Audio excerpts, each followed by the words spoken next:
Thank you, Eric.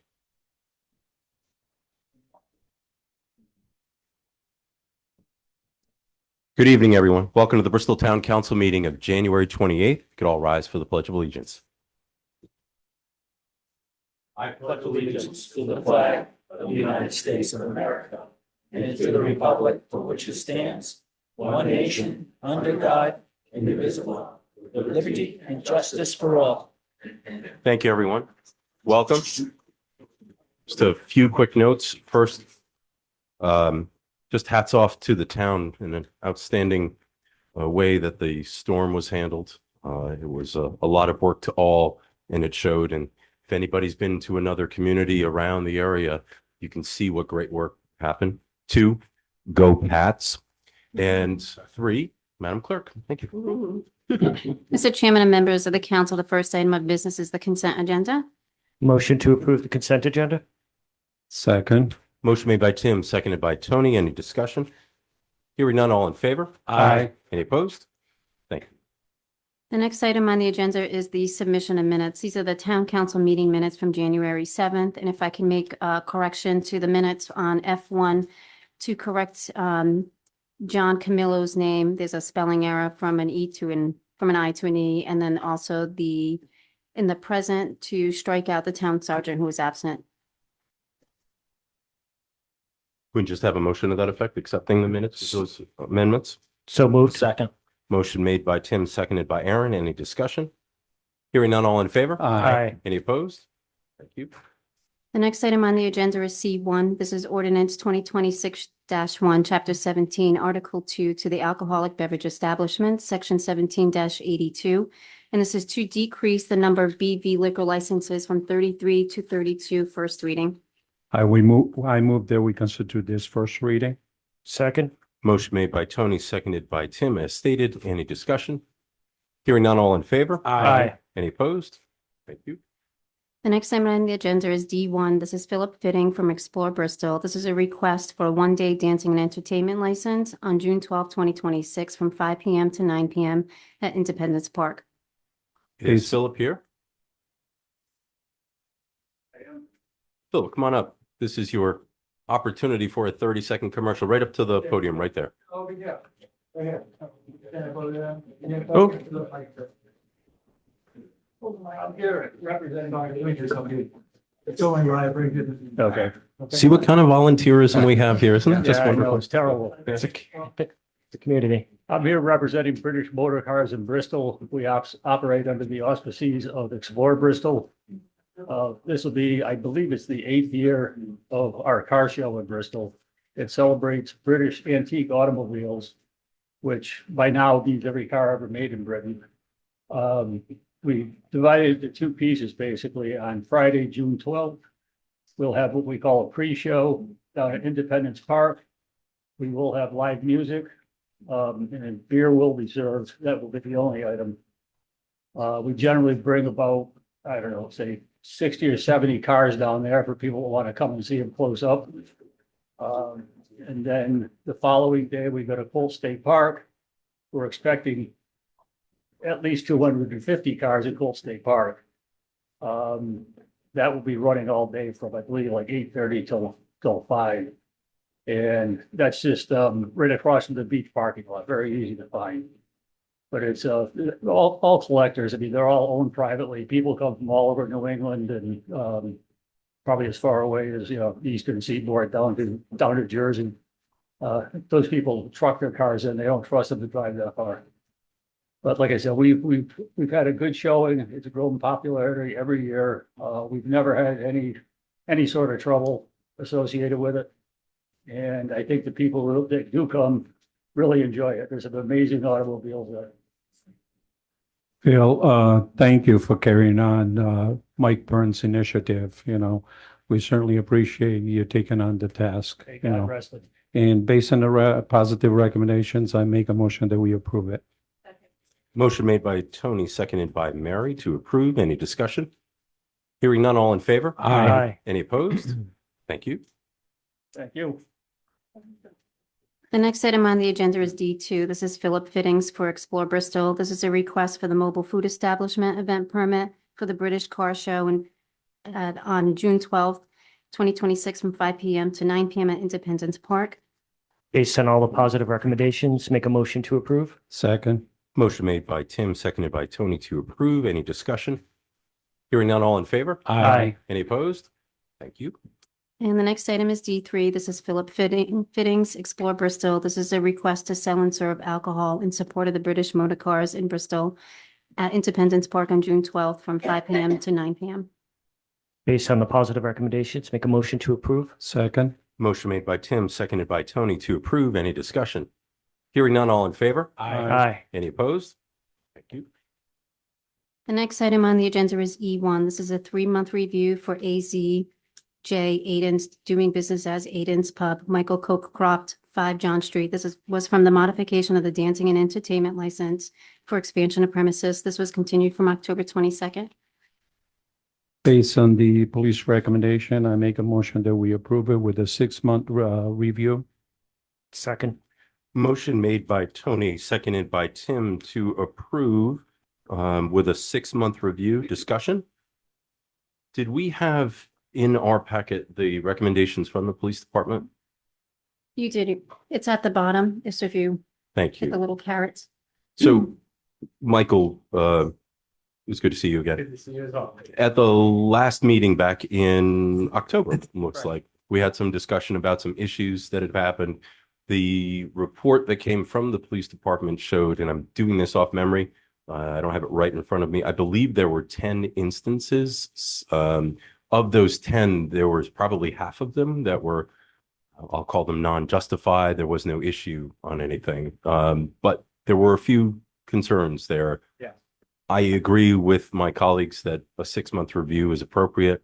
Part of the recommendations that I recall from the police department were that they did not have an opportunity to weigh in with outside seating that was there. And that's part of the reason for the 6-month review, right? Okay. It gets back into the mid-year. We don't want any issues, just like you don't want any I issues. agree. Okay. Sounds good. Colleagues? Okay. Hearing nothing else, all in favor? Aye. Any opposed? Thank you. Thank you.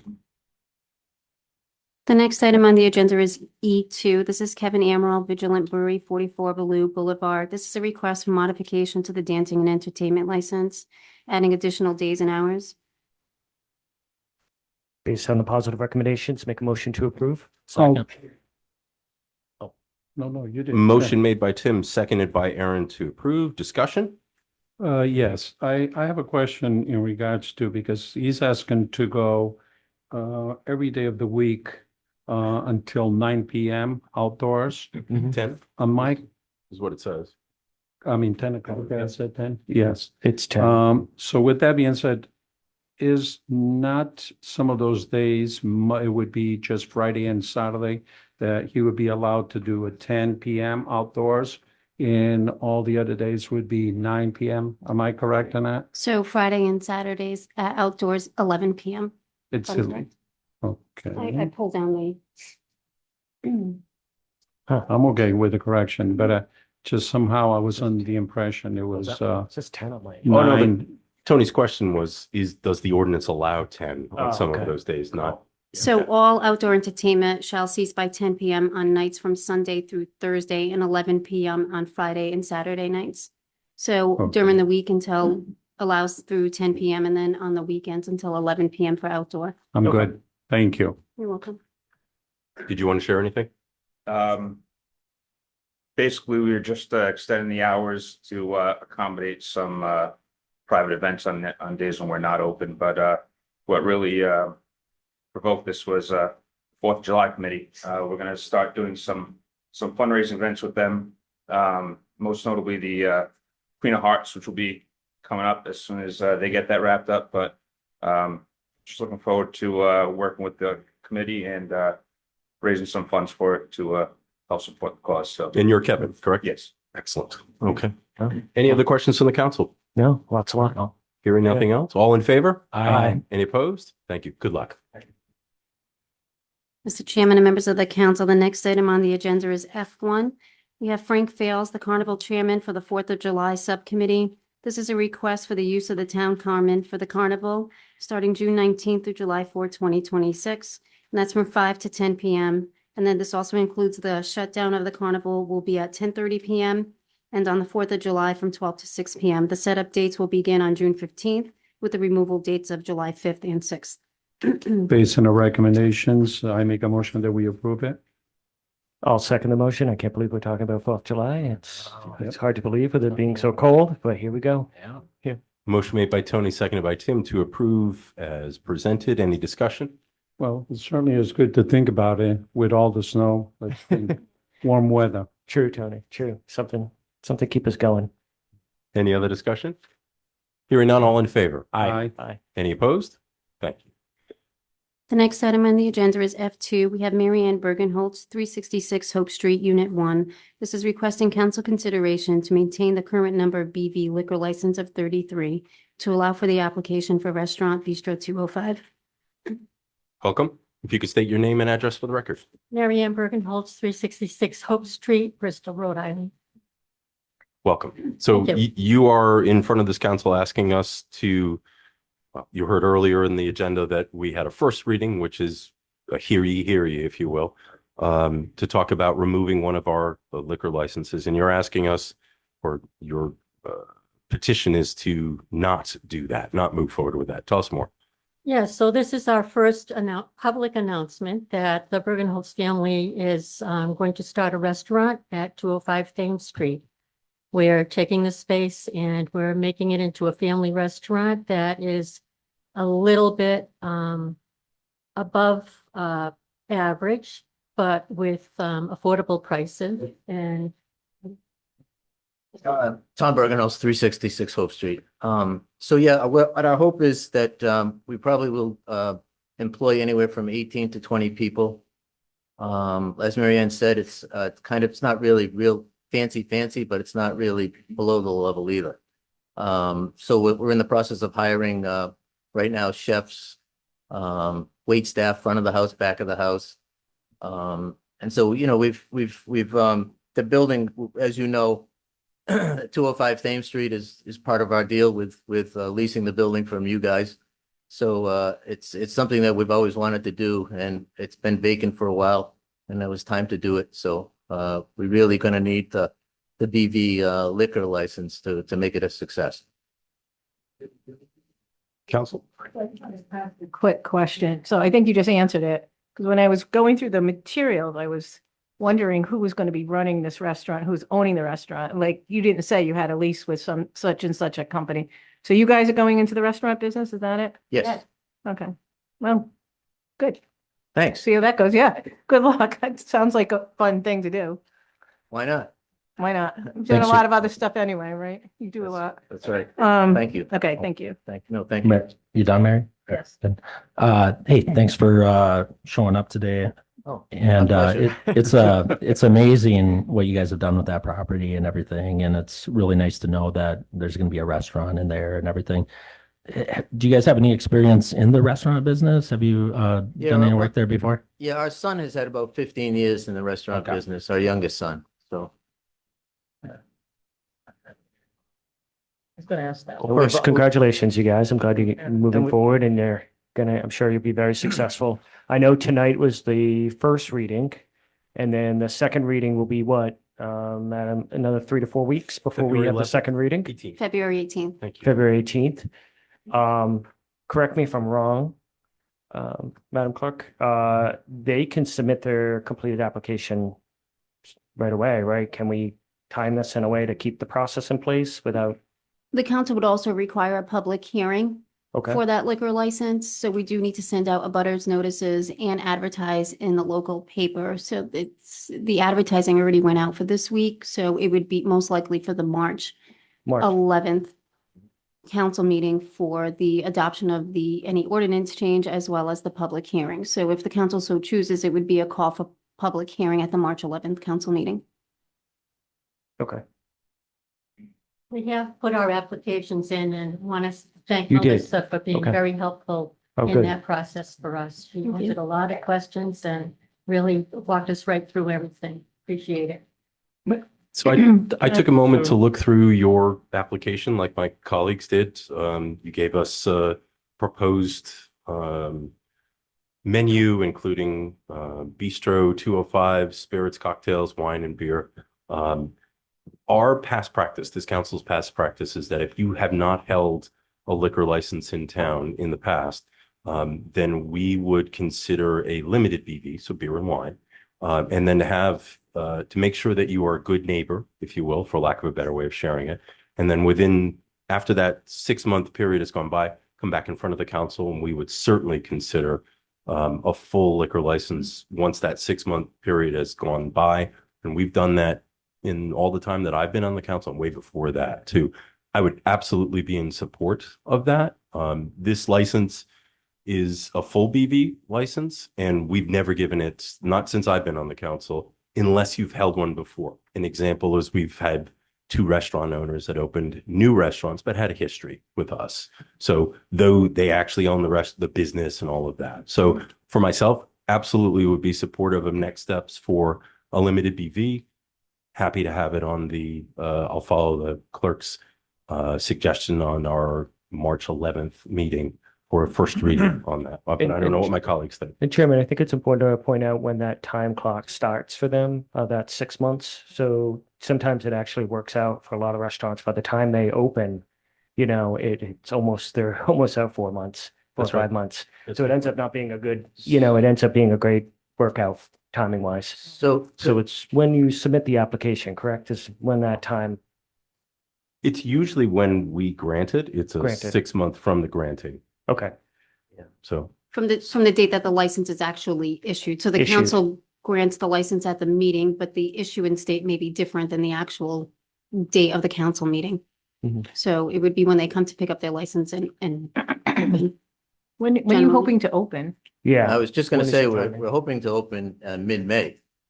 But if we could, by granting just beer and wine, that's a real kick in the butt for us because obviously there's prosperity is a lot more money in total liquor consumption in a restaurant. So we're trying to make this work for all of us. But we really would like a full BV. The fact that you haven't done it before, I understand that, but maybe it's time to relook at that and do it once for people that are in a partnership with you guys on those buildings, so. It, if I may, it actually was done, for Baba. And I think it had something to do with that the town, wanted us to be successful after all the money that we put in down on those 2 buildings. And there was discussion, when Baba went for their liquor license and, it was a vote of 4-1 to approve the BV. can I guess the one against? Sure. You can look at the record. Yeah, Well, that's yes. interesting. Okay. But in So- all fairness, he was already a restaurant owner. He had Yes, several but- other restaurants that had been successful. Correct. And we could Cluster, just yeah. check on the record of like complaints or It's problems. true. I know for myself, what I love the process, and I understand that there are some challenges in that, but those challenges of paid back dividends with most of the time, the neighbors surrounding our establishments we don't get complaints. That doesn't mean it doesn't happen, but our system has worked very well to make sure that we have good neighbors on both sides, right? And making sure that you may be a wonderful next step and no issues, but if we take this precedent and somebody else comes in and is not, we're in a difficult place. So it's a great way to make sure that the neighborhood is not negatively impacted. Not suggesting you're going to do that, but it's also 2 and 3 past that. Is there any way to speed up the process? I don't know of a way to speed up the process, just in what we've talked about with timelines, requirements for advertising, but certainly open to that discussion. But they could take the, like, if it's heard in March 11th or whatever, you could pull the license at that point. Couldn't they? They could take the license at like the next day, or do they have to As wait long till as they we, have a? as long as we occup- receive the requirements from like the Division of Taxation, the Secretary of State, Department of Health, Fire Marshal clearance. They have to be ready to open before have they to- can get the license? We have to have all the documentation prior to us issuing the actual license. But it could be approved prior to it It being. could be approved on Right. March 11th. Right. Yeah. So the council could- can approve the or license. something It's like that. granted subject to conforming of all those requirements. And then once they hit the requirements. And then once they get the requirements, we issue them the license. Sure. So, but were you asking about the hearing date or the 6-month period? Yeah, I'm just trying to calculate when the 6 months starts and all the process leading up to that, so that Mhm. we're prepared on our end. So we don't, Mhm. there's no stumbling block going forward. In the past, we've done it based on when it goes in front of the council, based on when we issue the license is when we've done that. That's when, okay, so it'll be March 11th. Yeah, I think Is- so. is- Wait, no. It'll wait. be once they comply with all of the requirements of the license. So as soon as, so if the council agrees and grants it on the March 11th, but we're still waiting for the clearance from the Department of Health, I'm just using that as an example, Sure. then they don't have a license until we get that clearance. All How the long does that clearances. So they- usually? Okay. Right, so they have to have all the clearances before we issue the license. So How- if they can get that to us prior to that date, then they can come technically and pick it up on March 12th, the day 12th, following. okay. Andy, you wanted to share? Yeah, I think the key is they have to be ready to open before we issue the license. They don't have to open, but they have to have all the requirements that they would need to open, Department of Health, tips training, all that stuff before we'd issue the license. So that's really in their hands, as the clerk has indicated. If they have all that stuff ahead of time and you vote aye on March 11th, they can get the license issued on March 12th. But it could be months. It's depending on those other permits and approvals that they would have to have.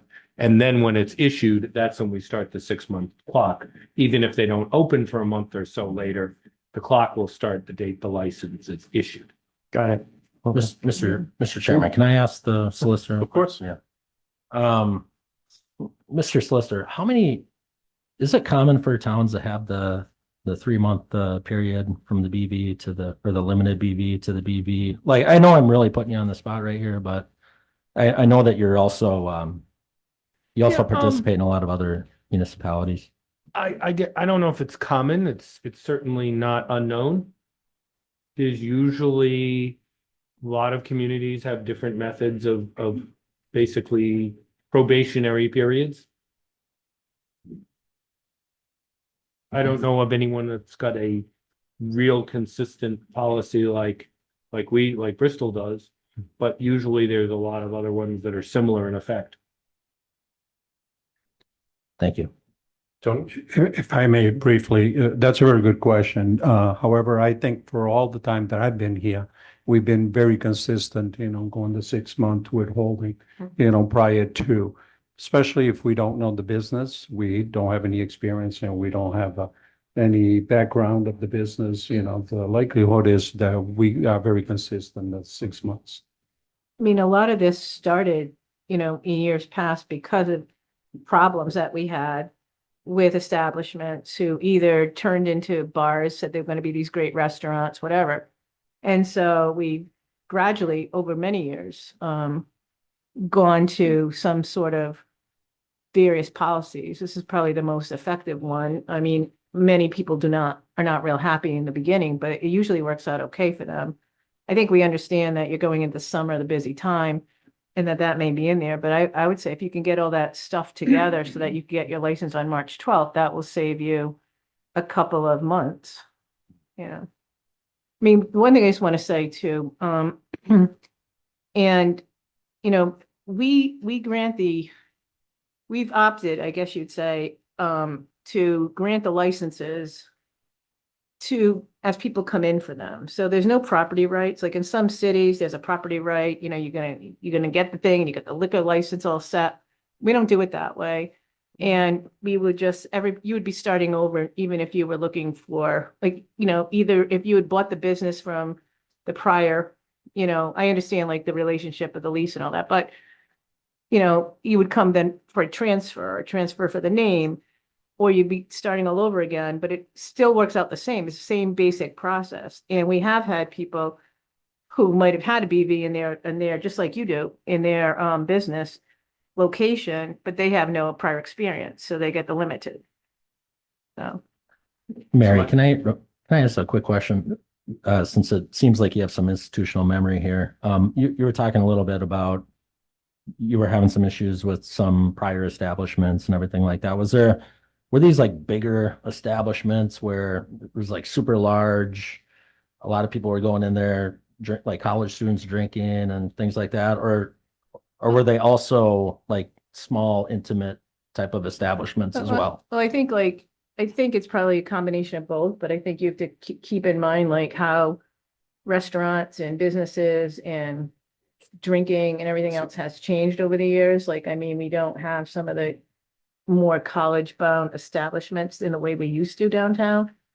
And also this like very small kind of like chef owner small restaurant. I think that's like a relatively, I say relatively could be like 10 years, but like a newer phenomenon that, of how things go. So yeah, we're lucky. We don't have the problems of that we've had, but I think it's all these things combined, the factors, including like how serious we are about that. So in that it's actual sort of policy that's how we do it. I mean, I'm always willing to be a little bit more pragmatic about like these types of things, and then like being that it's a smaller establishment, and seeing the kind of stuff that they're serving on the menu, it just doesn't seem like it's the type of place that, it's going to get rowdy and cause a lot of problems and things like that. But that's, I've always been willing to be a little bit more pragmatic on the liquor licenses, I think, and stuff like that. Can I just say one more thing, please? So business to me, business is business. I don't want the Nobel Peace Prize for this statement, okay? But this is, I owned a business, part owner of a business for 43 years. But we employed over 400 people. We had plants all over the world. We're doing over 100 million in sales. So I know how to run a business. And I think whether it be the restaurant business, or if you're making shoes, or if you're making printing and packaging, I think the business is the business. And it all revolves around the employees, how you train them, how you hire them, what you expect of them. My thinking on running a business for the employee is that employee in front of that customer, that employee is the owner. Whatever decision that employee makes, that decision gets backed. It's not a hierarchical structure that we're going to do here. So I just want you to know that Mary Ann's run a very successful business back in Worcester for many years. So we do have a lot of business experience. So I just throw that out there. And again, I don't need the Nobel Peace Prize. I'm just throwing it out that I know what I'm doing here. So, and I'm going to protect. We've invested over $1 million in those buildings, and I'm going to protect our relationship that you and I have, and that I'm going to replace, respect and take care of the relationship that my family has in this town. So again, those are my 2 cents. Definitely. I appreciate your words, and this council administration has been always very business friendly. So we definitely want to work with you. Just need to understand the timeline. So when do you think you'll have everything in order from the health department and everything else? Actually, as the solicitor said, you got to have all of that buttoned up to actually pick up a license. So what's that timeline in relation to our timeline? Well, again, we wanted to open in mid-May.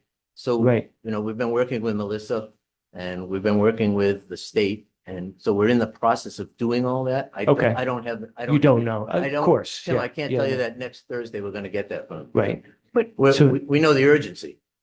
are you So doing it a sounds lot of like you renovations in the building, like the kitchen or anything like that? Or are you not? Because that's going to make a difference, I think, with the health department as to when you'd be ready to go to them, right?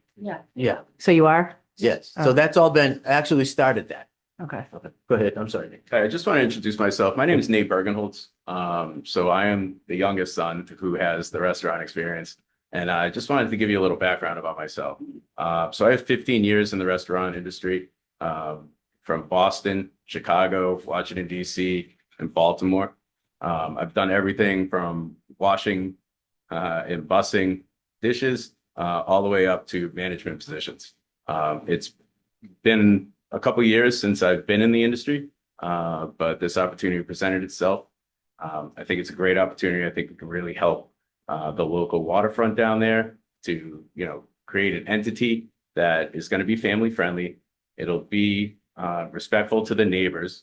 And I also want to add that some of the neighbors down there that currently exist are Waterside, Aiden's, the Bean, the Nest, who have these licenses right now. We inside capacity, as we're looking at it, is going to be 40 to 50 people right now. Obviously, some outside additional seating in the summertime, but I'd like to see if maybe we can make a compromise. And I understand where you're coming from with the alcohol and the noise and being respectful to the neighborhood. Would it be possible maybe to just have up to 10 o'clock at night for 6 months and then reinvest and take a look at it again? I think if we limit the time scale of how long the restaurant will be open, I think that might be a good compromise instead of only having a beer and wine. I'd be open to that. Fine with the full. Many of the restaurants that have come before us most recently, I mean, they're not all even open till 10. Some are only open till 9. Even, because the nature of their restaurant, not like just going out for drinks type of thing. So I'm just like throwing that out there. No, I understand. I'm just saying in the local community of what currently exists there, Right. as far as what kind of competition is going to be. The other entities that are around that same area of downtown do have, full liquor license as well as 1 o'clock. So is that your goal, is to be open till 1 o'clock? It's not. I was just asking if that would be under consideration. So try to kind of compromise here on getting a full liquor license, but then also showing you for the first 6 months that this is not going to be one of those establishments where it's going to get out of hand. Well, I think every single restaurant that has come in here has made the same case that they were going to be responsible owners and that, that's going to really, the BV limited is not going to be helpful to them. And pretty much all the restaurants, most of them are not coming in. Restaurants with the menu like you have here, similar to what you presented, they are not coming in with the idea of staying open till 12, 1 o'clock at some point. They're all closing at 9 or 10. They may ask for something different in like 4th of July, that week, something like that. But there's all of them have already made those compromises and still had the limited license because that's what they've come in for. I understand your competition down there. I mean, I know who surrounds you, and I'm just like, so I'm not sure. I mean, I think we may have to, would we get, Mr. Chairman, like a proposal of what they're asking or Can I? Oh, Andy. I hate to interrupt, but I really think you're getting too far down. This is the purpose of the public hearing, when the public will have received notice and they have the right to hear what's being said and to speak up. I understand where we've gone and I've waited to speak up till now, but I think we're getting too far into the deciding what you as a council might want to do, which shouldn't be done here on a simple, which was request to not reduce the number from 33. So I caution you not to go further down this road. That's really for the public hearing. Fair enough. All right. Okay. Okay. Well, that solves that problem. Does solve that problem, doesn't I it? guess we'll wait. Okay, thanks for your time. Yeah, thank you. Thank you. Thank you. So. Andy, Receive a the, motion and motion to file. receive it. What would that be Yeah. then? Just receive and file. I think receive and file is here and then you'll decide what to do next. Thank you. Motion to receive and So, file. so I'm sorry. So would they not call for a public hearing then? We will. So then how does this get back on the council agenda? Well, was that considered a call for a public hearing? So generally whether or not the council would allow them to keep that full liquor license. Yep. I guess you could combine that at this point, yes, to have it with the public hearing. You could do the call. Or we for can public put it, hearing or we now. can put it on the February 11th with call for public Yes. hearing. We'll already have all those Yeah. abutters Yep. notices in the So it would be application second for. reading, public hearing. right? Second reading, it just did a call for the public Public hearing, hearing, got it, and then the public hearing will be in March. got it, okay. Second. So there was a motion made by Tim, Tim, yep, seconded by Tony, to call for a public hearing, put that on our, February 11th meeting to actually be the public hearing itself on March 18th. Any other discussion? Hearing none, all in favor? Aye. Any opposed? Thank you. Mr. Chairman and members of the council, the next item on the agenda is F3. This Madam is, Clerk, yes. just for a point of clarity, it's Yes. February 18th with our meeting on March 11th. Thank you. Yes. Thanks. The next item on the agenda is F3. This is Sarah Castillo, 9 3rd Street. This is a request for the existing accessible parking spot to be relocated for driveway accessibility. Hello, Hi, welcome. If you could state your name and address for the record, please. Sarah Castle, 9 School Street. Welcome. Hi. So you are in front of this council. I am just requesting for the relocation of the handicap spot at the end of my driveway. With the way the parking is on 3rd School Street, I don't know if anyone's ever driven down at any time. It's atrocious. My driveway is parked in between 2 college houses and 2 houses that have a lot of cars in their own driveways. Getting in and out of my driveway causes a problem. I've risked hitting cars, getting hit. One other point in asking for this is the ability to have extra spots for medical transportation and stuff like medical, I can't think of the word, I'm sorry. This is my caretaker, I'm sorry, Caitlin Castello, 9 School Street. she I helps me live with her. I words. take care of her and our disabled mother. We're not- I'm Our ask- I'm medical asking about this personnel one. cannot get in and out of the driveways. My mother attends adult day health. And they will not let her out of the vehicle until all 4 of their tires are in our driveway, which on trash days is unable to be done because with where the handicap parking spot is, there is no way to put our trash out on the street without 100% blocking our driveway. We can't put it at the neighbor's house. They have 6 bins. They're blocking their own driveway. It's Can't just, put it across the street. They have 6 bins. it's too congested in that one area. And We we don't use feel, the spot anyways. Yeah. The spot is used by 14 3rd School Street and they're moving quite far just to have access to that spot. So we're asking maybe the spot be moved to their house, closer to them for their access. It's causing issues for us and we feel bad they have to travel so far just to get to the handicap spot because there is no other parking for them on the street. They can't park in their own driveway.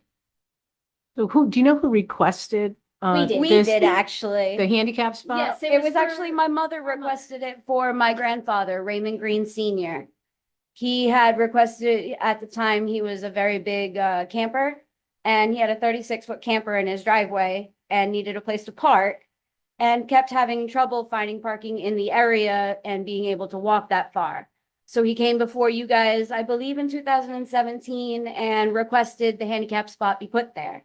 You guys agreed, he was given it. He unfortunately passed away in 2023 and never really needed to come in and have any problem with it in the beginning. But now with the congestion of parking, more college kids coming in the area, you know, People's declining health. The ambulances can't park safely on our street to get to our house. We have 3 to 4 ambulances a year in our home. And unfortunately, 9 times out of 10, they have to park 3 or 4 houses down just to get the stretchers to us. Because there's nowhere for them to put the ambulance on the street without blocking it 100%. And they can't do that because God forbid there's a fire and a fire truck needs to get through. so I know it can't be marked as a no parking zone.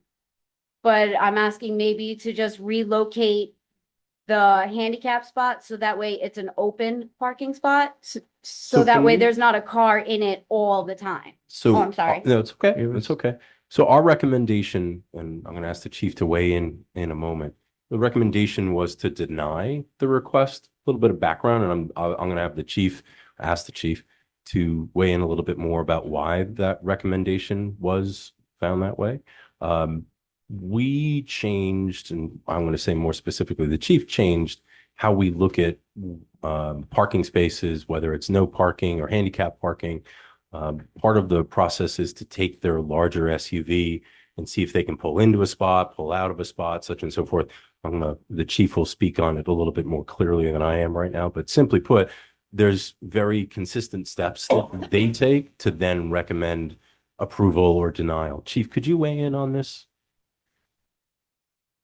Sure, I believe that there's a video to depict that the Wonderful. police department sent over two large SUVs in an attempt to replicate the difficulty that the petitioner is experiencing with the driveway. So the video will depict that. I'll let it play out and we'll see it all for ourselves.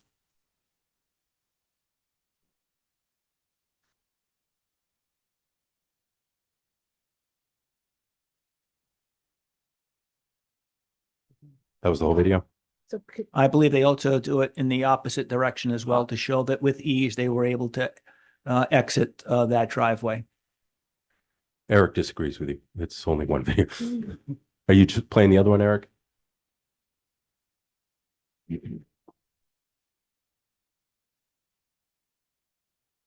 The I- largest SUV parked on the street is the handicap parking spot. Is that correct? That is, yes, that's a full-size Tahoe, Chevrolet Tahoe, and there's a There it Ford is. Explorer SUV. So we were able to back out of the driveway with ease. Captain Wozni also went down, they are correct, and spoke with the resident at 14 who is using that spot. They have a handicapped child at that location who is utilizing the parking spot. And based on the fact that the police department was able to get out of that driveway both ways, there's a handicapped child in need of that spot. We denied the petition. couldn't I?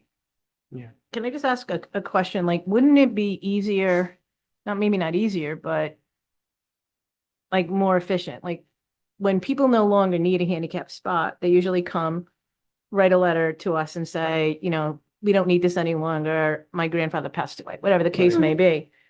And then work with the person, so there wouldn't be a lag because they'll need it. The person at 14 to petition to have it in front of their house. You're saying that at that section of, that there's a little bit more room. There's the street? actually a little bit more to this story that I do unfortunately, the door was already opened to part of this. I do have a matter being dealt with the police station that I'm working on with a problem that I do have with the person that uses the handicap spot on 14. If you see the way the police, if they were able to bring just the still shot of that video up, the way the cruiser was parked in the handicap spot, they were parked like a generous, normal person. I have a disagreement in a,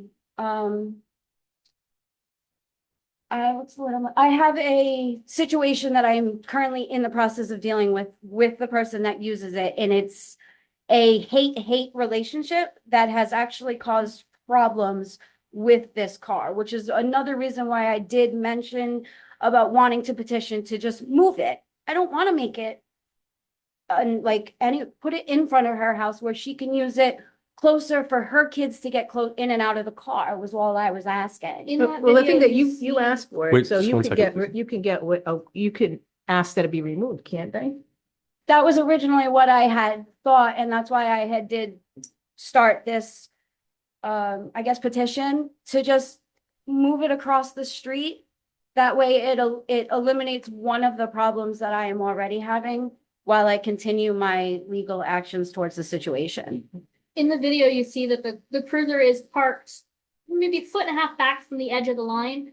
For us, the problem is that the van that does use that spot parks with her tires on the line, her bumper over the line, encroaching into the driveway. That's why we're hoping maybe just shift it down the street just a little bit. That's all we need. We're not asking to have it 100% removed. We're not asking for a no parking zone. Just shift it down the street. We've had problems where this person has threatened us because our I trash want cans to, got I too want to close. stop right We can't there go too far and into that I'm going right to, now. yeah, and thank you. I can see that you're stopping there.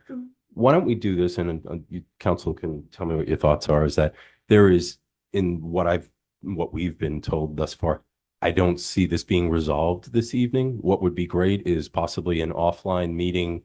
We can continue this to our next one and possibly work with the police department, yourselves, and whatever else is appropriate to come back to this council with a proposed change.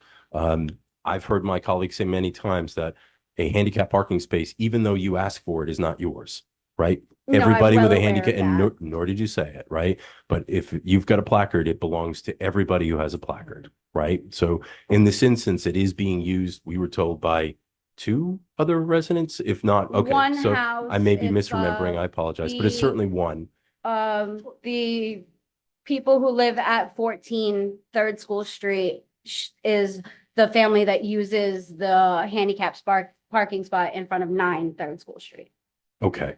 So Okay. it would seem, Chief, if we could work with you and your department and Mr. Administrator, possibly, if there's a proposal for, if it's to be moved someplace else, if what I heard you say was a couple of things. One is that there may be an enforcement concern.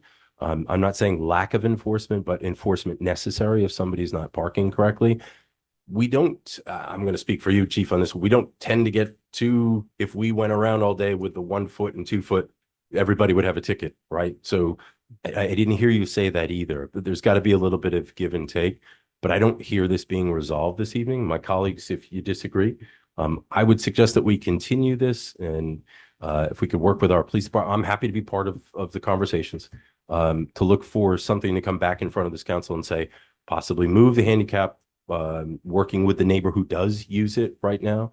I'm sorry, that was Yeah, really because we unprofessional. I don't. apologize. Yeah, okay. Is that like motion to, So I think we can continue to our next Motion to meeting, and then, continue? and Is that- with assistance from the chief, his department, and the administrators department, and representation from this council if necessary, to propose a next step. Is everybody okay with that? I make a motion that we refer to the town administrator and the police chief and return with a recommendation. Second. Motion made by Tony, seconded by Mary, as stated. Any discussion? Hearing none, all in favor? Aye. Any opposed? Thank you both. Mr. Chairman and members of the council, the next item on the agenda is F4. This is Dean Greg Bauman from Roger Williams University. This is a request for council consideration to proclaim January 30th as Fred Korematsu Day in Civil Liberties and the Constitution. Good evening. Good evening. Thank you for letting me be here tonight. My name is Gregory Bowman. I serve as the Dean of Roger Williams University School of Law at Bristol and Providence, Rhode Island. And I am here to request a proclamation from the council in support of Fred Korematsu Day on Friday, January 30th, 2026. Barrington Town Council has approved a similar proclamation. They approved one last week on the 22nd. I will be presenting at the State House tomorrow to the Senate and the House with respect to proclamations from those bodies. And it's my understanding that Governor McKee intends to issue a proclamation on Friday, January 30th, in honor of Fred Korematsu Day. And on that same day, on Friday morning at 10:30 in Global Heritage Hall at the law school, not the law school, at the university in Bristol, we'll be holding an event in honor of Fred Korematsu Day that will bring together members of the university community and the town community. It is open to the public, and I invite you to attend that to reflect on the legacy of Fred Korematsu. So as we all know, Fred Korematsu is a pivotally important figure in American 20th century history. He and other Japanese Americans were subject to an order of internment by the Roosevelt administration during World War II for what the administration called military necessity. Fred Korematsu, who was not a man of many words, he defied the order quietly by not reporting. He was later arrested. He was convicted. He appealed the conviction all the way up to the Supreme Court, and in 1944, in the decision Korematsu versus the United States, that conviction was upheld on the basis of military necessity. Now, I'll repeat, being a Japanese American resident or citizen being interned for military necessity. That conviction lasted for 40 years, and Fred Korematsu lived his life as an upstanding citizen. But 40 years later, beginning in the 80s and the 90s, he began to see some action to correct that wrong. So from Congress, proclamations from Congress, from President Clinton, and finally, the US Supreme Court, although it didn't formally overturn the decision in 2018, not 10 years ago, in a decision by Chief Justice Roberts in Hawaii versus the United States, the court acknowledged the grievous, terrible error and injustice done to Korematsu. So he stands as a figure of courage in favor of civil liberty and equality under the law. And I encourage the council to adopt a proclamation in support of Fred Korematsu Day this Friday, January 30, 2026. I'll make a motion to approve the proclamation declaring January 30th, 2026 as a Fred Korematsu, thank you, Day of Civil Liberties and the Constitution. I'll second that. And I just want to say thanks, Dean Bowman, for coming today. This is I listened to a couple podcasts. I already told you I listened to a couple podcasts today on my way to work about Fred Korematsu. I've taught about this case before in some of the classes that I've taught. That's great. It's a pretty powerful case, I think. It's a cautionary tale about prioritizing wartime security over civil liberties. It was a 6-3 ruling, so it was a very controversial ruling even during that time in 1944. Formal apologies were given to the survivors, reparations, things like that. For every Fred Korematsu, there was about 1,000 others who were shipped out to places like Idaho and Utah. And when they got back to California after their detentions, they came home to find out that they didn't have any property left. So it is a very powerful story. It's something I think that when I thought about it today, I thought, wow, there are still people living today who were alive during the time when this happened. And so thank you for bringing this to our attention. The other thing I wanted to point out here was that I noticed that the Japan America Society of Rhode Island is participating in this. Is that? Yes, in fact, we have the Roger Williams University's Public Humanities and Arts Collaborative, the School of Law, the university's Asian American Alliance, the School of Law's Asian Pacific American Law Students Association, the AAPI History Museum, the Japan America Society, and Black Ships Festival of Rhode Island, and the communities of Hope Civic Media are all co-sponsoring this. And one other, you have an event coming up too. yes, Friday, 10:30, Global Heritage Hall on the university. Public is welcome to attend. I will also say one more thing. His daughter, Karen Korematsu, runs the Fred Korematsu Center for Civil Liberties. She has visited the law school and spoken at the law school. We hope to have her back again. And that institute has hosted some of our students as interns. So there's a personal connection between the university and Fred Korematsu and his family. Yeah. Any other discussion from the council? No, thank you for bringing this Thank to you our very attention. much. It's very interesting to find out more about this gentleman. Yeah, it's about 7 months in the making, right? Dean Bowman, you've been working on this for about 7 months, you Yes. said? Okay. And for me, like, it's remembering a time when the government basically treated people unfairly, and it reminds us that everybody deserves to be treated fairly and they have the same rights. And it's pretty cool. Awesome proclamation. Thank you. Any other discussion? Hearing none, all in favor? Aye. Any opposed? Thank you. Thank you, Dean. Thank you.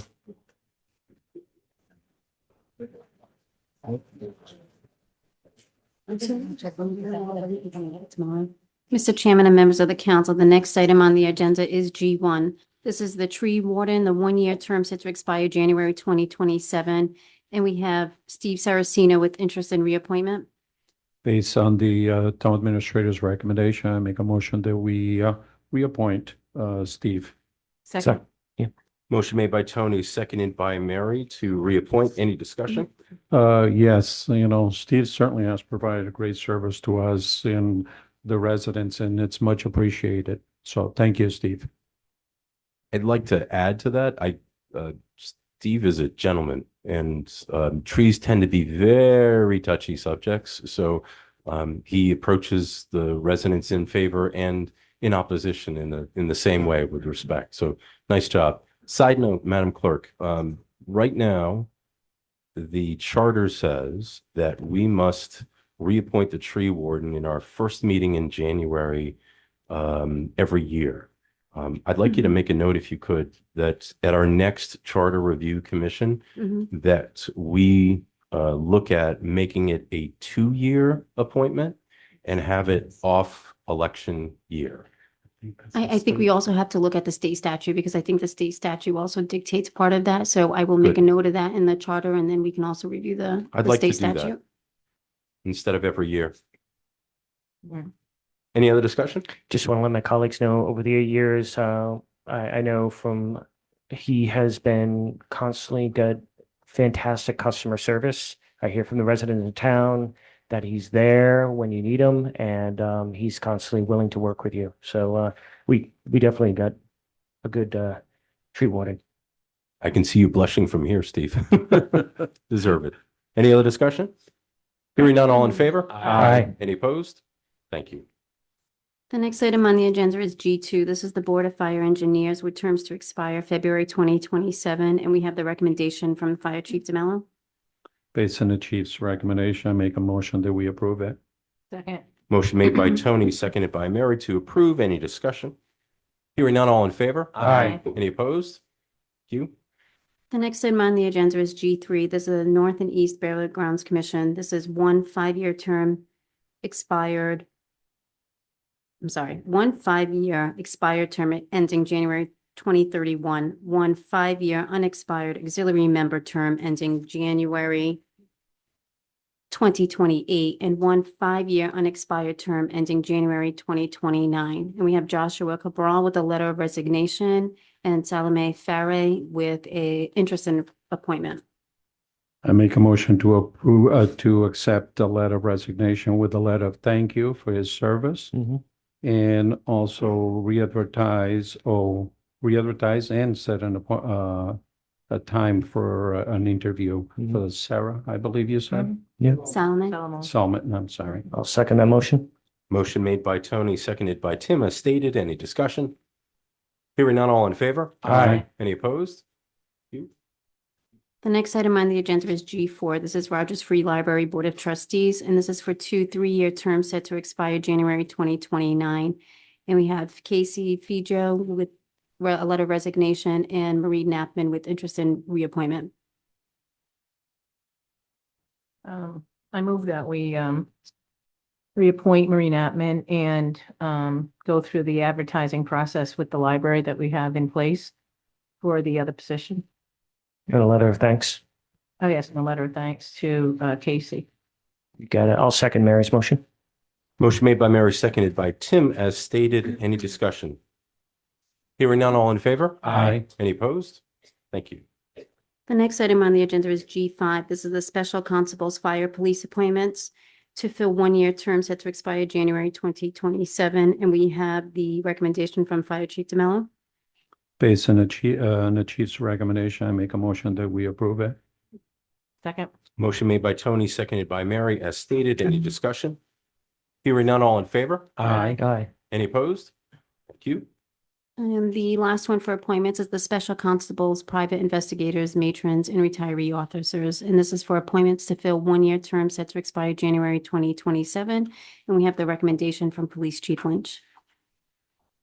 Based on the chief's recommendation, I make a motion that we approve it.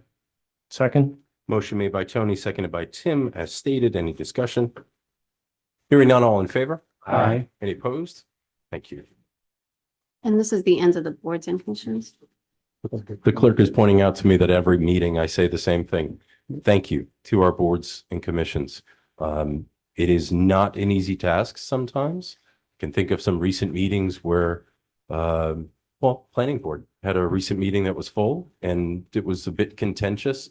And it is certainly not about the money. It's about wanting to give back to the community, whether it's the planning board or it's North and East Burial Ground Commission, or it's any one of many, many boards. People give back their time to the community, and it's why Bristol is such a beautiful place. And this council says thank you. Thank you. Mr. Chairman and members of the council, the next item on the agenda is H1. This is the Rhode Island State Police Office of the Superintendent and Director of Public Safety request for approval of the installation of the flock cameras in the town of Bristol. This is continued from November 12th, 2025. I also want to note for the record that their council on the dais have received 3 items for received at meeting. One is a letter of concerns received by the ACLU. The second is a written correspondence from David Perry, 15 Ambrose Court. And the third one is a letter of concern from Margaret Elise Richards from 15 Ambrose Court. So the clerk pointed out this was continued from our November 12th meeting. How we're going to move forward with this particular item is, I know there's some public that would like to speak. It is not a public hearing, but this council has a long history of allowing the public to speak, even if it's not a public hearing. I will point out at what point that'll actually happen. We'll hear from state police and representation, Bristol police representation. And I believe at that point, I will call if there's anyone from the public that wanted to share their thoughts. When we get there, I will remind you again is that I'm not going to put a timer on it. We typically put 2 minutes, or I typically put 2 minutes. We're not going to do that, but I will remind you again, but be brief. I'll quote a CEO that I know, be brief, be brilliant, be gone, right? So make your point, be very clear, share your thoughts. Repetitive is bad, right? So, but if anyone goes on a bit too long, I will remind you that you might be going on a bit too long. How's that? So, but we will keep it open and friendly. Chief, the floor is yours. I'm just redacting a couple of sections so that I can stay in the time. Thank you for this opportunity to speak on a very important issue for the town of Bristol and our public safety issues. Good evening, Mr. Chairman, honorable members of the town council. I want to thank you for allowing me to speak on the importance of flock cameras, also known as ALPRs, license plate readers this evening. By way of introduction, I would like to welcome and introduce my law enforcement colleagues who I've asked to speak with you on this important program.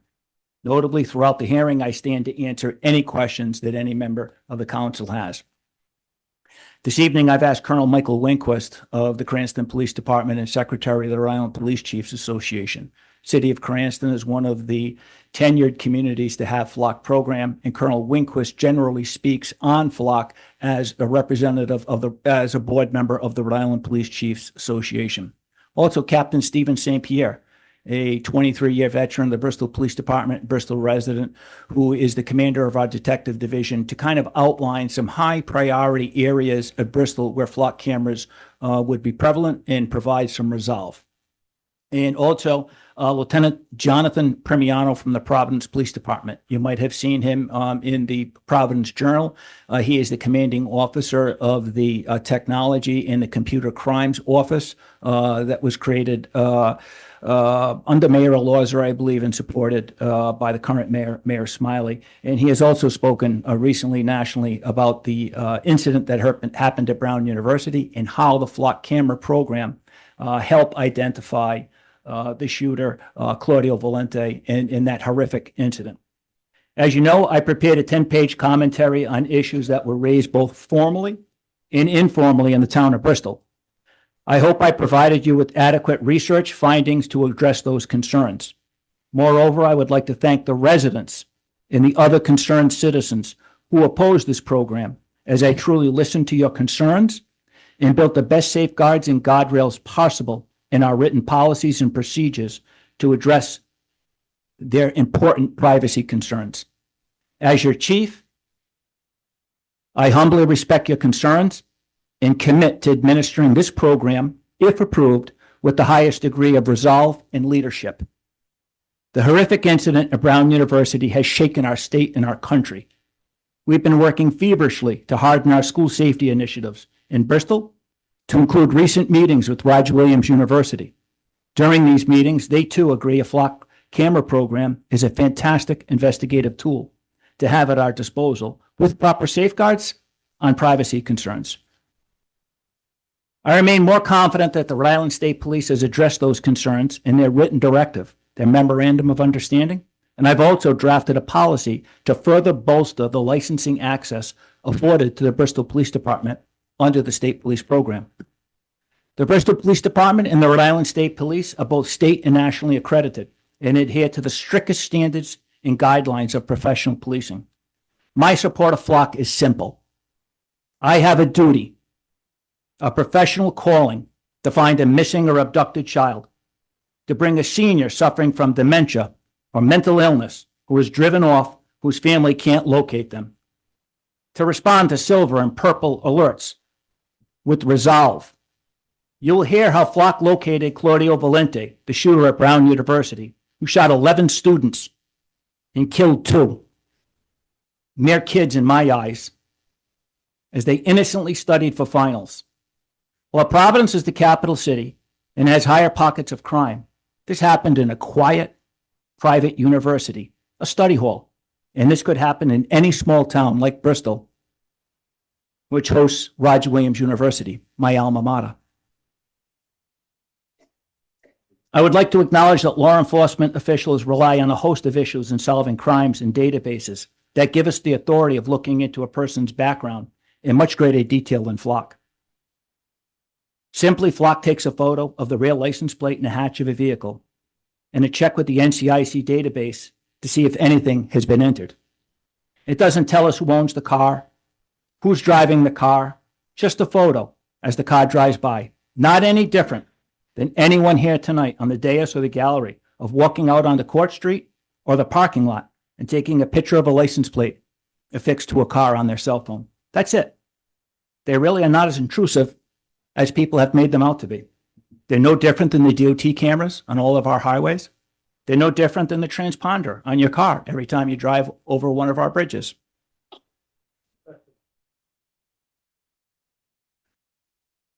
Lastly, because I know there's a lot of speakers here tonight, I unfortunately have to professionally kind of flip the script on the town council.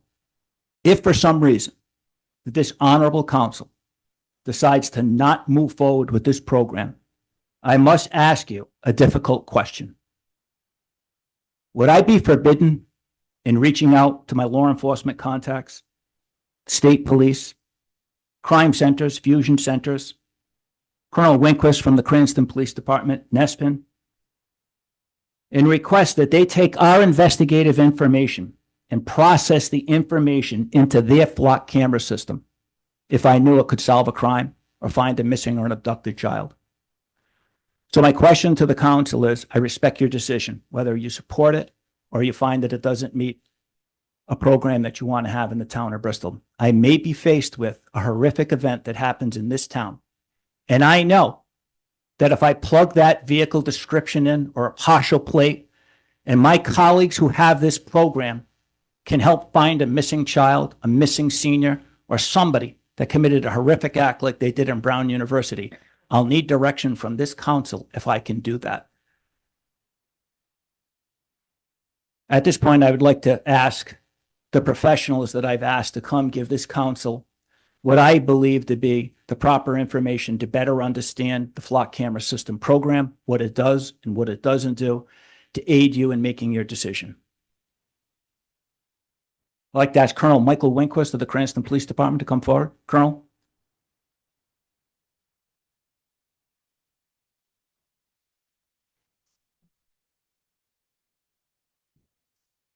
Welcome, Colonel. Thank you very much, members of the council. Thank you, Chief Lynch, for the warm welcome. Last time I was in this chambers, I was here to support soon-to-be Chief Lynch when he got sworn in. And I'm here tonight to support him again because there's a tool out there that his department can use to keep this community safer. And the great news is Bristol is not being charged one dime. I have 29 cameras in the city of Cranston. I've had them since 2020. We were the first department to fully deploy Flock cameras in the state. And I'll tell you, I've been to State House testifying. I've heard all the stories of what the cameras can do, and I can be honest with you, they're greatly exaggerated. They're a great tool. They don't do half the things that you might hear tonight from people that don't understand the technology. And I say that respectfully. So it takes a still photo of the rear of a vehicle, every car that passes. It's stored, well, let me get backwards. It's transmitted in an encrypted fashion to a cloud storage database. That encryption is at the same level that your banks use. So I can tell you that the stories that it can be hacked, you know, anything can be hacked, I guess, but there's strong protections once that data is encrypted and stored. It's not stored on the camera itself. It's stored in the cloud based platform. And I can tell you what's stored is simply a photograph of a vehicle with the date and time in the camera that it passed. Like the chief said, doesn't tell you who the owner is, doesn't tell you who's driving the vehicle, says it's intentionally taking pictures of the rear license plate. And that's intentional because we care about the vehicle. That's the main focus of the Flock safety camera system. So there's no personal identifier information that's stored in the cloud database. And as the chief said, as a vehicle crosses one of these cameras, it's instantly checking with the NCIC system, which is controlled by the FBI. In the NCIC system, we have stolen plates. We have wanted individuals that are associated with vehicles. We have Amber Alerts, children that have been kidnapped. We have Silver Alerts, which are for elderly people that might be missing and endangered. We have missing and endangered people in general. There's so many different categories. There's stolen property if the license plate's stolen.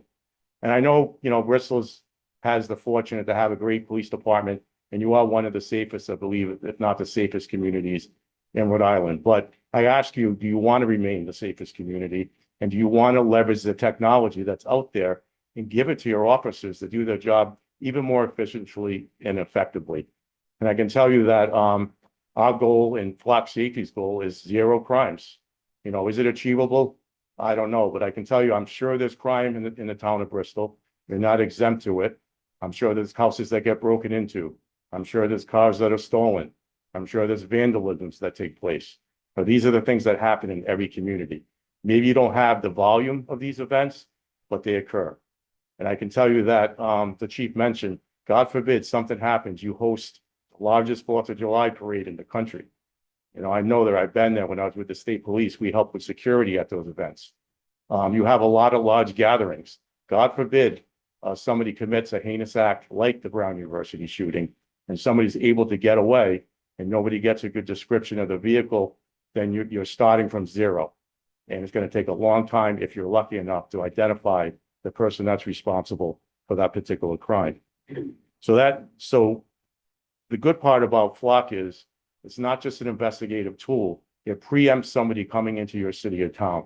So if somebody comes in with a stolen vehicle or a stolen plate, which is often the case when people commit other crimes, their dispatch center is going to be alerted immediately that this person has entered into your jurisdiction. At that point, the information is going to be relayed to the officers in the field. They're going to do a visual check to make sure that information matches the photograph that was captured, and they're going to take action on that particular case. And they're going to do the investigation as they normally would. And so it actually prevents crime. And if a crime does occur, like I mentioned, it's an unbelievable investigative tool. We've used it on a daily basis in the city of Cranston without issue. And I think the chief mentioned when the searches are conducted, officers are trained how to use the system, and they have a stringent policy, which I believe Bristol, as well as the state police, will adopt, similar to our Cranston policy. I want to point out that it's only used for criminal offenses. It's not used for ICE purposes. I know that was a concern.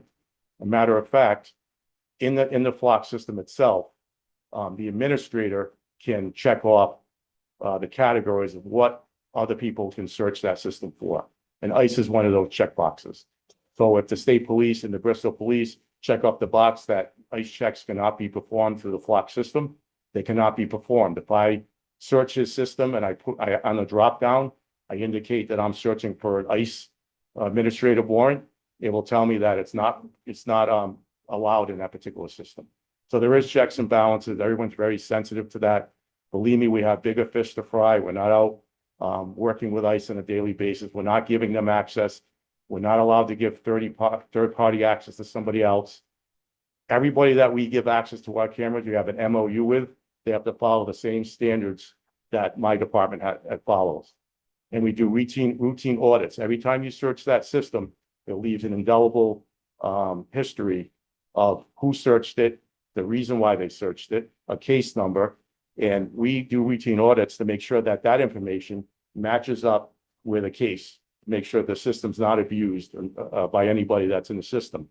I think the chief also mentioned we have access to way more sensitive information than what's in the Flock system, to be honest with you.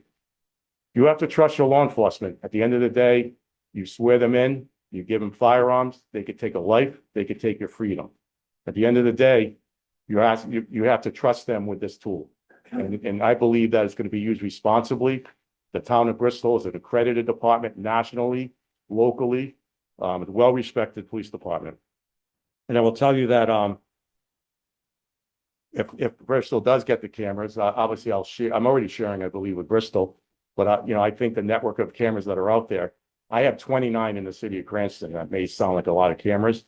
We have 300 miles of roadway. So at the end of the day, this this premise that somehow we can track every single person where they go on a daily basis is simply not true. All we know is that somebody passes a camera at a particular point in time, and that's it. There's too many miles of roadway to pinpoint exactly where they go, whether it's their doctor's office, where they got their prescriptions. Quite frankly, we have a lot of more important things to do than track people for no reason at all. And I want to just mention some of the success stories. I won't get into a lot of detail. I mean, we use them for murder investigations, organized crime, retail theft, robberies, breaking and entering, hit and run, fatal accident recently on Route 295. These cameras, without these cameras, a lot of these crimes would not have been solved. We just wouldn't have gotten any information. So often you get a basic description of a vehicle or a partial plate, and there's not much you can do with it. This instantaneously gives you a database that you can cross-check and allow you to search the database and solve these crimes in a decent amount of time. Since we've had the cameras, we've seized 100 stolen motor vehicles coming into the city of Cranston. How many of those motor vehicles were coming in to commit further crimes in our city? We don't know. We found 17 missing and endangered individuals. Often we get calls from a family member saying they're worried about their loved ones, they threatened suicide, so on and so forth, and they're worried they've taken pills, they don't know where they are. And these cameras have located 17 people that we're able to intercept and get them the help that they need. So without these cameras, I don't know what would have happened in those 17 particular cases. 91 warrant arrests, 29 stolen property arrests. You know, we can go on, but I wanted to bring you two real examples that are relevant. One as recent as today. This afternoon, we got a call from a family member that said that their loved one was talking about committing suicide, had left the house. They gave us the vehicle description, the vehicle plate, and they said they were heading somewhere to a bridge, possibly the Newport Bridge, to jump off the bridge. This was at 3:30 this afternoon. We put the plate in the flock reader system on a hot list. Within 20 minutes, the Newport police had that vehicle stopped as a result of a plate reader hit. And that person was placed in a rescue and evaluated and getting the help that they need. God forbid that flock camera was not there. That person was heading up to the Newport Bridge. So I wanted to mention that.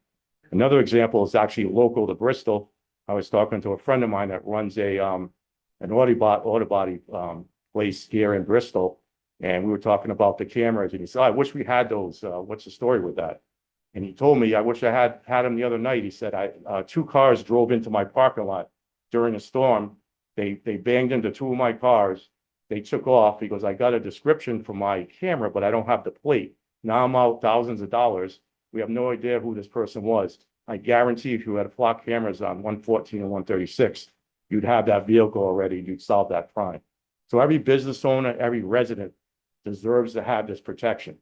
And there's guidelines in place, privacy cases as well. And I also want to point out, there was a federal court decision this week, actually in Norfolk, Virginia. And somebody challenged the legality and the constitutionality of plate reader technology. And that court upheld the constitutionality of license plate reader technology after a suit was filed against the city of Norfolk in the department, dismissing the plaintiff's claim. Now, I want to just read, if you indulge me for a minute, what the judge said. He said, despite the plaintiff's counsel's effective advocacy, the court must conclude that the limited number of photographs available, and they use a 21-day rolling basis where we use 30 days, from 75 camera track clusters in Norfolk does not track the whole of a person's movements, nor does it provide an intimate window into where citizens drive, park, visit, linger, sleep, or patronize. Importantly, the court's decision aligns with strong national precedent that recognizes key distinctions between license plate reader technology and other systems that require a warrant, affirming that courts across the country have consistently found when used responsibly and lawfully, LPR technology does not constitute continuous surveillance and is constitutional. And that matches up to the Massachusetts Supreme Court also had a case and ruled the same way. So the bottom line is you have no expectation on a public roadway. You know, anytime we have a crime in Cranston, we go check the cameras all along that particular route. And half those cameras on private residences are facing public roadways. They're not restricted from collecting that information. There's a reason why you have a license plate on your vehicle. Because you don't drive anonymously, you have to be a registered owner. Because crimes happen and you need to be able to identify when something does happen. So it is constitutional, it is legal, and I just wanted to make that clear. So just to wrap up, because I know you have other people to speak, I ask you to support this request by the state police and the Bristol Police Department. Give them the tools to do their jobs. You have a great police department here. You have a great leader in the police department. I know the tool will be used responsibly and will keep the citizens of Bristol safe. And thank you. And if you have any questions about the system and our experiences over the last 5 or 6 years, I'd be glad to answer those. Thank you, Conan. I have a question. Yes. Whenever. Please go ahead. So I have two questions. Welcome to Bristol. Thank you. Colonel, nice to see you. Good to see you. So you have 29 flock cameras in Cranston. Yes. And do you know how many Providence has by any chance?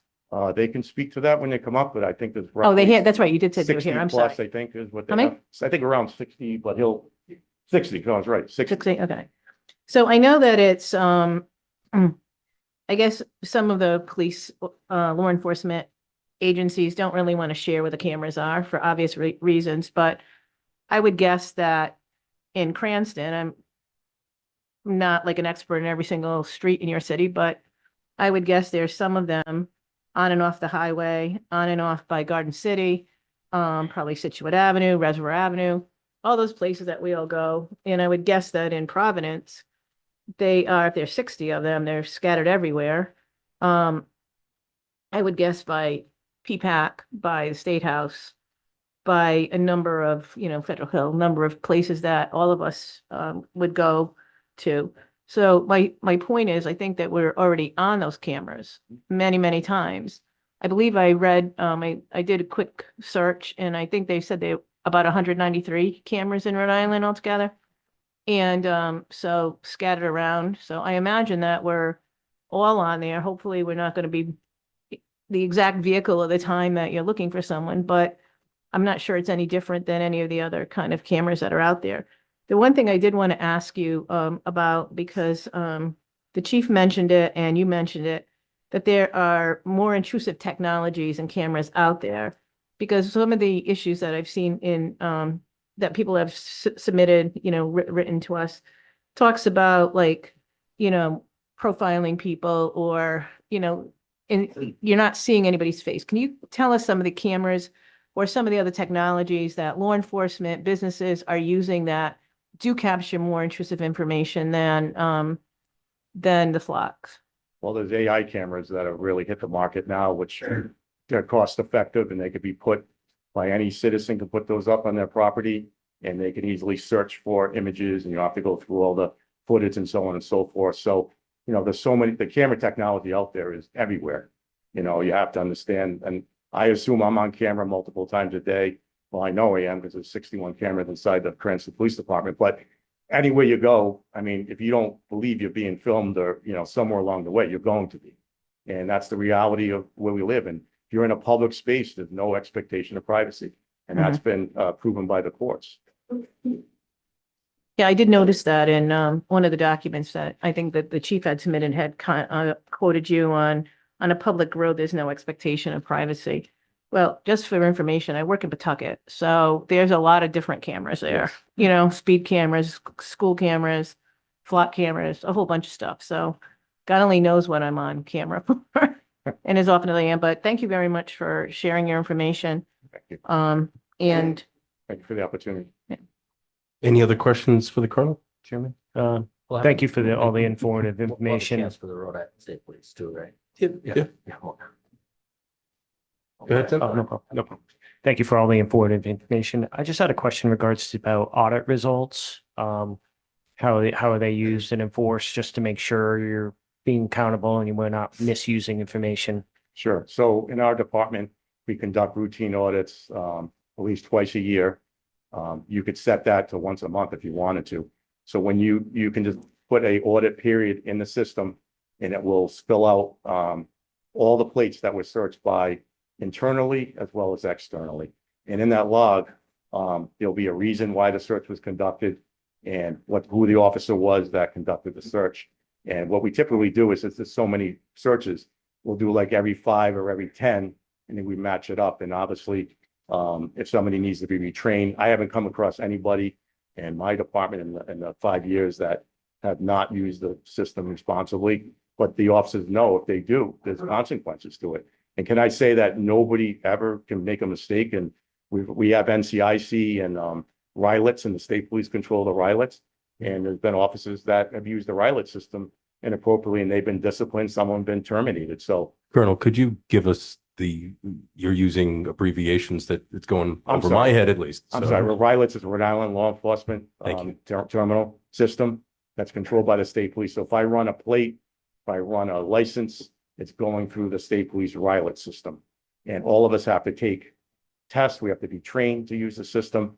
And there's audits in that system as well through the state police. And there's also FBI audits as well. So, you know, there's layers upon layers for accountability with these systems. And, you know, just to say not to have it because you're worried about somebody may misuse it, I think is a wrong approach.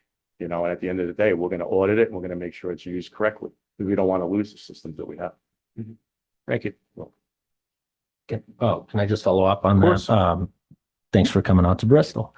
I see that you guys have done 933 searches in the last 30 days. You're doing audits twice a year. How many are you pulling for your audits? Well, the searches that you might be getting, I don't know if you're getting that from the transparency portal, Yes. probably. Some of those searches are external searches from other departments outside the Cranston Police or the Rhode Island network, if you will. So typically we'll do maybe 100 to 200, you know, checks along the way twice a year to make sure that, I mean, we could never do 9,000, right? So, but we do it randomly to make sure. So you're pulling 200 searches and you're auditing them and taking a look at them Yes. to make sure that everybody's correctly using the system. That's correct. Okay. And, okay. So if you guys are doing do you average about 933 searches per month? Not Or- not internally, but Is it higher in the winter or higher in the summer? depends on what's going on, Yeah. investigations, things of that nature. But I have a feeling that's probably going to be departments. So departments across the country, there's 2 different level searches. So a department that can search our system, because we have nationwide search feature on. That means another department that has flop cameras can search our camera, but they have to have a plate. They can't just say, well, give me all the cars that passed Reservoir Avenue. That would be an internal search. That's a different type of search. So, you know, at the end of the day, we are cross-referencing and checking those departments that do use our system, but I don't think 900 searches were from just Cranston police officers. That seems like a high number. Mary?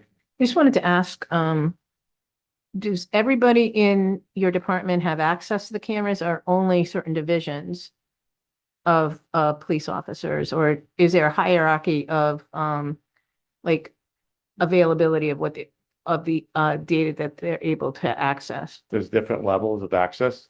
So depending on the need, so the officers have a basic level to conduct a search, but they're not able to enter a vehicle in for like a hot list search. And only the supervisors can put a vehicle in on the hot list or take it out. But everybody's trained, including the dispatchers. The dispatchers also have access, and they're trained and they're audited just like everybody else. Anybody that can get into that system is trained and audited.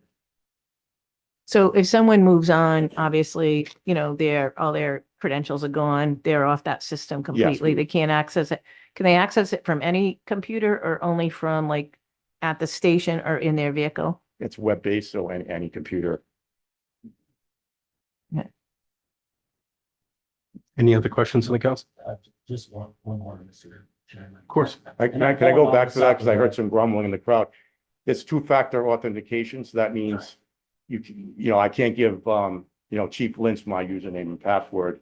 At the end of the day, I have to get that, you know, the 2-factor where you get the code and only go to my device. So there is extra security. I want to make that clear.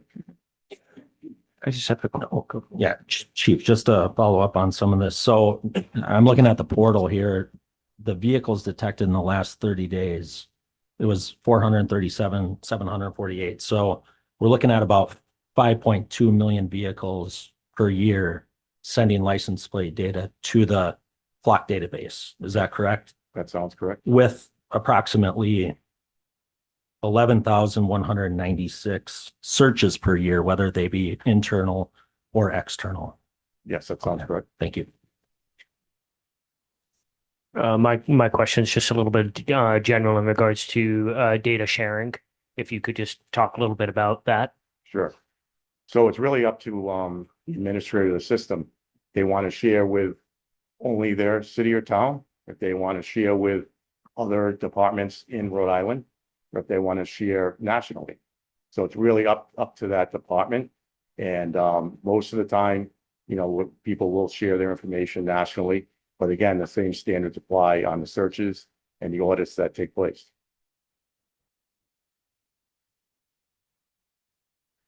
Could I just follow up on that? Would that be in a case of, do you make a decision, everything's going to be national or everything's going to be local, like at the very beginning, or does it depend on what the case is?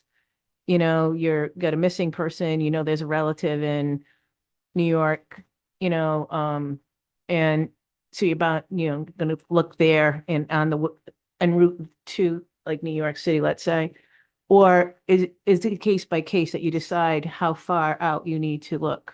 It's case by case. So, for instance, I can search just the Cranston cameras and I can uncheck the Providence cameras. I don't want to, all that volume coming in. So it's really up to the person making the search, how far they want to search outward. Because you get too many hits and then you have to go through them and figure out, what's valuable and what isn't. Yeah. I will say that it really struck me at one of the very, very early press conferences that they had after the Brown shooting, that I don't know if it was the colonel or someone said they can't wait to get like a vehicle identification to get it on the flock system. And that had to be like very, very early on, like maybe the first or second news press conference. Yes. Yeah. A second. Yeah. Anything else from the council for the colonel? And I just had one final question in regards to large scale events like 4th of July. We're considering one camera at the Mount Hope Bridge in and out. Does Flock support those types of large events? As if, God forbid, anything happened, we know we're a soft target. Would it be able to do anything when we have that many volume of people?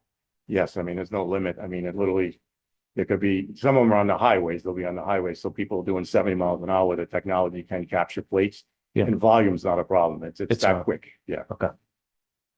Thank you. Chief? Briefly, Mr. Chairman, if you look at the memorandum of understanding with the state police in Bristol, we are forbidden with sharing any information. So the Bristol Police Department will have zero sharing capabilities with anybody.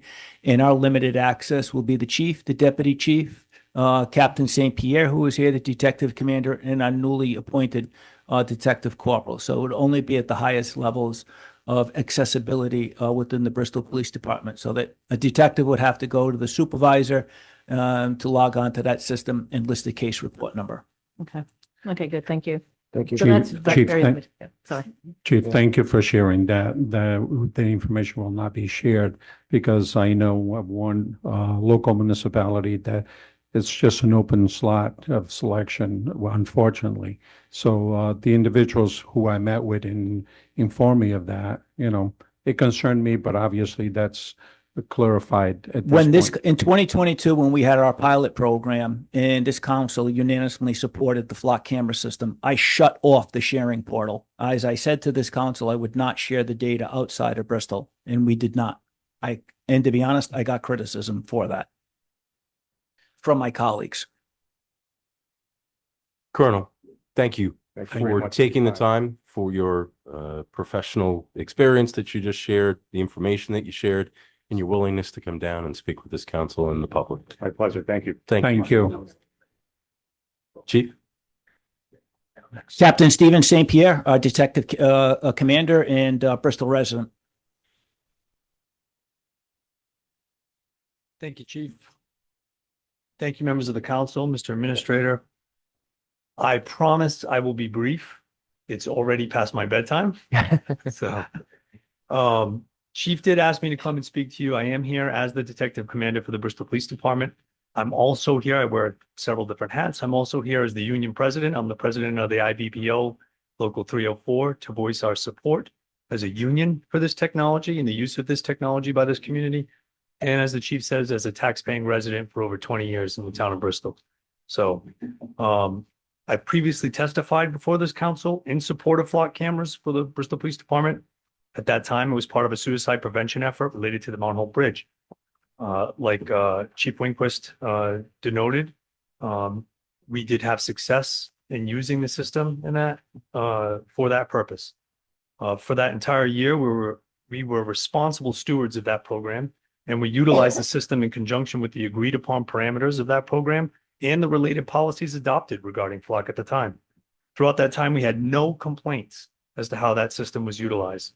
And when the program concluded, we removed the system in accordance with those agreements, with full transparency.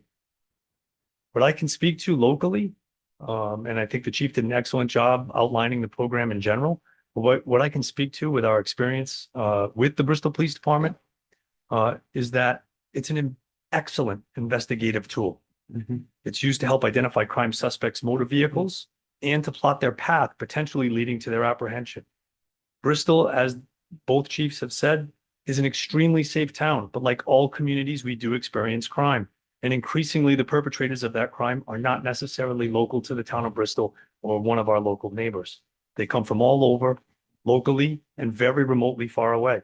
They travel to this community to commit these crimes. They use the use of the flock camera system and LPRs like flock are becoming increasingly necessary for all police departments, all law enforcement agencies, as investigations frequently lead to suspects traveling from afar and fleeing from this particular town following the crimes that they commit. Flock is a very effective tool in identifying and locating suspect vehicles, following them to aid in hopefully positively identifying the criminals, and then hopefully assisting in the prosecution of those criminals for the crimes that they have committed. In a small town like Bristol, flock is admittedly not necessarily as effective as a crime prevention tool or a proactive crime tool, as chief indicated, as it is used in Cranston. In our experience, we didn't have that same experience with flock. We don't have a ton of stolen vehicles coming through. We don't have a ton of warrants coming through. However, I can tell you it's extremely effective, leading to positive police prosecutions and investigations following crime. They've proven to be very effective investigation tools, and they have helped even these investigators in the town of Bristol solve crimes that have already been committed in this local community. We've used flock information to assist in numerous cases because, like I said before, these criminals don't stay in town. They travel to different communities. They travel to different states. A large percentage of the crimes that we are seeing locally involve fraud, credit card scams, banking scams, ATM scams, and retail store scams. All of these perpetrators use vehicles. All of them travel in and out of communities like Bristol, committing these crimes, and not being able to track them hinders local apprehension and prosecution. Flock cameras are becoming the frontline tool against these types of crimes, and they do lead to meaningful apprehensions and prosecutions. In the town of Bristol, I can give you some real examples of cases that flock has been successful with, and there are many more. I just tried to highlight a group of cases that might be relevant to the council. So in 2024, we investigated the case of numerous vehicles being broken into in the town of Bristol, the town of Warren, and on Aquidneck Island. The suspects broke into vehicles in Portsmouth, Middletown, and Newport.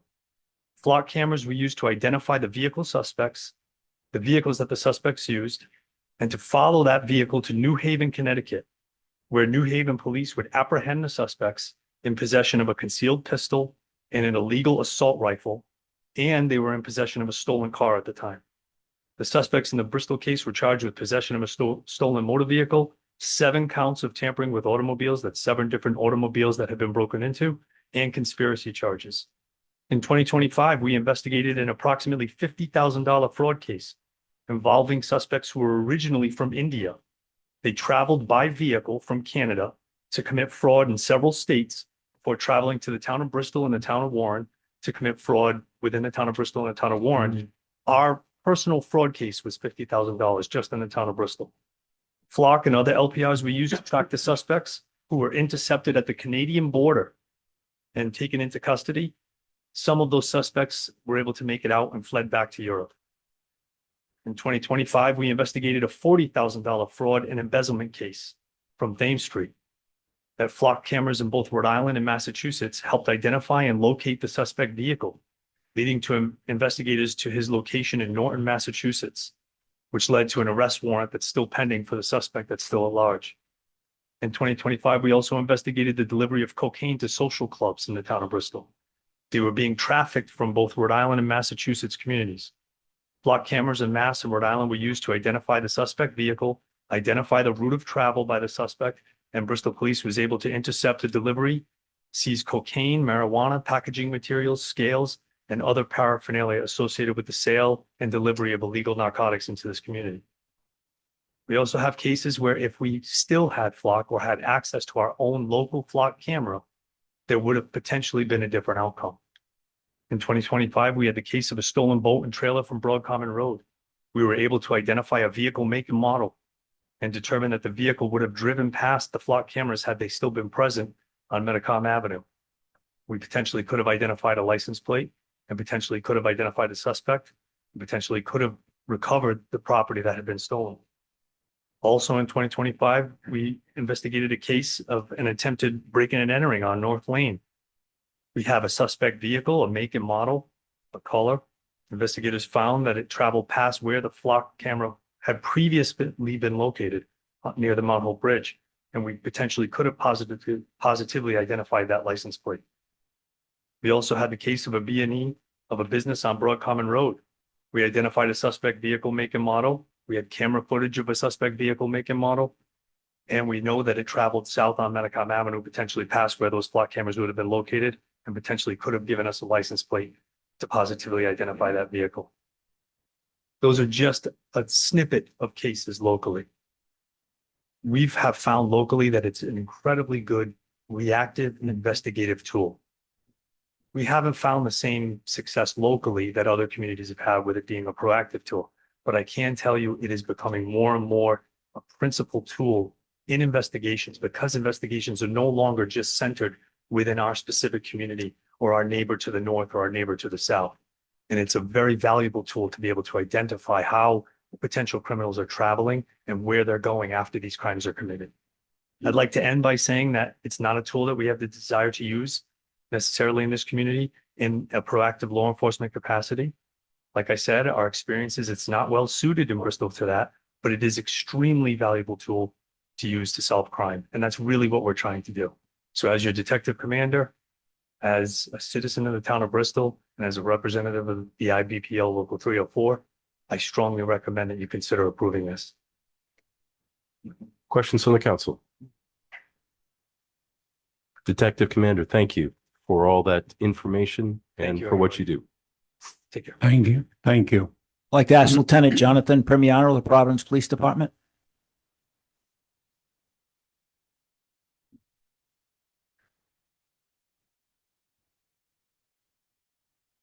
Thank you, Chief. Thank you, council members. Welcome. My colleagues didn't leave me much to talk about, did they? No, they did not. So I'm probably going to be the briefest one up here. Just a little background. 28 years in law enforcement. My first 4 years were spent right next door with the Warren Police Department. Born and raised in Warren, I have family here in Bristol. So I have some roots here. So I understand the small town versus the big city. What I can tell you is that in my 24 years with the Providence Police, I've spent 15 of those investigating major crimes. I currently oversee the department's real-time crime center and digital intelligence unit.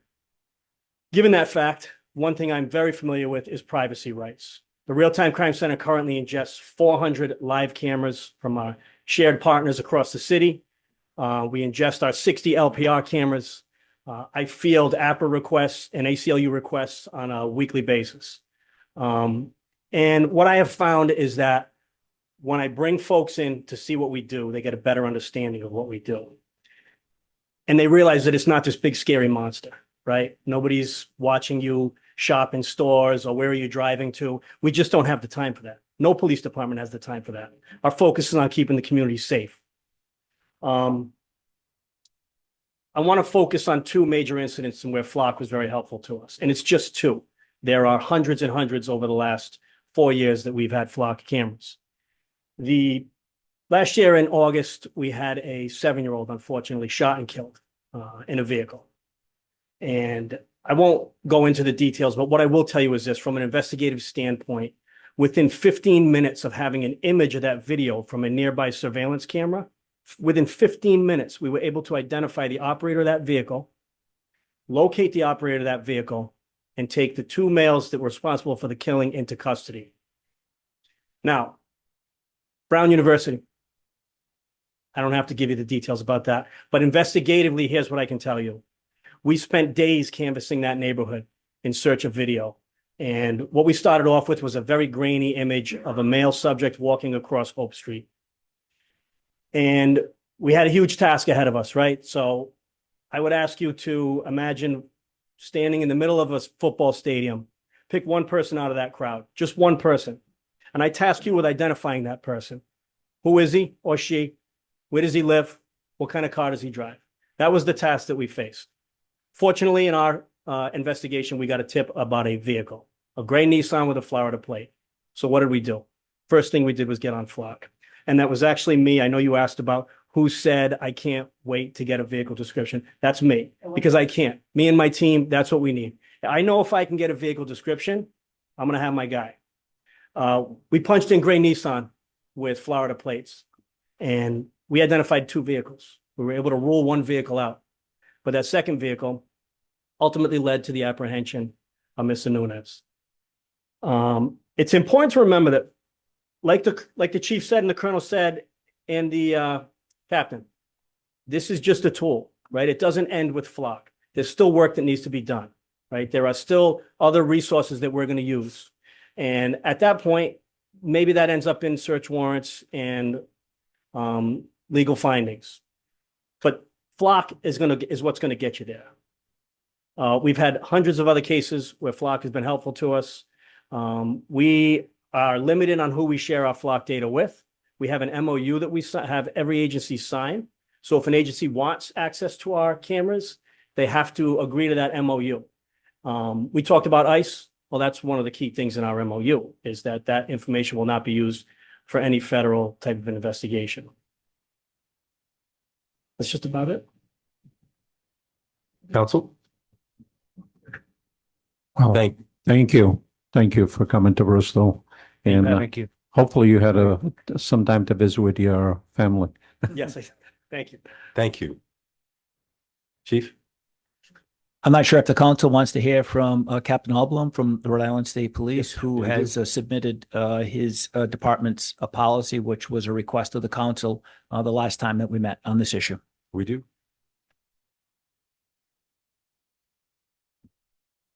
Evening, Town Council. How are Good evening. Good to see you again. Good to see you. So, you heard my proposal last time. I imagine you don't want me to repeat it. Is that correct? Or I can if you want.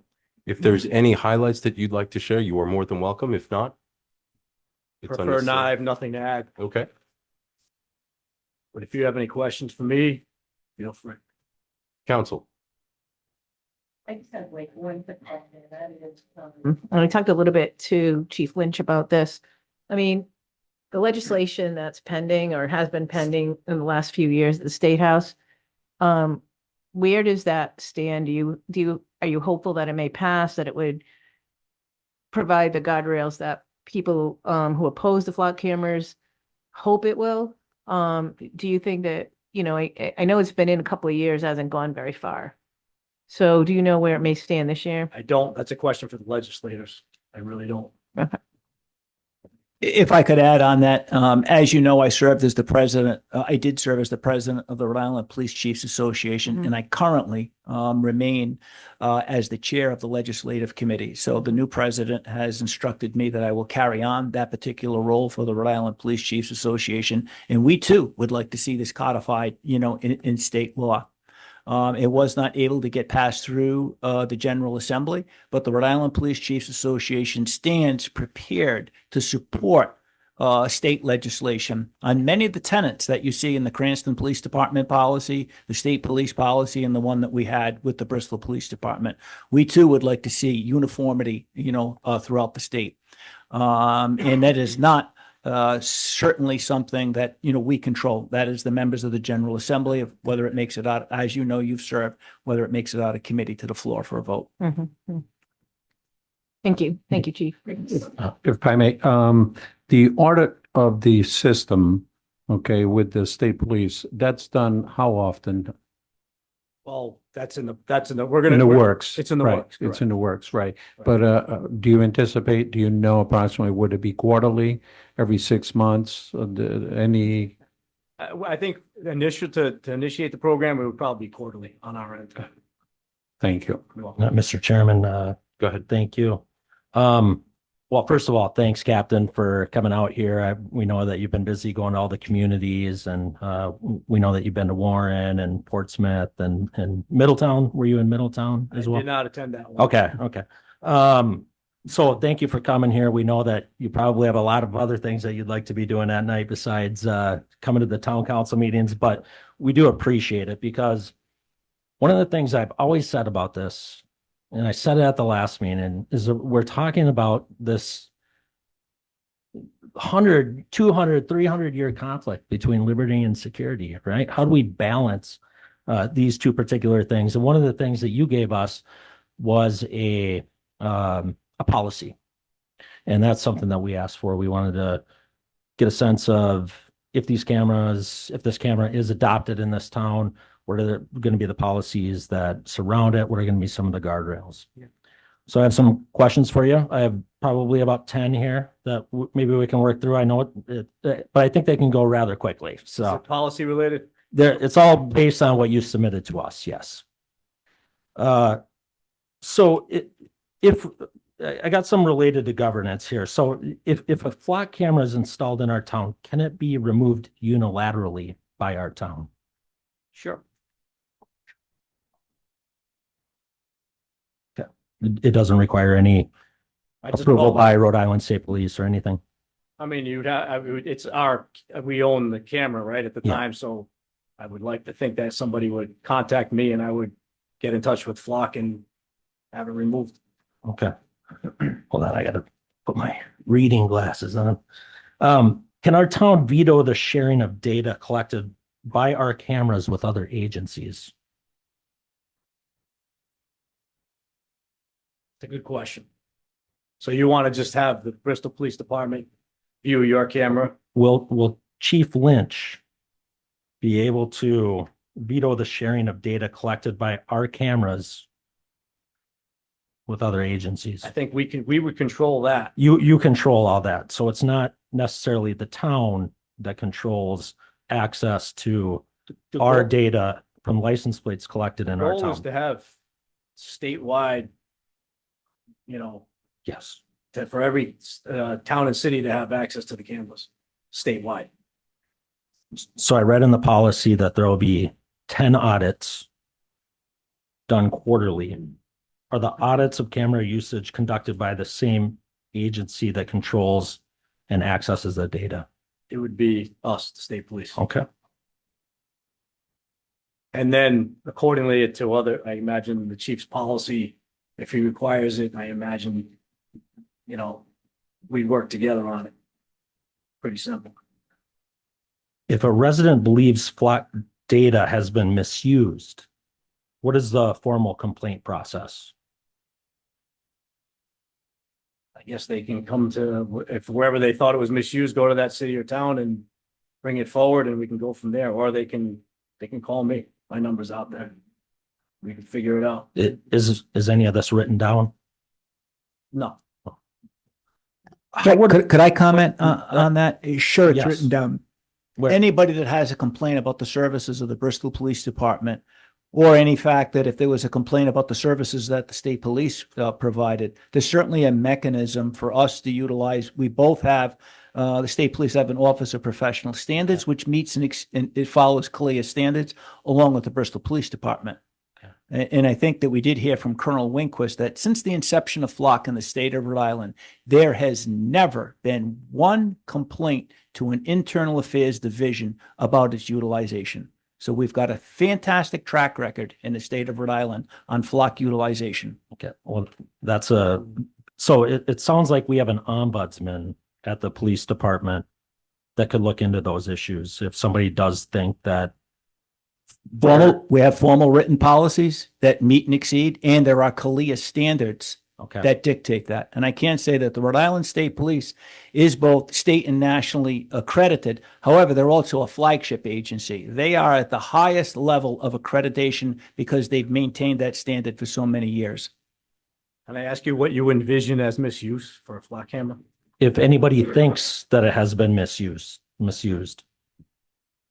I don't have a definition of misuse, but let's imagine that somebody feels like they have been surveilled or somebody has wrongly accessed their information, maybe something is amiss.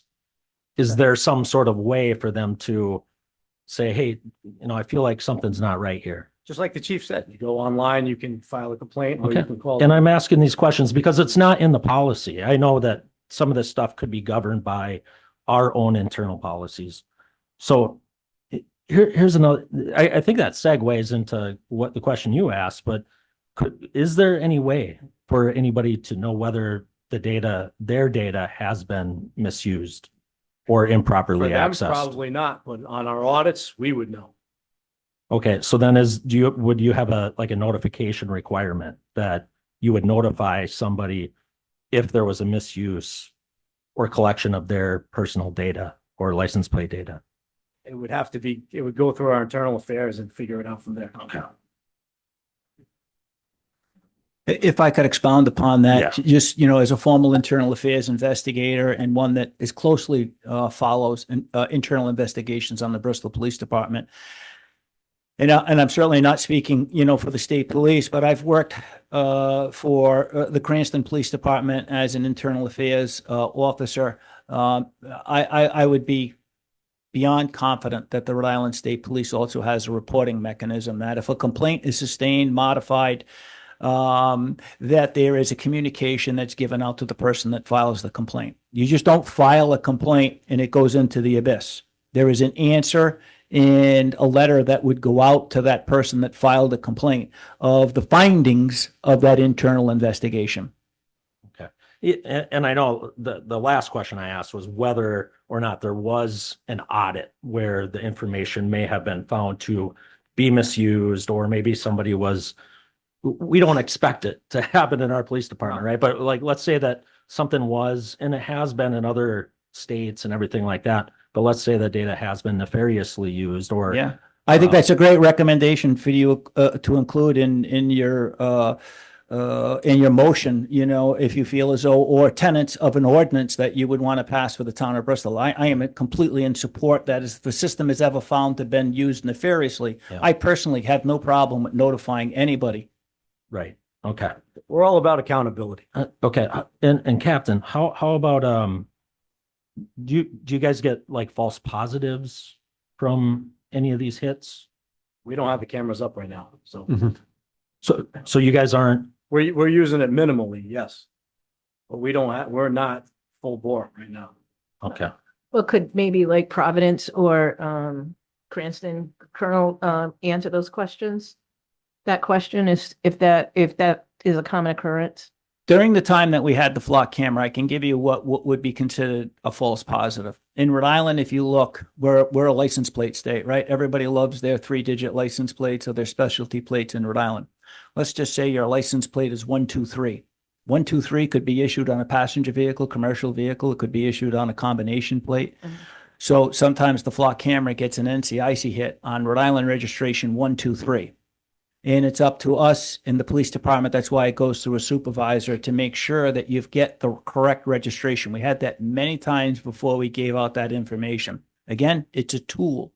Mhm. And it's up to us to put the humanistic factor to it. Again, when people drive by the flock, 99% of the vehicles that drive through it, there is no falsehood because there is no reason for flock to send a signal to the police dispatcher. It's merely taking a photo of the license plate.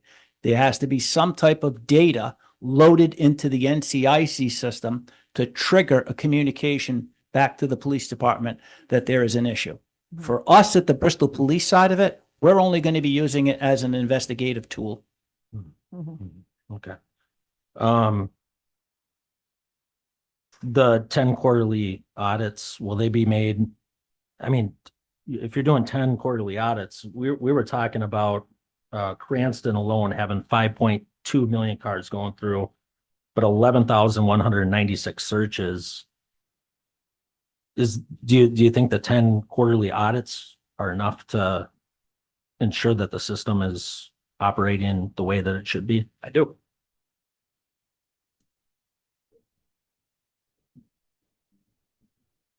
I think I got one last question. This one relates to, this one's a little bit trickier. Are you familiar with the federal 287G program? I know, Chief Lynch is. I'm not. What is it? It's the Immigration National. So a 287G program is the federal government, in essence, deputize local and state police officers to be agents of ICE and to go out and enforce administrative procedures. I can tell you at this time, the last time that happened was, I believe, under Governor Kacheri with the Rhode Island State Police. Yeah. To my knowledge, there are no 287G police officers in the state of Rhode Island. Nor will there ever be one while I'm on the Bristol Police Department and leading it. And I don't believe that Governor Dan McKee is going to be deputizing any members of the Rhode Island State Police to be agents to enforce administrative civil matters pertaining to immigration. And I totally agree with that. This is not going to happen. Yeah, it's not going to happen in Rhode Island. My question for you is, what if there's a 287G officer in Florida or Texas or Alabama or one of the states that participates in the 287G program? In 2017, this council passed a resolution which was supported by the ACLU. We also have policies on the Bristol Police Department about our engagement with ICE, and we will have no engagement or enforcement on administrative civil matters. Right. Period. I agree. But how do we know that somebody from one of those states is not a 287G officer? That's my question. That's how it gets a little tricky, I think. I'm confused by your question, sir. So if somebody from Florida requests data from us and they're a 287G officer, It's third party. We how can't do we, share with third party. so we can't share with anybody? Unless I as an administrator have to agree who has access to our cameras. And no one's getting access to our cameras without an MOU signed. Okay. So if there's a MOU signed with that police department, then how do we ensure that it's not a 287G officer accessing? They're law enforcement, and if you can't trust them, I mean, we do our best to hold them accountable. Okay. All right, that's the only questions I got. So I had just one quick thing. I mean, I do think that I'm looking at your general order 80G.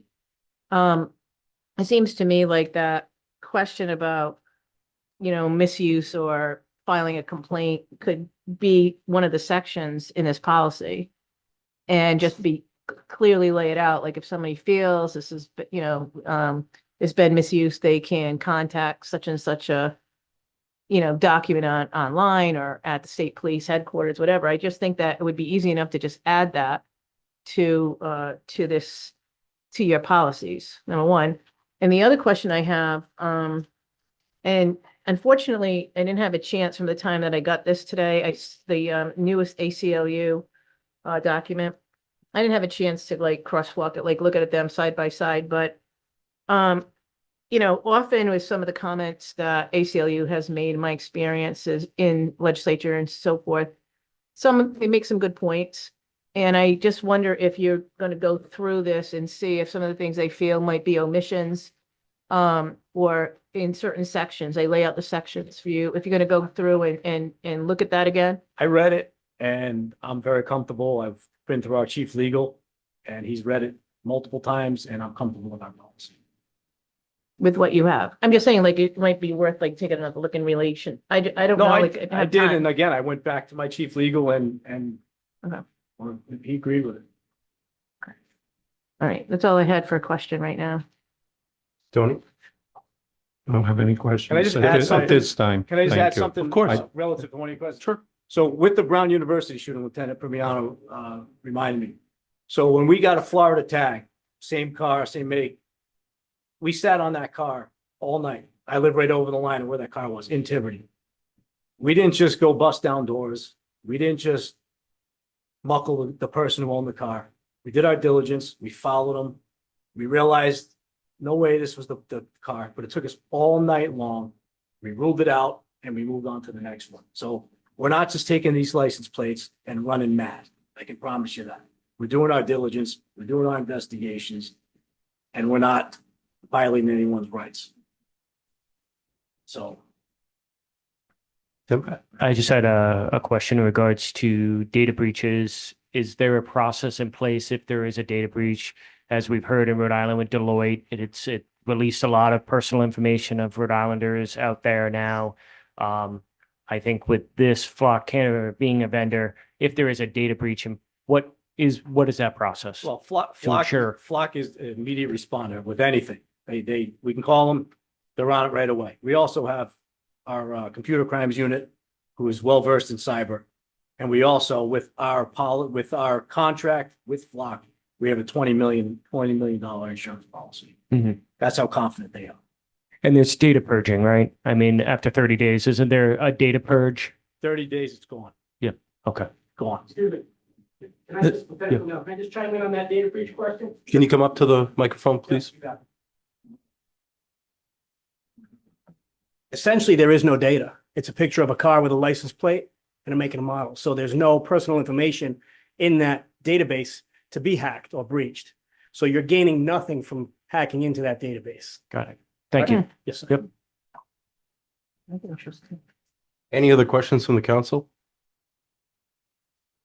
Thank you for taking. Thank you. Wait, one extra second. I know it can feel sometimes, and I could feel some of the response that it may be a little bit of attacking.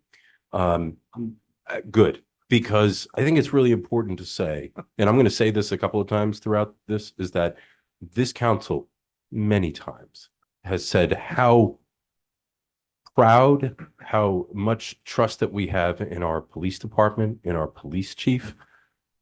And our police chief often says that the Rhode Island State Police is the highest echelon. There's nothing higher. And Next to Bristol. What's that? Next to Bristol. Next to That's not what you said, Chief, but that's okay. So here's where I'm going with all of that. There's a reason why we have trust, because they've earned it.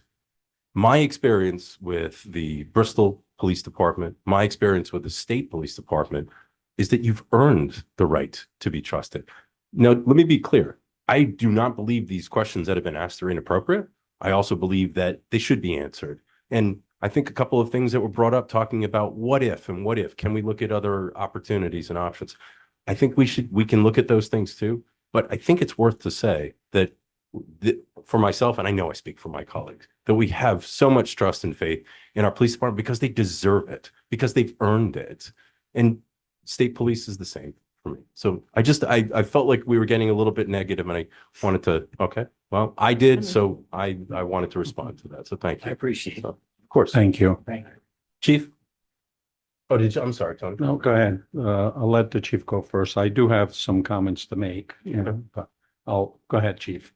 So the only thing I would like to say closing is I did discuss it. I know that there are folks in opposition. I just want to let them know that I truly respect their position. And I think it's allowed me as the chief, even in 2022, I took the letters from the ACLU and I was the first police department to disclose where the camera was. And I want to credit the captain for being transparent to the Bristol residents where the camera was going to go with his first time that he came and testified for us. I know that there are reservations. I know that people have concerns. And I value the opposition because it helps me build better policy, better audits, better inspections of the system, because it's important for me, to leave a legacy of excellence when I'm done in the Bristol Police Department. And that goes, I'm honest when I say that this system will be administered with true leadership. Thank you, Chief. So this part, I'm going to, Could I just ask a quick? of course you can. I'm sorry, Tony, you wanted to add a couple questions too. My apologies. Go ahead, Tony. Go ahead. for- Yeah, sorry. Mr. Chairman, first of all, I'd like to thank all the folks that reached out to me and to all of us, actually. I know we received quite a few emails, pro and against. Believe it or not, there were. because, but anyway, and so thank you to all of you who send those messages to all of us. It only took about 4 to 5 hours of work to read them all, but anyway, and out of that, I extracted 3 comments that really hit me pretty hard to think that against flock cameras, but yet, here's the first one in quotes, okay? I'm willing to accept the risk of more crime in exchange for freedom of movement and more personal privacy. This was a statement made by one individual. Another, okay, not in the same communication, protection from surveillance and privacy for all citizens is more important than catching a few. The other one, there were 3 of them, but some things, and again in quotes, okay, but some things are more important or sacred than safety. I disagreed. I wholeheartedly disagreed with these 3 comments. If that's where you folks are standing, the few, okay, not all of you, although there were a few others, that it really crossed my path did not very well, okay? So, and something you need to keep in mind is whatever vote we take here, it's not just on your behalf, it's in our behalf as well. We are residents of this community. We are homeowners, we have families, you know. I mean, I go down to, well, anyway, we have children, grandchildren, and so forth. So there is a lot more. So when we're talking about safety, protection, and all of that, you're hitting the wrong button, okay? It's too close to my heart. My children, my grandchildren, yes. Do I care about what happens? And it's already been stated by some of the folks, okay, what can be done and how quickly, given the tools to the police department. And I know you've stated over and over, Bristol is a safe community. Why should we monkey around with it? Just because it's not broken, don't fix it? Wrong, okay? In order to keep that level of safety, and I know as a former director of public safety in this town for 4 years, okay, I know what it takes. I do. And, you know, and I will not share that piece because it is safety and it is security of the community. But it's important to keep in mind, you know, why, if we don't provide the tools to the police department to stay up to par and try to resolve matters as they may come along, then we fail. Thank you. Okay. Mary? Yeah, thank you. I just wanted to ask the chief and Andy, our solicitor, you know, it seems to me that one of the issues that comes across in many of the letters that we've received, people who are opposed to this, it comes in because there's nothing official in legislation, either an ordinance or legislation at state level.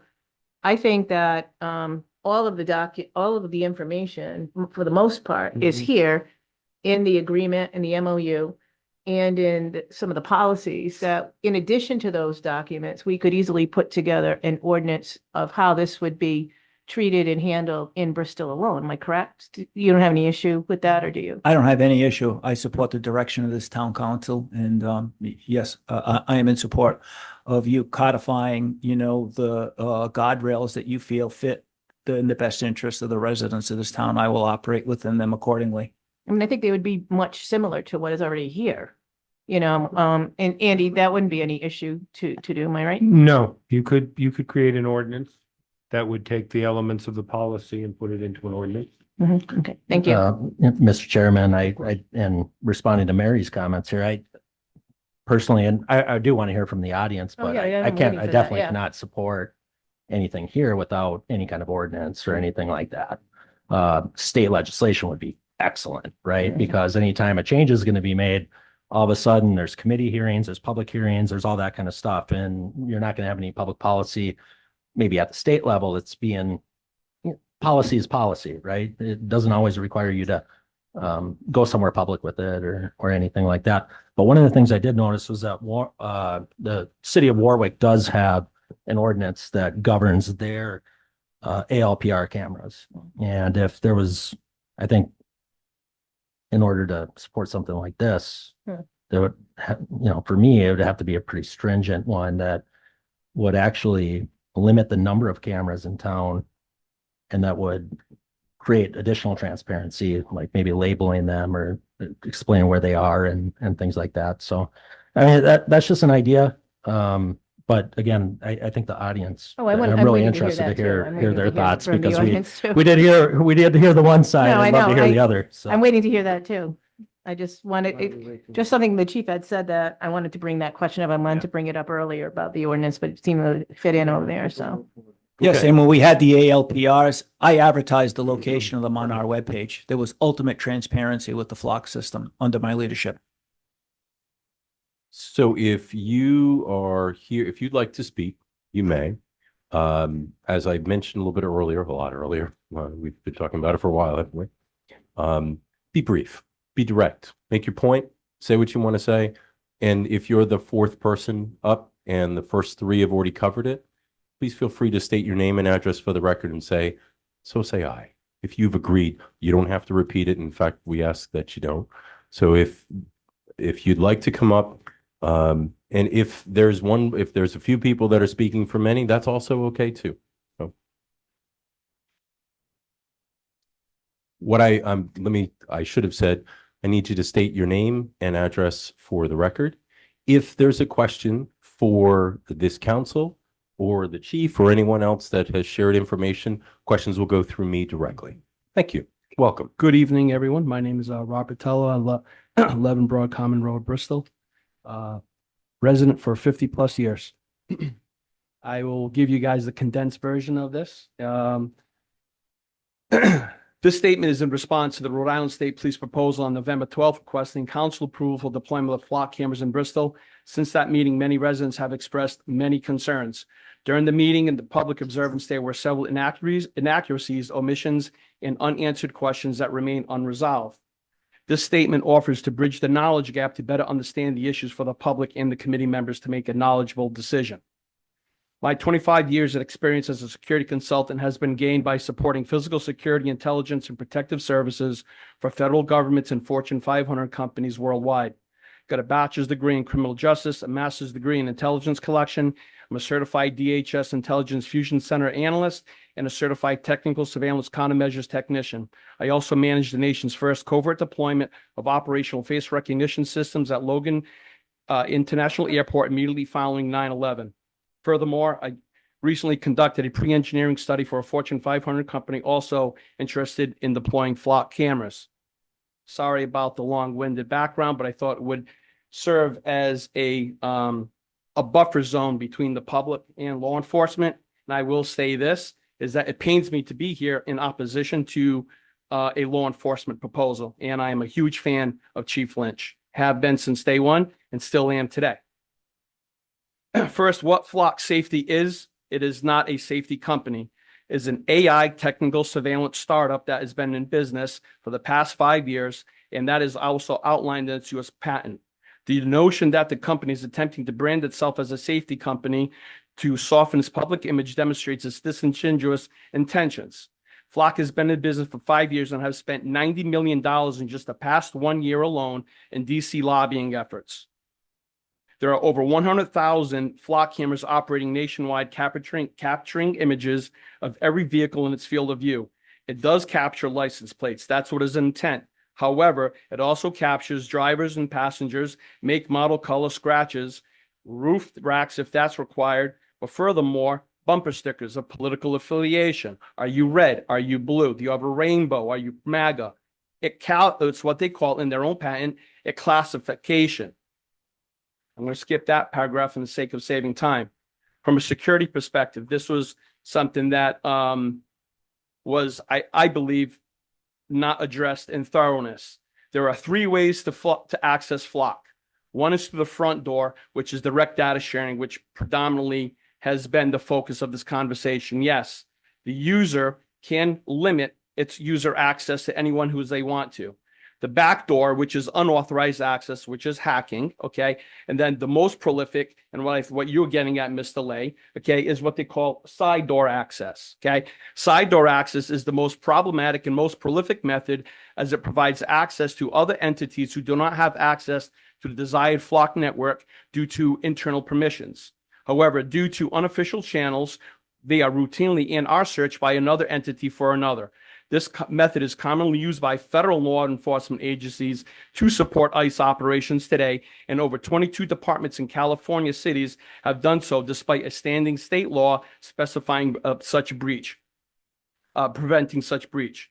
Despite Flock and Amazon Web Services having encryption, okay, so I want to get back here. So there is data storage on the Flock cameras. They're stored for 7 days locally on the pole. After 7 days, they're transmitted wirelessly to the Flock server. It is at that location that they're saved for 30 days. And at that point, it's transmitted to Amazon Web Services, where they can be held for minimum of 3 years, okay, or longer, right?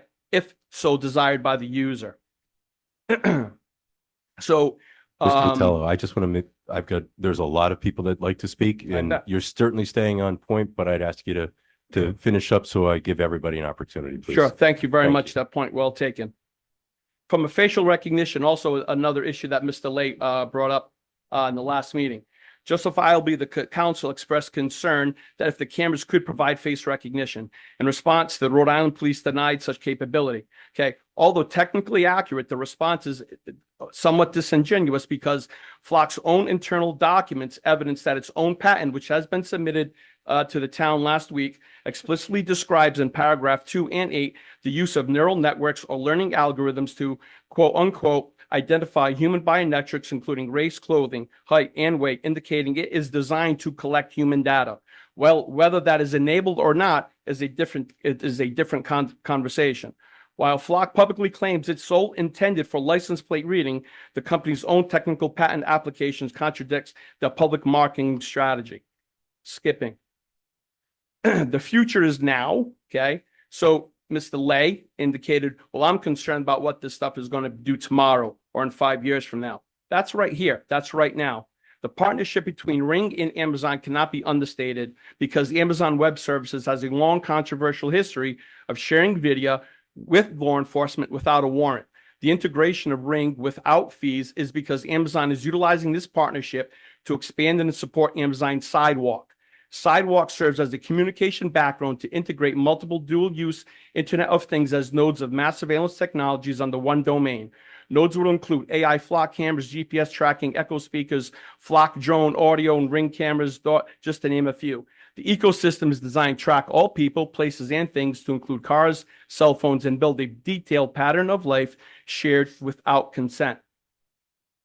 Adding insult to injury, the network extends at more than a half a mile, enabling more connected devices to act as bridges. This feature now covers 90% of the U.S. population and unsuspected homes as part of the decentralized global surveillance mesh network without consent, and we're paying for it. And this is going to be closing towards legal liability and constitutionality, because that's where this comes to. In this past December, Rodriguez versus the City of Sandwood established precedent that images captured by Flock cameras are indeed public records. Rhode Island Access to Public Records Act, or APRA, grants all persons access to government records, including video and photographs collected by agencies, unless exempted due to a quote-unquote active investigation. Therefore, since 99.99% of Flock photos are of innocent drivers, not of investigation, such images would qualify for public records access, which can be utilized by malicious actors. The false alarm rate was also a question that was brought up, okay? From my experience as a security engineer and looking into a pre-engineering design, it was 10%, okay? False positive, false negative. Those are largely due to environmental, wind, snow, sun glare, humidity, right? Those all play into the fact of the false positives and false alarm rates. So, Mr. Vitello, I'm sorry, I need to be fair to all. Sure. So I would ask you to just, Thank you. Okay. So I'll take that. We're not going to do that often, but I heard an overwhelming want to hear the rest of your statement. So please. Thank you, sir. Yeah, of course. One question that was not asked at last meeting is, quote, If Bristol was granted Rhode Island State Police permission to install flock cameras and a legal challenge derived from a wrongful arrest or a Fourth Amendment challenge, would Bristol become party to such legal proceeding? The answer is likely yes. Bristol would likely be Bristol would likely be party to the legal proceedings at the risk of damages, as qualified immunity would not extend to the town, but conveniently only to the elected representatives who voted in favor for it. Diligent risk management to protect the hard-earned tax dollars that we contribute to support this community should be paramount importance. Constitutionality. The central question to this debate: do AI-powered mass surveillance cameras deployed by the government violate Fourth Amendment? In last month's meeting, Chief Lynch stated at the 1 hour and 6 minute mark that this issue, quote, went all the way to the Supreme Court, and it has been determined that these flock cameras do not violate any constitutional protections, unquote. It remains uncertain as to what Supreme Court case that the chief cited, but this statement is not accurate. The Supreme Court has not yet heard of any ALPR camera case. While there are multiple ongoing nationwide lower courts debating the constitutionality of flock system, the Supreme Court has not taken up the case. This is factual and this is verifiable. With that stated, constitutional scholars reference a momentous U.S. Supreme Court case precedent, which is Carpenter versus the United States. It's a mass cell phone location surveillance case in which the Supreme Court strongly held that the government must obtain a warrant to access historical cell phone location data because, quote unquote, this kind of comprehensive tracking gives the government an intimate window into a person's life, revealing not only particular movements, but through them family, political, professional, religious, and sexual associations. It creates an all-encompassing log of a person's movements, creating a digital mosaic of a person's pattern of life, which violates the Fourth Amendment. This precedent has challenged Flock's technology because the system is all-encompassing, 2, continuous, and 3, long-term. Ultimately, the pinnacle of this debate will finally culminate with the outcome of Schmidt versus Norfolk, which was brought up this evening. The U.S. District Court ruled that the plaintiff does indeed have standing to challenge the city use of flock cameras, arguing that the system violates the Fourth Amendment. The final outcome will likely be heard by the Supreme Court on appeal soon, which will wait that flock surveillance will be ruled unconstitutional. Per Chief Justice Roberts, Carpenter versus the U.S. opinion, quote, the court aimed to avoid embarrassing the future while adopting constitutional protections to technological change. Therefore, one may question why the Rhode Island State Police would risk legal standing to rush into a system that is highly likely to be ruled unconstitutional and rescinded. The answer is because the state police, as a law enforcement agency, would have qualified immunity from the millions of drivers whose rights were violated prior to the impending of this ruling. Conclusion. It is well documented that Flock's short 5-year tenure has exposed local municipalities to millions of dollars in financial liability. At last month's council meeting, the committee was observed to be tacitly open to grant permission based on 1, their trust of Chief Lynch, 2, reviewing the police MOU, and 3, be notified of MOU changes after the fact. Despite this not being effective mitigating of any of the risks presented herein, last month's town council meeting also ordered that this debate be continued until December 10th. However, despite such motion to postpone this decision, it appears there has been 4 ALPR cameras, Genetech models, installed in Bristol, located at State and Hope, the top and bottom of Tupelo, and Washington and Hope. The question the community has been buzzing around is, was the council aware of the installation of this activity, and if so, who approved it and when? The notion that installing ALPR cameras during an active flock debate demonstrates a lapse in judgment that erodes the community's trust and confidence in its municipal government.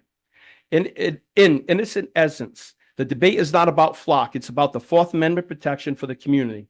To date, a minimum of 5 senators and members of Congress have submitted inquiries to flock and U.S. agencies about these privacy concerns.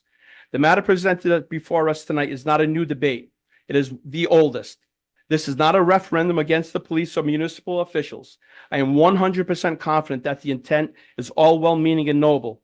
But as Supreme Court Justice William Brennan stated, while the machinery of law enforcement and the nature of crime itself have changed dramatically since the Fourth Amendment became part of the nation's fundamental law in 1791, what the framers understood then remains true today. that the task of combating crime and convicting the guilty will in every era seem of such critical and pressing concern that we may be lured by the temptations of expediency into forsaking our commitment to protecting constitutional individual liberty and privacy. Experience should teach us that the greatest dangers that to liberty lurk in the insidious encroachment of men of zeal, all well-meaning but without full understanding.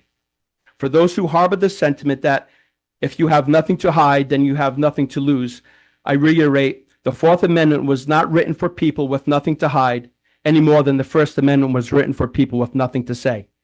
Tonight is not a typical council. We stand here and witness before you all tonight as our magistrates to effect your duty and oath to serve the vast majority of citizens of this community as witnesses in rejection of Barrington, Warren, Middletown, Portsmouth, to preserve our constitutional rights as granted by our nation's forefathers by 1, rejecting the Rhode Island State Police ALPR surveillance proposal. 2, remove any and all ALPR surveillance cameras already existing. And 3, establish a working committee to develop and adopt a municipal policy with its citizens to ensure that the preservation of our Fourth Amendment of the citizens of Bristol. I rest. Thank you. I'm happy to take any questions that you may have. So I should have said this in the beginning, and that was fine, is that when everybody speaks, if you could see our sergeant at arms so he can record your name and address. It's already done. Outstanding. Great.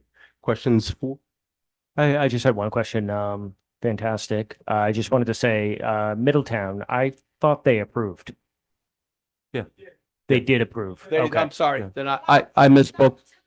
Hey, that's not, I'm gonna be very clear, and I'm only going to say this once. Everybody gets the respect. The person speaking is the only person who is speaking. Please. Thank you. I'm sorry if that was stated out of error. Nope. I just wanted to clarify. I just want to make sure. All right. Thank you. Any other questions? Thank you. Thank you. Good evening. I'm Lauren Byrne from Paul Street. Welcome. Thank you. I do have prepared statements, but I do want to address one thing that just came up this evening. From what I heard, the state police will own the camera and oversee the policies. So I believe it is the duty of the council before voting to investigate that further, because you could pass legislation or ordinances that are not going to supersede what the state police want to do with those cameras, which is create a statewide and ultimately national network. So I encourage you to not take at face value that an ordinance will solve the concerns. I'm here to speak in opposition of the installation of flock camera. There are many clear, immediate, and uncertain future risks that outweigh the assumed but not guaranteed benefits. Here are some of the reasons why the town council should reject this proposal. Some of the info I'll refer to can easily be fact-checked through quick online searches. First, the camera network and people and institutions associated with them form a large, complex system. Key features of complex systems are a lot of uncertainty, unpredictability, and unintended consequences that may emerge only after lag times, including from technical errors and unethical human choices. Evidence is emerging of lots of unfortunate, sometimes harmful surprises, such as camera footage being mistakenly broadcast online in real time, including of a schoolyard. Also, investigations by journalists have revealed that camera databases have been searched to track protesters in some communities. It's impossible to predict what other negative outcomes may arise from these systems. To add to the complexity and uncertainty, flock cameras are AI-based and connected to a national corporate controlled network. These create conditions and risks that are very different from other cameras on closed networks, so attempts to compare them are unjustified and meaningless. We need to be very clear, as the previous speaker spoke about, what we're dealing with. These characteristics pose many risks, including first, the cameras are run by a for-profit company. The only thing we can trust about the company is that they want to increase their profits, even if that means sacrificing local communities where they do not live, well-being and individuals' rights, and misleading everyone about the security of the cameras and their benefits. Indeed, some of the company's claims of decreased crime due to flock cameras' presence have been debunked, with journalists reporting that crime has remained stable in those communities or even increased slightly. The company simply cannot be trusted as their own marketing brand. They are trying to sell a product. The data are ultimately out of the local community's control, regardless of any policies. The goal is a national network. Why have the camera and make money off of it if you are undermining the whole policy or the whole point? People connected to the network anywhere can access data from Bristol. I am skeptical that any policy that we put into place will prevent that. Instances of that happening with negative illegal outcomes like police officers stalking girlfriends have been reported. It is a statistical inevitability and fact of technology that the number of harms to innocent people will increase with increasing number of billions of records, trillions of records based on the councilman's math. Policies can be put in place, they can be ignored and broken. Third, AI itself has many unknown, uncontrollable, evolving risks. Many experts have reported on the increasing insecurity of relying on AI to do what it was supposedly programmed to do while not doing things that we don't want it to do that are harmful. AI can go haywire. Those points suggest that policies offered to suggest that the data are secure cannot be guaranteed. With new leaders, both corporate and governmental, policies can change. Even if you want them to report that, we can't guarantee that they will. Further, as I suggested, local and state policies may be irrelevant when the data are actually controlled by a for-profit company, when federal authorities want to intervene and take the data, or company that self-reverses policies and decides to sell the data. Public records has also been reported, so these aren't necessarily secret data. They are data, by the way. Photographs are data. Another recent concern reported by Forbes is that the company itself, quote from the Forbes article, has allowed customers to be able to request either live feeds or 15-second clips from around the time a vehicle passed through a camera's field of vision, with newer cameras allowing wider angles and adjustments to move into different views. This undermines the claim that they are only for license plate reading. It's only a matter of time before shifting baseline results in facial recognition being available. Another big issue is that the cameras can be hacked. Look up the YouTube videos, people are doing it. Some people have argued that there are so many cameras around, so what's one more? That flawed logic suggests that just because somebody over there is polluting our bay, it doesn't matter if I pollute the bay too. Further, this reflects the mistaken idea that all of these cameras everywhere are the same. They are not. Finally, I would like to comment on the often argued benefit of these cameras, for which there is some value. While it's easy to find examples of this and highlight them as overwhelming evidence that the cameras are needed, the argument, I believe, has three flaws. With more of these cameras around, it will be ever more common for criminals to be able to evade them by swapping license plates and cars. The supposed benefits will decrease, while the risks to innocent people, there are cases online of mistaken accusations leading to severe disruptions in individuals' lives, will increase. What is never said is that it cannot be known for any amount of certainty whether the cameras were ever absolutely fundamentally essential to solving cases. That's just the counterfactual that we can never really know about. It could be that any of these cases could have been solved without cameras. I'm wrapping up with two final points. The vanishingly small percentage of cases that are solved don't offset the trade-offs of these downsides, I believe. Just because the cameras exist as a tool does not mean that they absolutely must be used, and that's the only way that we can increase our law enforcement capabilities. In sum, I believe that gains to security do not outweigh the many risks and unknowns. The trade-offs, especially risks to innocent people and too many significant unknowns about what the future holds, especially out of local communities' control, are not worth it, especially because these cameras move us rapidly and decisively further into becoming an un-American surveillance state that Americans used to criticize happening in other countries around the world. I will not feel safer in this community with such surveillance. Bristol should resist this with every power it has available to it, including the power given to the council by the people of saying no, not in our town. Thank you. And I've been told that I can ask to have this entered into the record. Yes. Is that correct? Oh, exactly what I said. So if you could make sure that you give your name and address to Archie Martins, our Sergeant at Arms. I respectfully ask, I said we were going to be brief, and we've started not brief. So I would ask that I'm not going to time, but please, if we could keep comments to a more briefer. Thank you. Not just you, obviously. So please, welcome. If you could state your name and address for the record. Good evening, council members. My name is Lisa Caden. I live on Cottage Street. I'm actually Mr. Tony Texera's neighbor. Would everyone be quiet? I can't hear the person speaking. Testing, what, can you hear me? Much Okay. better. Thank you. Did everybody hear what I? No, could you start again? Okay. Good evening, council members. My name is Lisa Caden. I live on Cottage Street in Bristol. I'm actually Mr. Tony Texera's neighbor. As a Bristol resident, I'm against the installation of flock cameras in our community. These cameras threaten our privacy, opens the door to misuse, and do not belong in Bristol.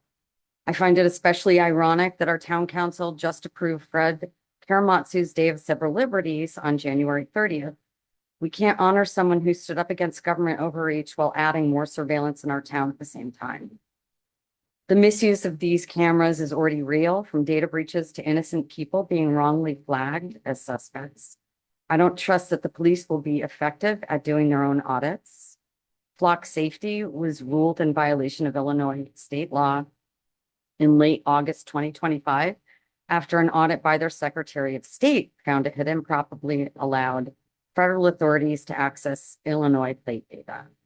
I strongly urge the town council to vote in a way that respects our values by not keeping flock cameras or by not allowing flock cameras and keeps our community on the right side of history. Thank you. Thank you. Hey, good evening. My name is David Perry. I live at 15 Ambrose Drive. Welcome. Thank you very much. I guess I will also be very brief, and I won't even look at what I've written. I submitted it to the council earlier on. I do believe that the danger of police misuse is real. I have a personal experience with it. My sister was stalked by an ex-boyfriend who was a Palm Beach County sheriff. In Palm Beach County, the sheriffs are the patrolmen. And my sister at one point was getting her tires replaced, and the tire attendant found the sheriff's department issued locator transponder bolted to the wheel well of my sister's car. You know, that we believe, you know, let's not defame anyone, but it's unlikely that it was anyone else than the ex-boyfriend tracking my sister. With the flock system, my ex-boyfriend could have tracked her car and my brother's car, my parents' car, and so on from his desk without having to bolt on any more transponders. So I'm not saying the Bristol police will do this, but I have a strong suspicion that it's going to happen. More has happened in the past. I'm an attorney myself. I want to kind of give an ambulance chaser view of at least the MOU that I've read that's been distributed. So, when I submitted, there have been a couple of settlements recently, one in Colorado for $2 million to a black family who was arrested for driving in a car that was wrongly flagged. Another gentleman made a $50,000 settlement for being wrongly flagged. So we haven't talked much about civil liability of the town of Bristol. The town of Bristol, if it turns out that Bristol located flock cameras have been used, let's say a police officer makes a mistake in Bristol and gives data to another town, and that data is used to wrongfully pull someone over, someone gets beaten up or shot or gets to a crash. Bristol's somewhere in that chain of negligence. And there's a couple of elements of negligence that I want to point out to. Bristol, to be liable for negligence under the law of every state, and this is the Rhode Island law, Bristol would have to have a legally cognizable duty owed by a defendant to a plaintiff and a breach of that duty. Okay, so you owe a duty to a person, and when you breach that duty, you're negligent. There's no law, there's no rules, there's no town ordinance, there's no state law, there's no cases as to how precisely a flock camera is supposed to be used non-negligently, responsibly. And so what I believe is that whenever a town official signs the MOU with the state police under color of his office, the responsibilities that the town has under that MOU essentially create the standard of negligence that the town will have to defeat when a tort lawyer comes after Bristol to try to hold it responsible for someone getting injured. So the MOU says Bristol Police shall not share, disseminate, forward, or otherwise provide access to any data to any third party, right? And then a list number of third parties. So once a third party, via accident, via someone's got a virus on his computer at the police station and so on, once that data is shared, Bristol has, like almost as a matter of law, by the pledge that it made as to how in the MOU it was going to use the flock data, then we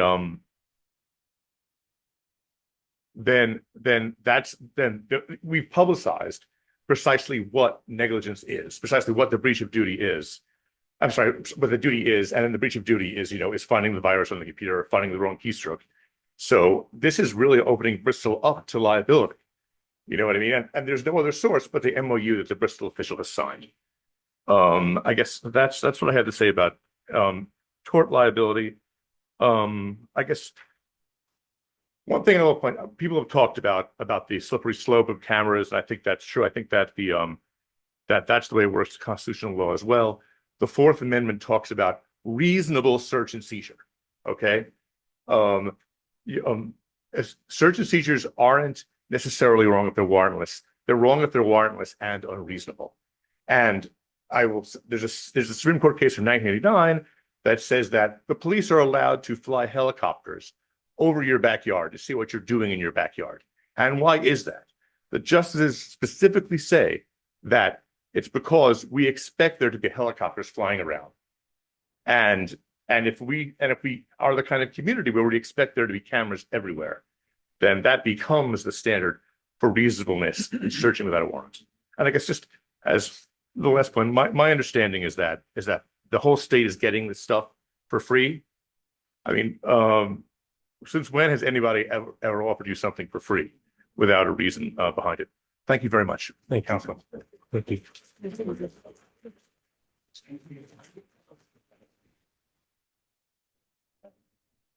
Hi, Chairman Calor. Can you hear me okay? Yes, we can. Members of the council, thank you for your time and attention. It's been a long evening and we've got more to go. My name is Nancy Hood. I live on Wood Street, and I'm here to voice my opposition to the installation of flock cameras in our town. Welcome. I'm a member of Stand Up Rhode Island, a grassroots group dedicated to preserving our democracy, and I am a founding member of East Basins for Peace. We're a grassroots nonpartisan peace and justice group that was founded in Bristol 23 years ago.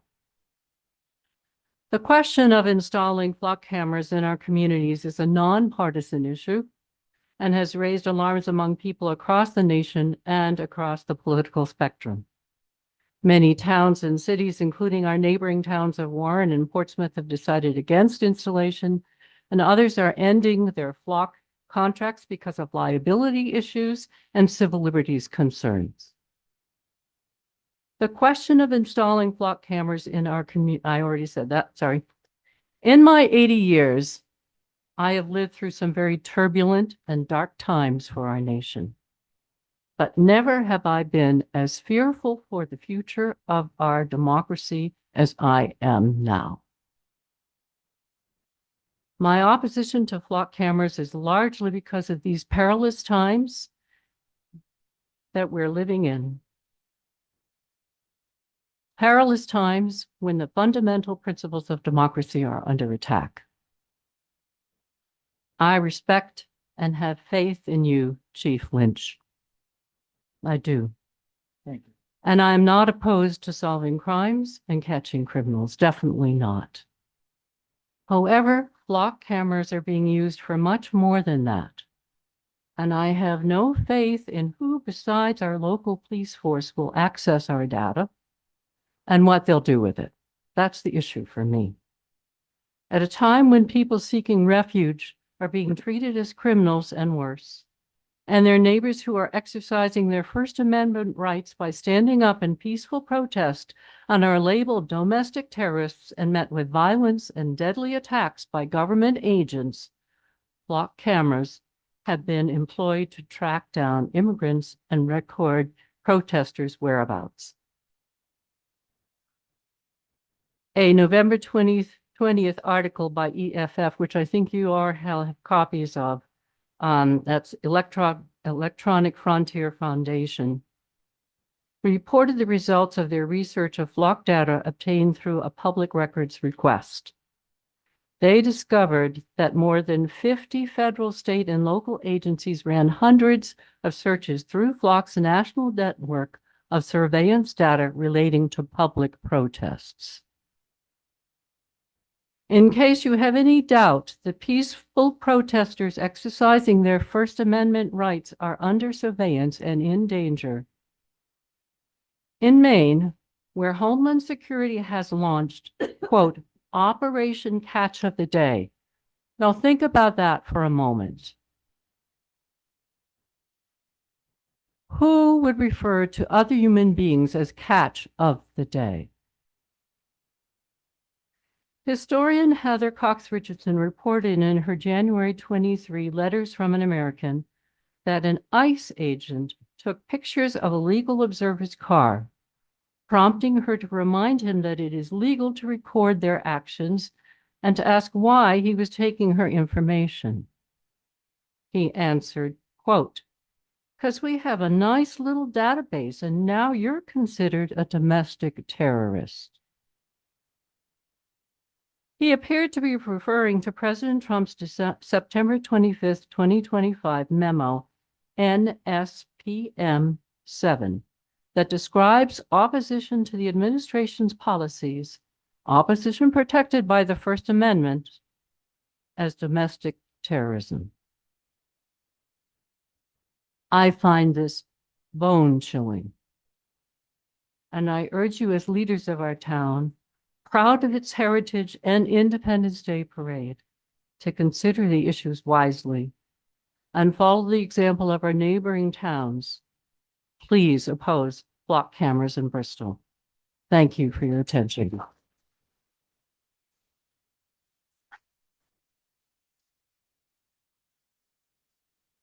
One moment. Mr. Chairman, if I may just correct, there is the reference throughout the presentations has been flock cameras.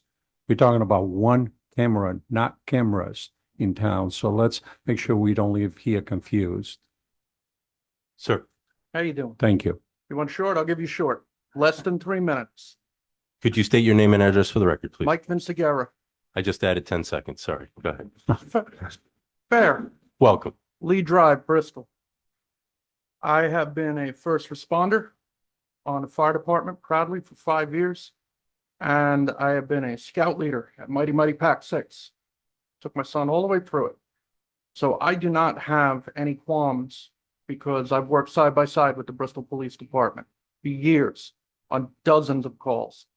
I'm not here to go after them at all. I won't waste time and I won't mince words. Be completely truthful, I don't want to be here. I get a new book and I'd rather be at home with my dog reading. But I have to defend basic privacy. I have to protest for my right to free movement, to not be surveilled, to not having my license plate scanned and shared with feds and random LEOs because they deem my freedom of movement to be a threat. Threat to whom? Doesn't matter. Get back in line. It's for your own good, for your security. Keeps you safe, right? We're just going to use AI to predict your movements from the moment you leave your house, who you're with, where you're going, patterns, data, self-incrimination. When I'm just going out to get milk. Palantir, Peter Thiel, NVIDIA, predictive algorithms, free crime. You can always tell people that never read science fiction because they gleefully side with nonsense like this. I'm not paranoid. I'm aware. I'm awake. I don't trust the unblinking eye. It's Bristol, right? The most patriotic town in America. Freedom, right? Right? Is this an oil painting? I'm being serious. This is Bristol, right? No, not like that though, the way we say. So let's get historical. Let's do some 1776. It's not just a liquor store. Let's say, what would the founders say? Let's use the guy on the $100 bill, Benjamin Franklin. The man I named my son after. You know him. Our kids play guitar together. You know who I am now. And that's I still named my okay. son after him out of admiration of someone who did something good in life. That man addressed the Pennsylvania General Assembly in 1779, and I quote, 90% of the people in this room will know this. Those who give up essential liberty to purchase a little temporary safety deserve neither and lose both. And I'm looking at you, Mr. Texera, directly talking to you. So we're not going to do that. We're not doing that. You know why? Because that's not how this excuse me, I'm Okay. losing. I spoke Here's my what this piece. council does do. No, that's not okay. There's no disrespect allowed in here. Please don't do that again. And I speak to all of you too. No one else did it. Please don't do it again. Thank you. I spoke my piece. Do as you will. But understand the consequences that you can't put the genie back in the bottle. Just remember, when you give in to fear, that's cowardice. Thank you.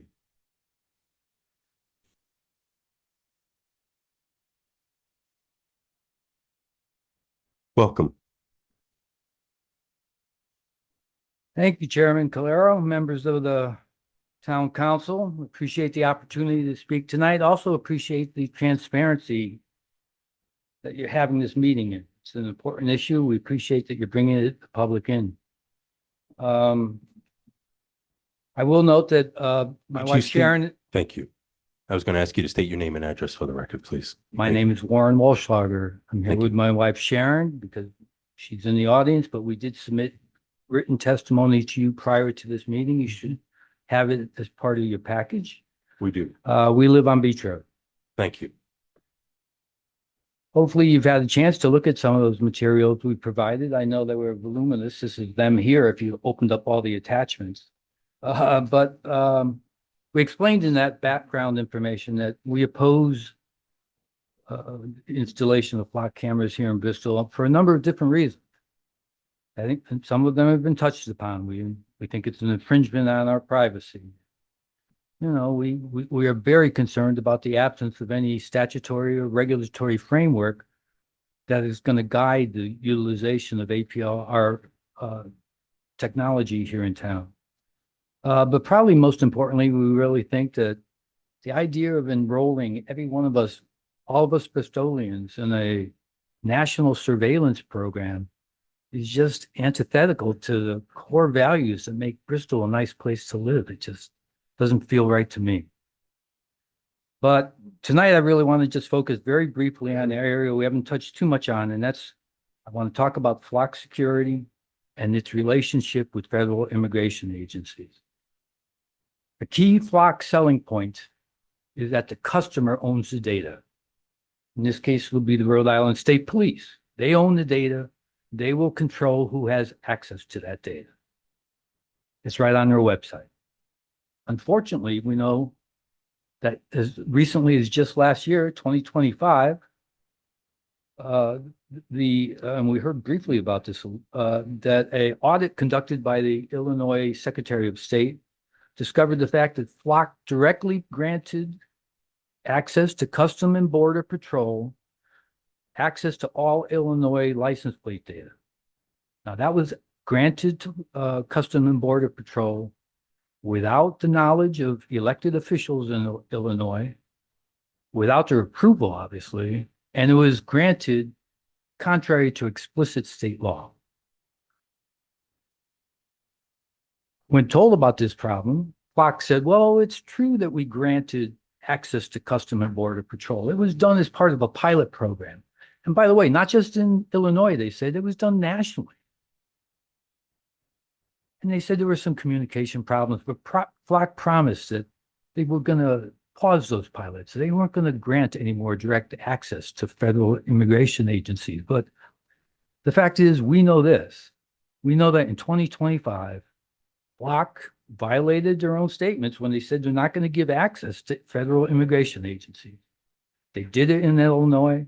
They did it without telling the folks in Illinois, and they did it contrary to Illinois state law.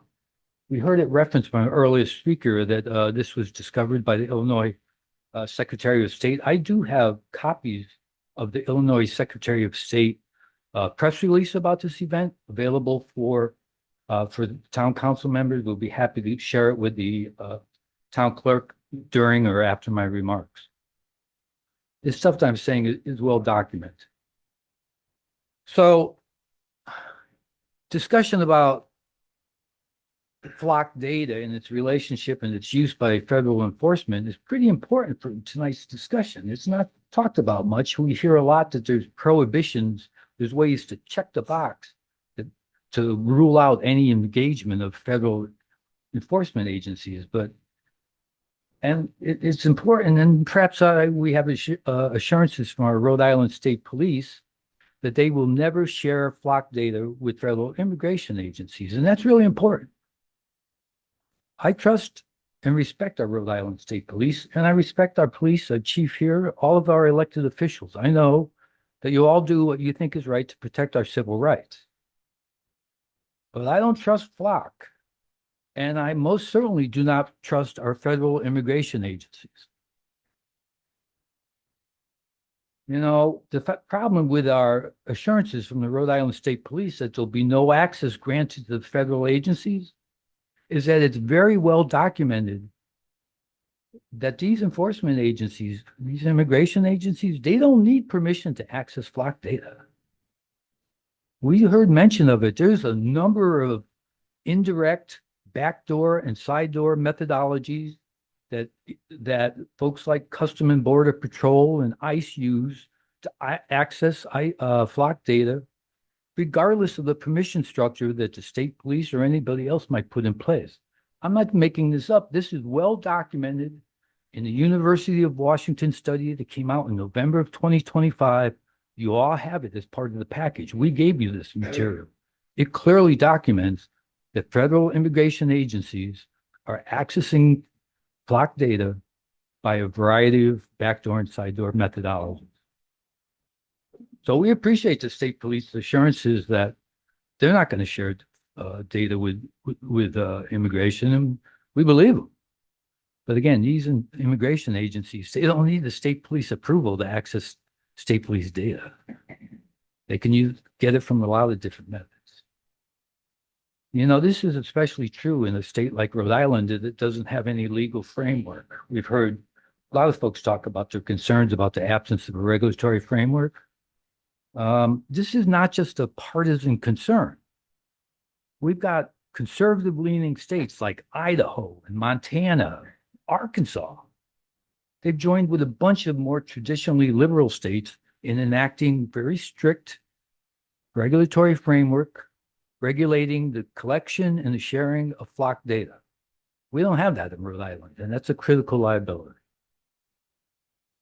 You know, I'm just closing saying we really are witnessing firsthand the trampling of our constitutionally guaranteed rights of all U.S. citizens by ICE and by Border Patrol agents.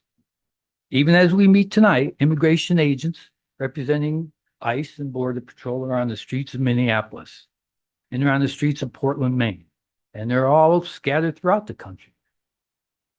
And they're surveilling, and they're detaining, and they're even killing U.S. citizens for the crime of simply executing their rights under the First and Second Amendment. There have been 3 murders in Minneapolis this year, 3 so far. 2 of them have been committed by immigration agents representing the federal government. The most recent was a nurse, worked in the hospital in Minnesota, and this one struck home to us.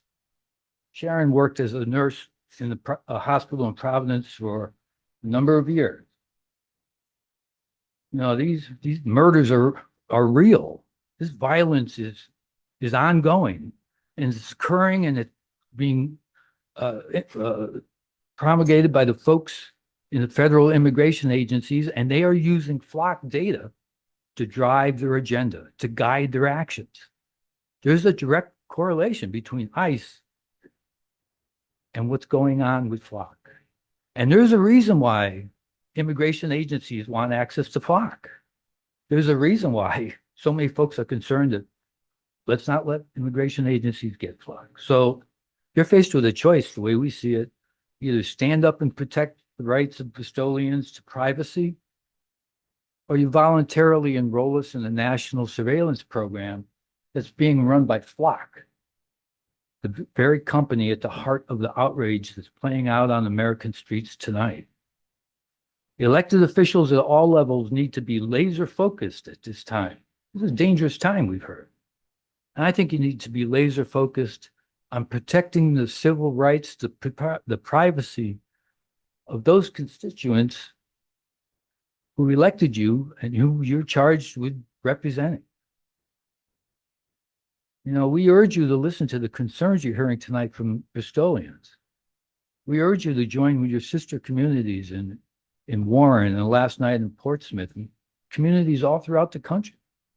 We urge you to reject the flock proposal because, you know, if this one camera, it's just one camera, but if this camera gets turned on, that decision will have been made to choose surveillance over protecting the rights to privacy of all Bristolians. And I'm very concerned that once that decision is made, there's no turning back from it. So thank you for your consideration. Thank you. Barry? Yeah. Excuse me, your mic's not on. A question, but just a thought and or a comment. I mean, you're saying that we're going to be enrolling. I take a little bit exception to that. I mean, if you drive on the highways in Rhode Island, if you go to Providence, if you go to Cranston, no matter where you go, there are these cameras and all kinds of other cameras out there. I work in a city that happens to have a zillion kind of cameras. Sure. And I mean, so I find it a little hard. I mean, you know, I don't know if you have a Ring camera in your house or not. I know they're different and the technology is different and, you know, who controls it. But necessarily, if I walk by your house, I don't necessarily want to be surveilled by a homeowner. Sure. So I think that I mean, this idea that we're enrolling the whole town into something, I think the other thing that is missing in this discussion is always, unfortunately, this always happens. Sure. There are always people out in the community who have a different view than you. There's always a good group of people who can organize and come and state their case and do their research. And I think that's wonderful. I do. But there are other people who, you know, in passing will say, I support the flock cameras. I don't have a problem with it. So I think the idea that, you know, we're turning our back on all Bristolians, that's not accurate either. And if it were to go forward, I just wanted to, I mean, I'm hearing the same theme through most of the commentary, and I've read the same thing in all of the emails and so forth. So I just think that, you know, there's like 23,000 people approximately in Bristol. Sure. There's maybe, I don't know how many in this whole group of people, but we've always got to keep in mind we here have to keep in mind the bigger picture of everyone that we're trying to protect and whatever reasons we may have as Bristol as a whole, and not just, you know, a subgroup of people who have a particular issue, who have a particular opinion on issues. And it's pretty much in our job, it's pretty much like that all the time on most issues. And So- if I may Of course you respond, can. Go I ahead. do appreciate that, Vice Chairwoman Perella. The fact of the matter is, we've heard from some Bristol residents tonight who actually support this installation. We've heard it from several members of the police force who are actually Bristol residents. So I didn't certainly imply, nor did I state No, no, that I'm- all Bristol residents support this. I mean, I'm sorry, support or oppose it. I mean, I know there's a healthy debate about this, and that's why I appreciate the transparency of the meeting tonight. So thank you for that. Thank you.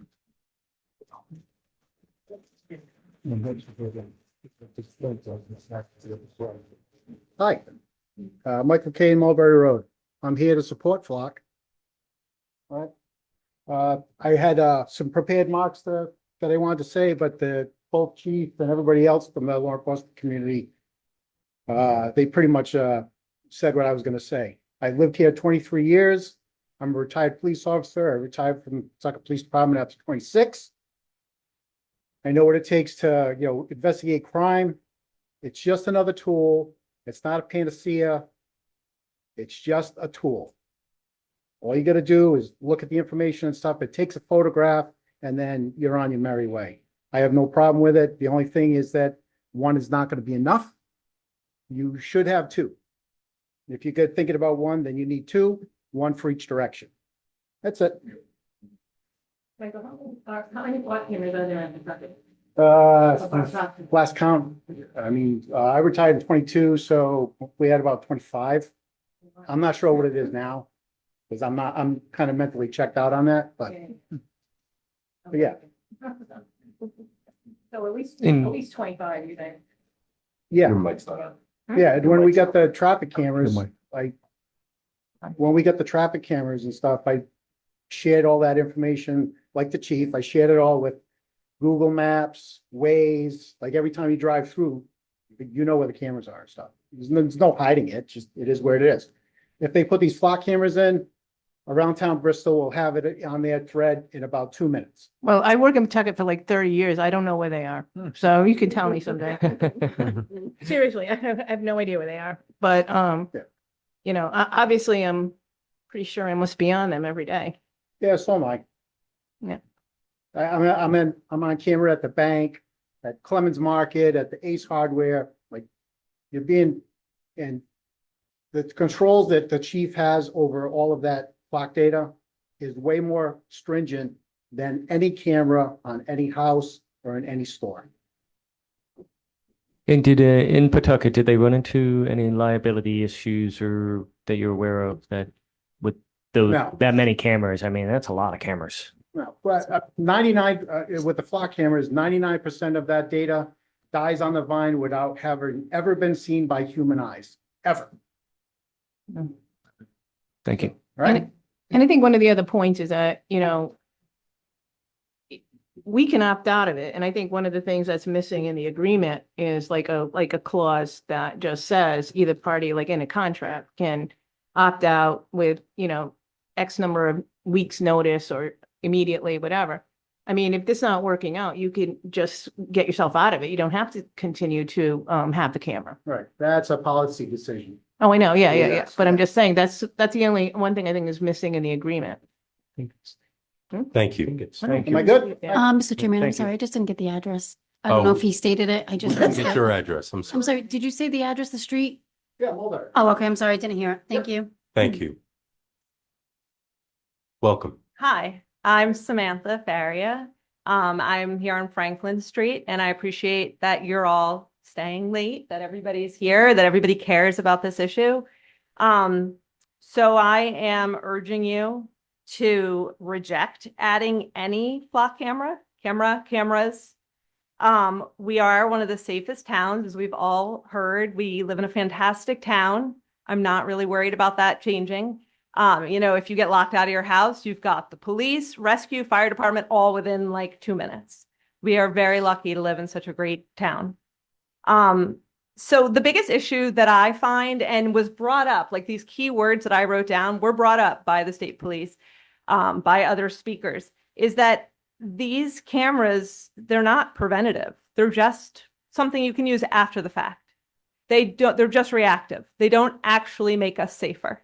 They do nothing to make us safe. And I think that's really important. You can use it after the fact, but it's not monitored in live time. You don't know when something's going to happen. You can look at it after the fact. So that doesn't keep us safer. I think the big push of this is fear. It's really easy, especially in this climate, to make people really scared. And so this is the new shiny thing. We heard about this company is making big bucks off it too. That's not by accident. You know, and many of us are falling for it. We're like, oh, we have to have this. I'm not going to be safe. But it's just not true. I had a couple ideas. If you want to make Bristol actually a safe place, do things that are proactive, do things that are preventative. These would actually prevent crime. You could tighten gun laws by implementing local ordinances and establishing gun-free zones throughout town. That would actually prevent crime. Thank you. These would be proactive and these would be ways to keep people safe. Putting up cameras, that's just reactive. That's just more stuff to be like, oh, we're safe, but we're not. And, you know, many people brought up the shooting at Brown. That didn't prevent any crime. You found the guy after the fact, after he had already killed somebody else and was dead. So it's pointless. So thank you. I hope you take this into account. I hope you actually look to make Bristol a gun-free zone. That would be amazing. That would prevent crime. Thank you. Thank you.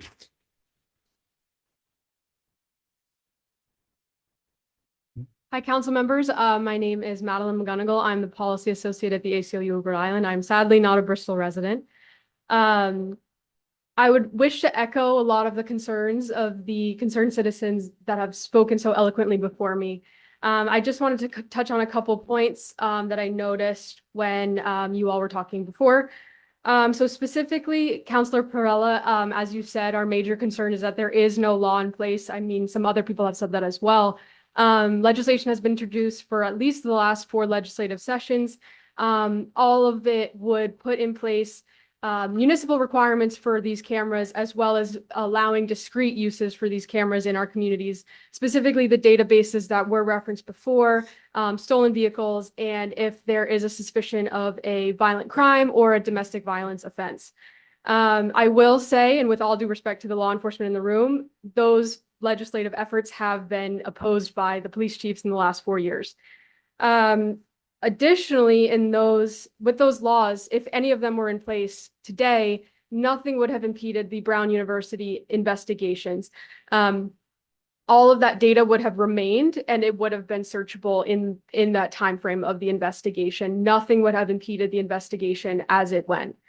Additionally, I will say, in the absence of laws, a lot of the policies here are defaulting to the flock default settings, which is retaining the data for 30 days. Someone else before mentioned that Virginia keeps the data for 21 days. New Hampshire keeps it for 3 minutes. So other municipalities have considered this and have put safeguards in place for the retention of this data. Additionally, again, Councilor Perella, sorry, I'm singling you out. You mentioned our number, the 193 cameras. I would say that's a very rough estimate. I did it myself. It's just because there is not a lot of information out there about how many cameras there actually are. That's based on transparency portals, which were mentioned prior, as well as public records requests that we have done internally, which I would be happy to provide you the Pawtucket number. Did you say where you're from? The ACLU. Oh. Yes, I'll send you the Pawtucket number. I don't know it off the top of my head, but I have it somewhere. And additionally, the last thing I will touch on is the false positives that were addressed prior.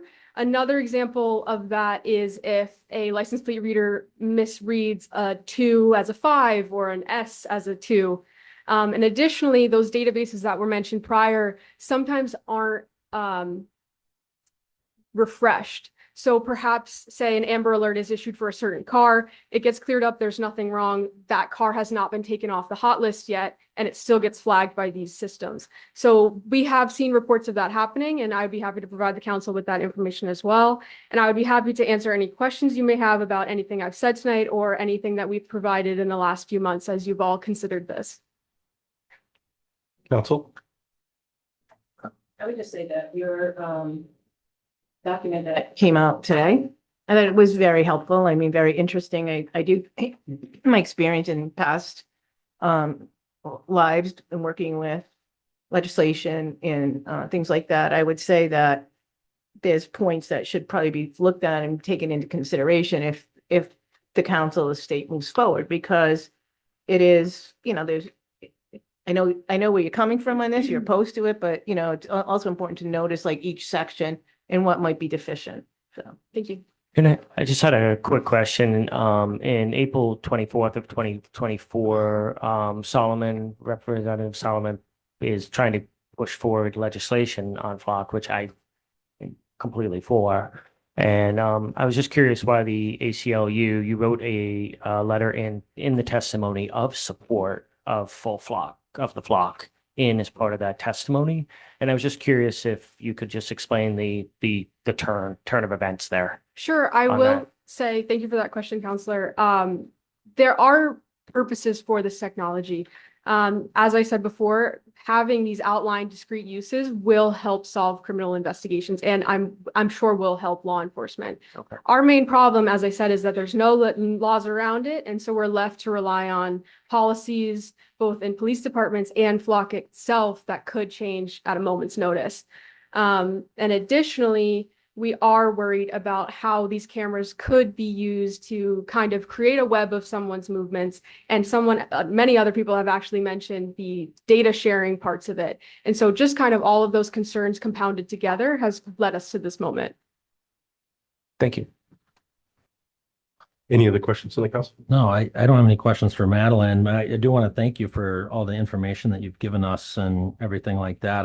one of the things I'm hearing a lot about is the need for a statutory framework. Yeah. Even Mary, you were talking a little, you were talking a little bit about all the flock cameras in Pawtucket and places like that. And if we were to build an ordinance here at the local level, it does nothing about the other dozens and dozens and dozens of flock cameras that are throughout the state. We just reference the ones over there in Cranston with the 5 million vehicles that are being tagged through That those. could be the same person over every day. No, no, no. Over They're and just over and they're just over, getting yeah. them by driving through Right, there. right, right, Actually, right. You may yeah. drive through there every But- 10 times a day. But it was What the a tens of horrible thousands commute. of searches though that you saw happening, and so. But I do see Jim Annis is here. I was gonna start laying out maybe a motion or something like that, but we haven't exhausted all of our discussion here. Good evening, James A. Annis, number 8 Kingswood Road, Bristol, Rhode Island. Welcome. Thank you. I came to Bristol in 1979. U.S. Coast Guard sent me here. 19 of my 20 years in the Coast Guard, I was a federal law enforcement officer. I retired in 93 and became a police officer. Full exposure, I am a retired police officer for the town of Bristol, retiring in 1993. 2016. Matter of fact, I was part of that retirement list you approved earlier tonight. I'm here to say I totally support the flock camera in this town. Actually, I say James A because my son James D is here tonight. I don't know if he'll speak, but he's also in support of it. My family is in support of it. We've had incidences in town, even when I was working, we've had an older person on High Street took off at Alzheimer's with a car, and we had to go find them. They got lost. They're driving around. I'm not so much on the crime side as the elderly side, that we could find our older people that take off with their cars and they're not supposed to. I can't remember the name, Mary, but there was someone down on High Street that took off. I think we found them down in Connecticut. And flock would have been a great help back in the day there. As far as data being released, I probably have 6 lawsuits on my desk at home right now when my medical data has been released. We all see it. Medical data is getting released from and the telephone numbers, and there's lawsuits on. Nothing's secure today. You know, stuff gets released. We're worried about license plate numbers getting released for the most part now. The gentleman that went through 10 pages of all kinds of data getting released. You know, the flock's not doing that. I support it. I think the town should support it. Because God forbid something does happen, at least we have the numbers. The police department has a tool. I'm still a retiree in town, active with the police department, with Chief Lynch. And our guys girls and guys do a great job, as we all know. I don't have to preach that. But I just wanted to come up there. I'd never come down here and preach. I did 9 months as the acting fire chief in this town back a few years ago. We all remember that. And so I really know how the town works. I support flock camera wholeheartedly. My family does. And God forbid we ever need it, but at least it will be there if we need it. Chief Winquist and state police guys are all friends of ours. And these people will tell you the truth. A lot of the people that come up here hear these rumors about crashing doors and all what's going on with ICE and all that. Let's be careful on what we believe. Vice President Vance made a good speech the other day. Let's be careful what we believe and what is factual. Thank you. Thank you. He's killing me. Questions? Thank you. Thank you. Oh, Back to a question that you would ask me. Sure, Micah. And you were saying that, I would agree that the ideal solution would be legislative enactment, but I don't think it's going to happen because for whatever reason, like what it says to me that it is not, and it has failed in the last few years, in that as pointed on the ACLU letter, that the Chiefs Association has not supported it. My guess is that because usually they have to get together and come up with, some common language that they can all agree on. And obviously, there's one side or the other that does not want to move. That's what that says to me. I mean, our chief here has been the president of the association. You just mentioned earlier that he's the legislative. I mean, you could maybe shed some light on that. So the only thing we can do is control what we're involved with in our aspect of it. Right. because we're not in the legislature. Right. And I mean, I had, thought about like, is there a way to put pressure on them, get that done and then vote on this? But I don't think that's going to happen. I mean, Chief, could you comment about that? Yes, we met with Representative Solomon. We were very close to executing, a bill. One of the issues was they wanted full disclosure of every location that the flock camera was going to be installed. The chiefs didn't think that that was a good tenet to have in the legislation. And they also wanted to curtail certain crimes that it would only be specific to that it could be researched. And quite frankly, we found that certain crimes are important, to the business community. You heard about Colonel Winkwas talked about it's a public record, so it's Safeway. They towed cars in and somebody came in and damaged all of their cars. That wouldn't have met the tenet to use the flock camera system, where if that's important to that business, there's a major loss, for over there. And there was things of that nature. Certainly, there was a different president in office. Never did the issue of ICE and immigration during my tenure when we were negotiating that bill in 2022 wasn't even mentioned. It wasn't even a talking point. It seems to be the large talking point tonight.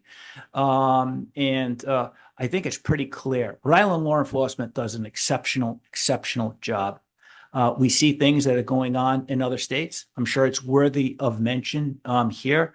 But we are, in all of our local police departments and our state police, we are nationally accredited. We're not elected police chiefs. We work for the town council. And, maybe that's a better model, that, we're employees rather than I'm elected. I follow good direction from the administrator, from the council. I listen to the community.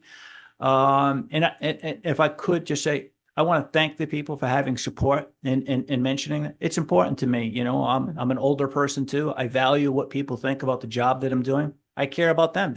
I respect that there are people that oppose this, but those are the issues that remained that they, did not be able to move on. And quite frankly, there were a lot of people who were uncertain with flock and no one wanted to really sign on and pass the bill to say, I was the member of the General Assembly that approved flock. I don't think that there was a will of the majority of the people at the State House to pass that piece of legislation. Nobody wanted to put their name to it because it's controversial. So they just kind of iced the whole issue. But I mean, so you were talking about like back when you were president of the association, but what about like last year? Were you still working on the legislative committee of the Chiefs Association? Did you all testify on this bill last year? I don't recall the bill, coming back out of committee or, anybody, driving it. The last couple of things that I worked on was major reform for police, was the Law Enforcement Officers Bill of Rights. And for the first time in 50 years, while I was a member of the executive board, we passed legislation to improve accountability for police officers, which I spearheaded.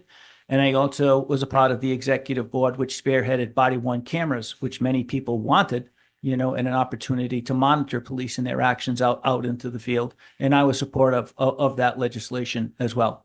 I am support of legislation.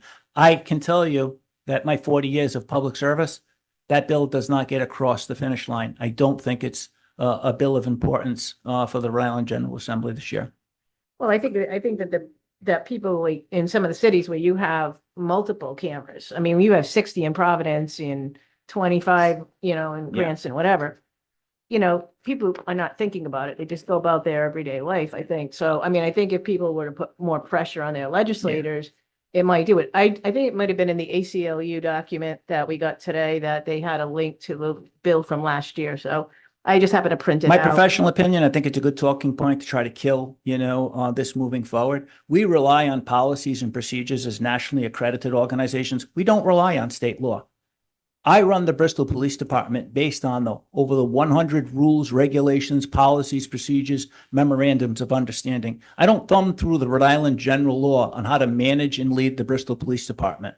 It's just not a part of my daily direction. We issue a firearm to law enforcement officers. There's no state law that tells a police officer when he can pull that gun out, when he can use it to address a threat. That's done through training, that's done through policy, and that's nothing of higher scrutiny or level of ability that a police officer has in the execution and utilization of deadly force. We look at case law. And just to clarify the record, the packet that I did submit to the council, which is a public record, when I referenced Supreme Court, that was Massachusetts. That was the Commonwealth versus McCarthy, Right. and everybody will find that in the packet. It's in one of the last pages. What case I was referring to when I spoke to the council in November 12th of Well, that was a 2025. Massachusetts Supreme Court. I know that when you Yes. said that, it. And Colonel that there Winquist wasn't addressed one. a more recent Yeah. state Supreme Court case this Yeah. evening. Well, I urge our colleagues to put some pressure on our legislators to, try to push a bill through because I think it should really be handled at the state level. So, but we'll see. Chief, I don't know. I agree with you. I don't know if it's going to get through. I don't think it is. Well, Mr. Chairman, one of the things that at our last meeting, not our last meeting, but the one where the Rhode Island State Police came before us. One of the things, this came before us and we were like, what in the heck is going on? Like we had no idea how these things were working or anything like that. And we said, come here with a policy. We want to see what a policy looks like. And so that's one of the things that we're here to debate about or to talk about. And what I've heard is that the town may be able to unilaterally remove these cameras, that it cannot fully control how the data is shared, and it cannot guarantee that residents would ever know if their information was misused. We've also heard that there's only 10 audits happening per quarter under this policy, which is probably needs to be revisited. Audits aren't independently conducted. And again, there's some of the issues with safeguarding and everything like that. And so my concern is I just don't think that the policy as it's written is ready for prime time. And so I think we have to gravitate toward a motion here. And so I'd like to make a motion to deny until such time that maybe there is a statewide policy which would allow us to reconsider what's going on here with these flock cameras. So the motion's to table for further. I heard deny. Okay, The motion was deny. to deny. Okay. The motion was to deny, yeah. So I'll second the motion for discussion. Okay, so motion made by Aaron, seconded by Tim to deny. Discussion. Well, I don't think we should, I mean, one of the things that I had thought about was trying to get the legislation to get passed and then put this off, a vote like this off until, like the summer, the fall, when the legislature was out. I mean, if this legislation has been in there for the last 4 years, I don't think it's going to happen this year. And I don't think it's going to happen in the near future. I think people have to get more serious about it. I think the cities and towns that already have a lot of flock cameras might want to see something statewide. But I don't think that that's going to happen. So I think if you think this is a good, if this is a good tool to have, then I think we have to make a decision as to whether we think we should be implementing it here in town and not wait for the state. I mean, because I've seen many legislation, I'm sure many of you have as well, that can take 10 years, 15 years, for them to move on it. I mean, it's true. So, I mean, I don't think that's necessarily something we should be doing that. So I don't think that's the right motion at this point, especially just to deny it and not, say, well, we're going to do this, and this to get the legislation passed. Yeah, and I think one of the reasons why I'm more interested in the state statutory framework, and I mentioned this when we had our legislators out here, so this isn't the first time I'm bringing That's this true. up or anything like that. That's So true. my position on it is that if we have the statewide statutory framework, it's going to be uniform. And yes, it's not always going to make everybody happy that it's not uniform. There's going to be people that have to do a little bit of give and take with a statutory framework that's governing 39 municipalities. But at the end of the day, I mean, if there's any changes to the policy, that change is going to be happening at a committee, at a subcommittee, where people can debate about it. They can write written testimony about it. The ACLU can red team it. We can go in there and red team it. We can go in there and talk about whether that's something that we want to have or not. And it's all going to be a matter of public record. The problem is if this is just a matter of policy, maybe it's not always a matter. Maybe it doesn't have the rigorous type of discussion and dialogue that I think that this type of national surveillance is worthy of. Well, I think the thing is, I think somebody said there's like 100,000 out there in the country. So I mean, it's out there, whether we like it or not. It's along with many, many, many other tools and other kinds of cameras and surveillance. Like somebody said it early, we're under surveillance like 24/7. And you know, like, and the breaches that we have, I mean, you can't plan for every single potential problem in this like computerized world, I don't think. I mean, I would say like in the last year, I don't know how many, I know I had to change all of my bank accounts. I had probably gone through 3 or 4 debit cards. And I have, just as Jim had said, we have just, you know, whether it's my college foundation, whether it's my orthopedic office, whether it's whatever it is, you know, there's like all kinds of data breaches. And so, I mean, I think those things can happen, and I don't know that we can ever plan for them. I mean, you know, like we had, what was it, 600,000 people, you know, in Rhode Island with Deloitte. I mean, that's a big number. And so, I mean, I don't agree that we should just, you know, deny it. That's, you know, I don't agree with that part, but, Tony? If I may. But, Well, Mary, we- I just want to, okay, yeah, go. Okay, And then- we met with the legislators. Well, we have been meeting with them pretty regularly. And you've seen the list. We go from year to year, okay? Things don't get done. The advocacy is not there. So if we're going to wait for the legislators to pass something for the good of the town, I think we're going to have to wait for a few more years, as Mary pointed out. The other point is, the chief pointed out, we are accredited by the state and at the national level.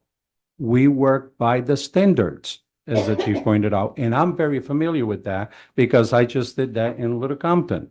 Okay, they were not accredited there, and we had to, and that's with the driver of the department.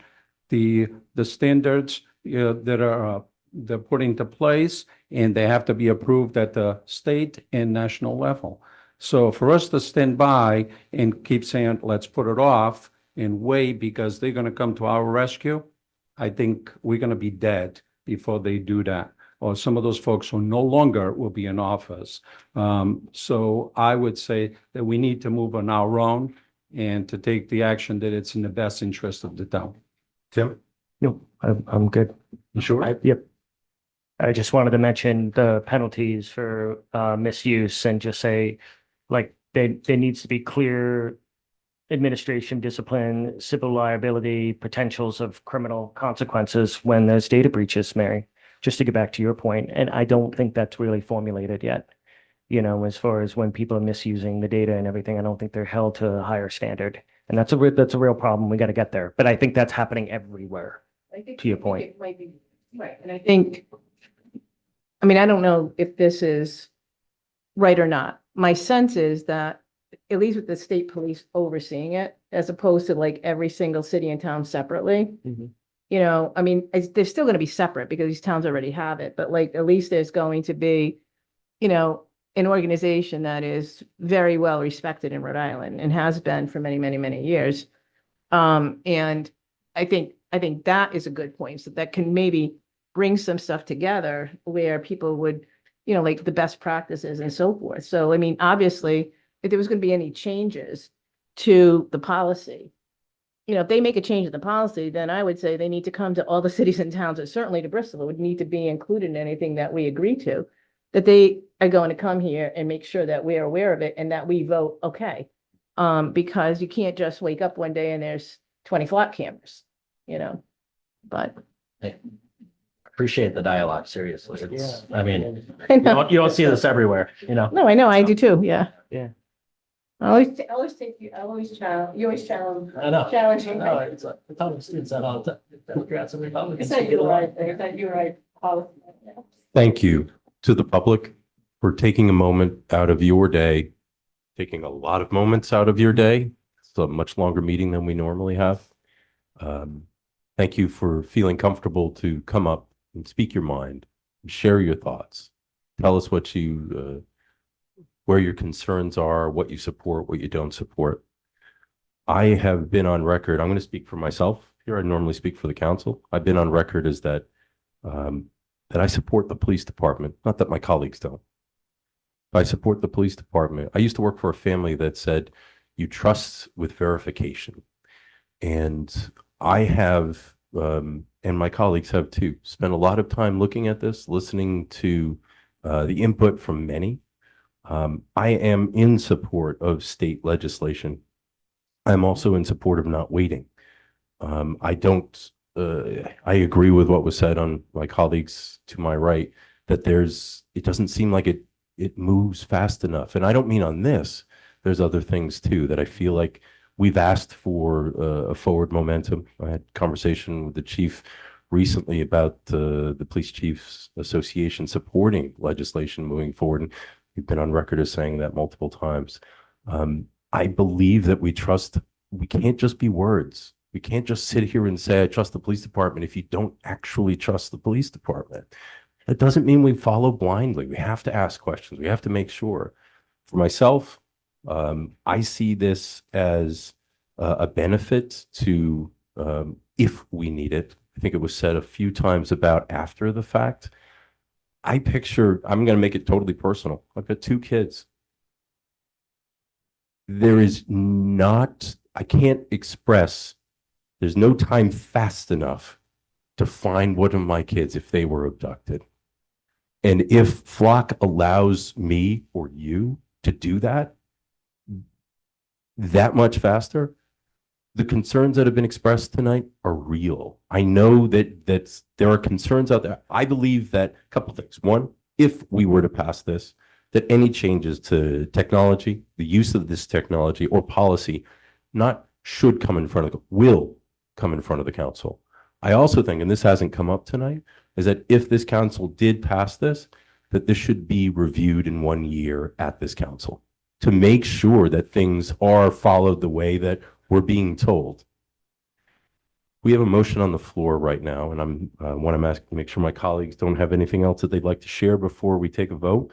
The motion was made by Aaron, seconded by Tim, to deny. And I believe, I don't want to get this wrong, Aaron, but you said you'd like to work with the state or push the state for statutory legislation. Is that correct? Yeah, I think it would be nice to convey to them in some way that, if this technology is going to be used, it would have to be some sort of statutory framework around it. Exactly. And there should be some way for the Police Chiefs Association to weigh in on it, the ACLU to weigh in on it, and maybe town councils to decide whether or not they support it. So, is there any other dialogue from the council? No, So I'm going to call for a vote. So again, the motion is to deny. Motion made by Aaron, seconded by Tim. So in favor means to deny, right? So all in favor? Aye. Aye. All opposed? Aye. Aye. Okay. Is there another motion on the floor? Yes, I'd like to make a motion to approve the memorandum with the state police. And with the review, yes, and you did point it out. It's your motion. Right, and as you pointed out, the review, you said, yeah, because I was gonna say 6 months, but it certainly will not be sufficient time to see the implementation. So I would support 1 year. I don't know if we did agree to this or not, or if it should be separate, but, I know, but I would, okay, yes. So I'll second that motion. But what I say to Discussion. it is that Go it ahead. needs to have something else, like, I really think, you talk about a legislative framework, yes, we're all talking about the State House, but we are a legislative body. Yes. And our legislative framework isn't an ordinance. And we're only worried about governing what's in Bristol because that's all we can do. And I think that we can put that take the policy information. I mean, I know Andy and Mike can do that. And the MOU, because the MOU has a lot less information in it than what the policy has in it. And turn that in. So I don't know if they want that to be a separate motion, or if you want to put that into your motion, That's fine. Tony. I'll take that. And I think also, that there's a few things that I think we need to add, like how you opt out. I don't see that in the policy, or in the MOU, I think it is. I mean, getting out of it and how long, if what you have to do to get out. And also that other issue, that was the misuse question that came up earlier. I think that needs to be in the policy, in the state policy. But that, we can't control that, but I do think we need to send them, like, maybe Chief, you can work on that issue with the people at the state police. I know they're still back there, but just to be able to, tighten that up, because I don't think it would be bad to, I know the gentleman from state police said that he had his legal counsel look at the ACLU letter and some of the points that they had made. Might be worth just reviewing some of those things, the things that we want, and how we want to, in addition to what's already drafted in the policy and the MOU, what else we would want in that ordinance. But what I could say is I can't speak for the state police because I don't have their policy manual on that. But when I built the policies and procedures for the Cranston Police Department, I did review many of their policies. I can tell you that our internal directives cover all of our operations. So there is a standard blanket authority in the state police policies, in the Bristol Police policies, that speak of any violation of a general order. It doesn't have to be in each 100 general orders. It doesn't have to say, and if this is violated, you will be responsible. There is one governing document that is responsible for officers to adhere to all of the policies and procedures as they are written. I can guarantee, I am not a spokesperson for the state police. I will leave here 1,000% certain that their policies cover strict adherence to all of their MOUs, all of their policies and procedures. That is just 101 policing for any accredited organization. I just say, I don't doubt that maybe exists, but the rest of us are not. I'm saying, like, in our ordinance or in their policy in MOU, which is what the public has access to, they're not going to comb through all the policy manuals that the police department has, that a sentence or two that says, if you believe this has been misused, you can do X. That's all I'm suggesting. I have no problem with that one of those being things. in the town ordinance. Right. I have no authority to Right. dictate the No, I state know. police I'm or the just- I'm colonel saying- changes policy. But I support, if you want specific language, I can work with the solicitor, show them our policies and procedures, our internal affairs mechanisms, to make certain that it is spelled out clearly Right. in our policies and procedures. And if you want more than 1 or 10 audits, you want a monthly audit of every time that the Bristol Police Department utilizes the system, I want the citizens to know that if it does come here, that I also want strict scrutiny while I'm here and after I leave here. So I like to do things for myself and for the future. Mm-hmm. Yeah, I think I would say quarterly, the auditing would be sufficient. Yeah. You would not go into such a deep detail where it ties up, the workforce. I have no problem having independent. Our internal affairs investigator is independent, wouldn't have access to it, wouldn't be a part of the system. And so that's currently Captain Julie Veter, and she could conduct whatever the council feels as though is an adequate internal audit of the Bristol Police Department utilizing the system. Okay. Tim, before you do, I want a clarity on the motion. You included to approve with a 1-year review. Yeah. May I also ask, if you agree, that any changes to the technology, the use of the technology or the policy must come in front of the council? Can we add that to Yes. that motion? Is that Yes. okay? And the ordinance. And the ordinance. So I heard that's your motion. That's and correct. Mary, you Yes. seconded that? I'll support that. Excellent. Tim. I just wanted to say, as Bristol is a safe community, we want to tend to keep it that way. And as we approach major events like 4th of July, and especially as we look ahead to the America's 250th, our town's going to become a destination, and our responsibility is to protect our residents, students, and visitors will increase significantly. I want to recognize all the residents that I've heard from. I've heard your concerns about privacy, civil liberties, and liability. Those concerns are extremely valid. People deserve to know that their public safety tool has clear limits, strong oversight, and real accountability, and that will not be used unlawfully every day. The proposal before us is what I understand, and just correct me if I'm wrong, one license plate reader camera at the major point of entry and exit of the community. This is not a traffic enforcement camera. It is and it will not be used for civil infraction. The governing policies prohibit any personal use, discriminatory use, misuse of the First Amendment, and the use of this technology for any civil immigration enforcement, and searches must be documented. Data is retained for a limited period of time, and our regular audits are going to be required. Public safety tools matter, believe it or not, they do. But so do public trust and civil liberties. The goal tonight is balance. And if we're going to go forward with this tool, colleagues, we do this with strict safeguards, limited access, auditing, and transparency, and a clear review period so the public can judge whether it works as it's intended. This is how we protect both safety and our rights. So, Tony, to your motion, what I'm understanding as far as the added conditions, could we, if you're willing to amend, the final execution of the MOU and all related policies shall be subject to review and written certification by our town solicitor to confirm they comply with the state laws? Right, we Okay, had good. already included that. as Okay. Reference to the chief and the solicitor. And the policy compliance, activation of the camera is contingent upon the compliance with the executed Rhode Island State Police and Bristol MOU, the Rhode Island State Police General Order 80G, and Bristol Police Department's General Order 300.25. And I think we've talked about that MOU and all of that. That's all part of it. And as far as transparency and oversight, the chief of police shall provide the town council with, we're talking about quarterly written summary and confirming required audits and providing any aggregated information. I think we talked about quarterly audits. Scope of limitation, I think we need to decide on one camera.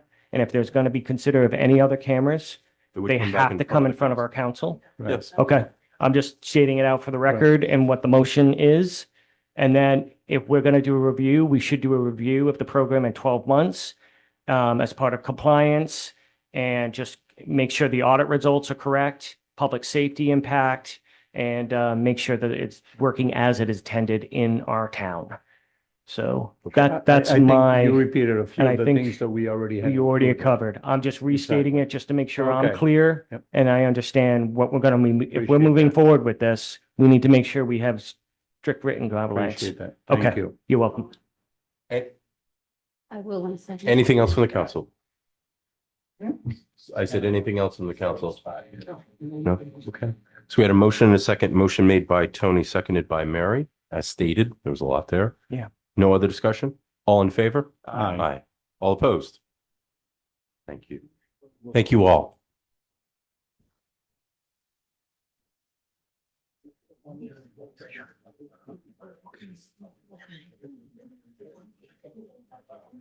I'm not jealous of you having to do minutes. I really am not. Not at all. So As they were all leaving, we might have to pause the meeting for me. we're going to take a 3-minute break here. It's 11 o'clock, so it's going to make it really quick, but we're just going to take a 3-minute break so people can use the bathroom or something. So, all right. No, I got one. Sorry. We're not.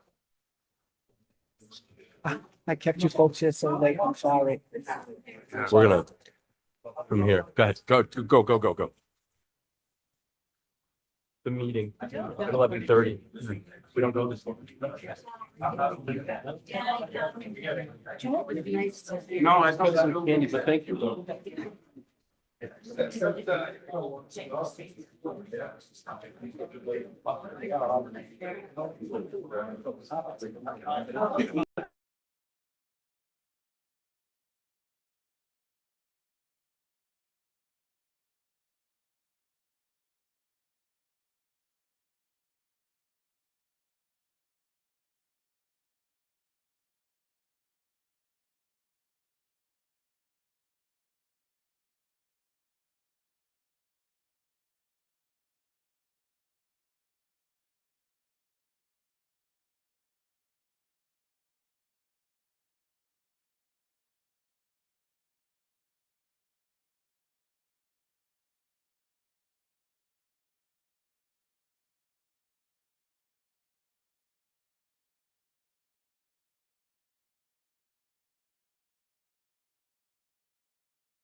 Item on the agenda is Kayla De Silva, 205 Madam Franklin Clerk, Street. just a moment. Everyone, we're conducting business, so it's important that you're quiet. Thank you.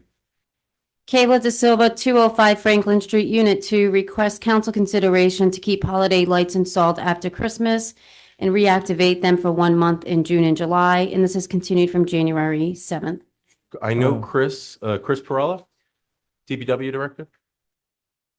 I don't believe Kayla is here, the No. petitioner. I don't think so. I don't know. I thought I wasn't really for that one time.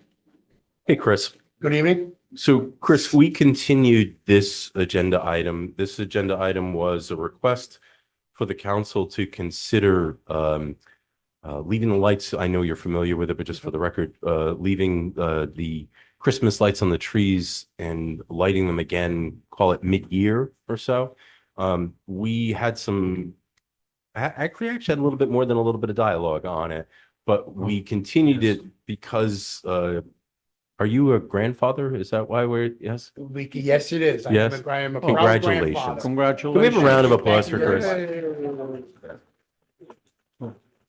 Congratulations Thank to you. you and your wife.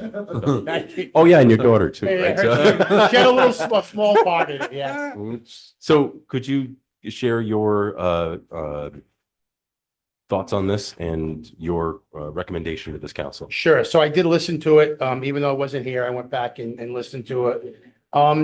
So from our perspective, from DPW, our only concern are those lights. As we all know, we invested quite a bit of money in the infrastructure this year. It's been so much better. Chris, could you hold on one second? Sure. Everyone, we are conducting business. It's important that you stay quiet. Thank you. Go ahead, Chris. Okay. So we invested a lot in this infrastructure. The council sent the money that way and it's been great. But the bulbs we're doing, this is the first year we're going to reuse these bulbs. We converted from the old incandescents to LEDs and we usually use them 1 year and they were gone. So we have reels and everything. We're going to reuse these.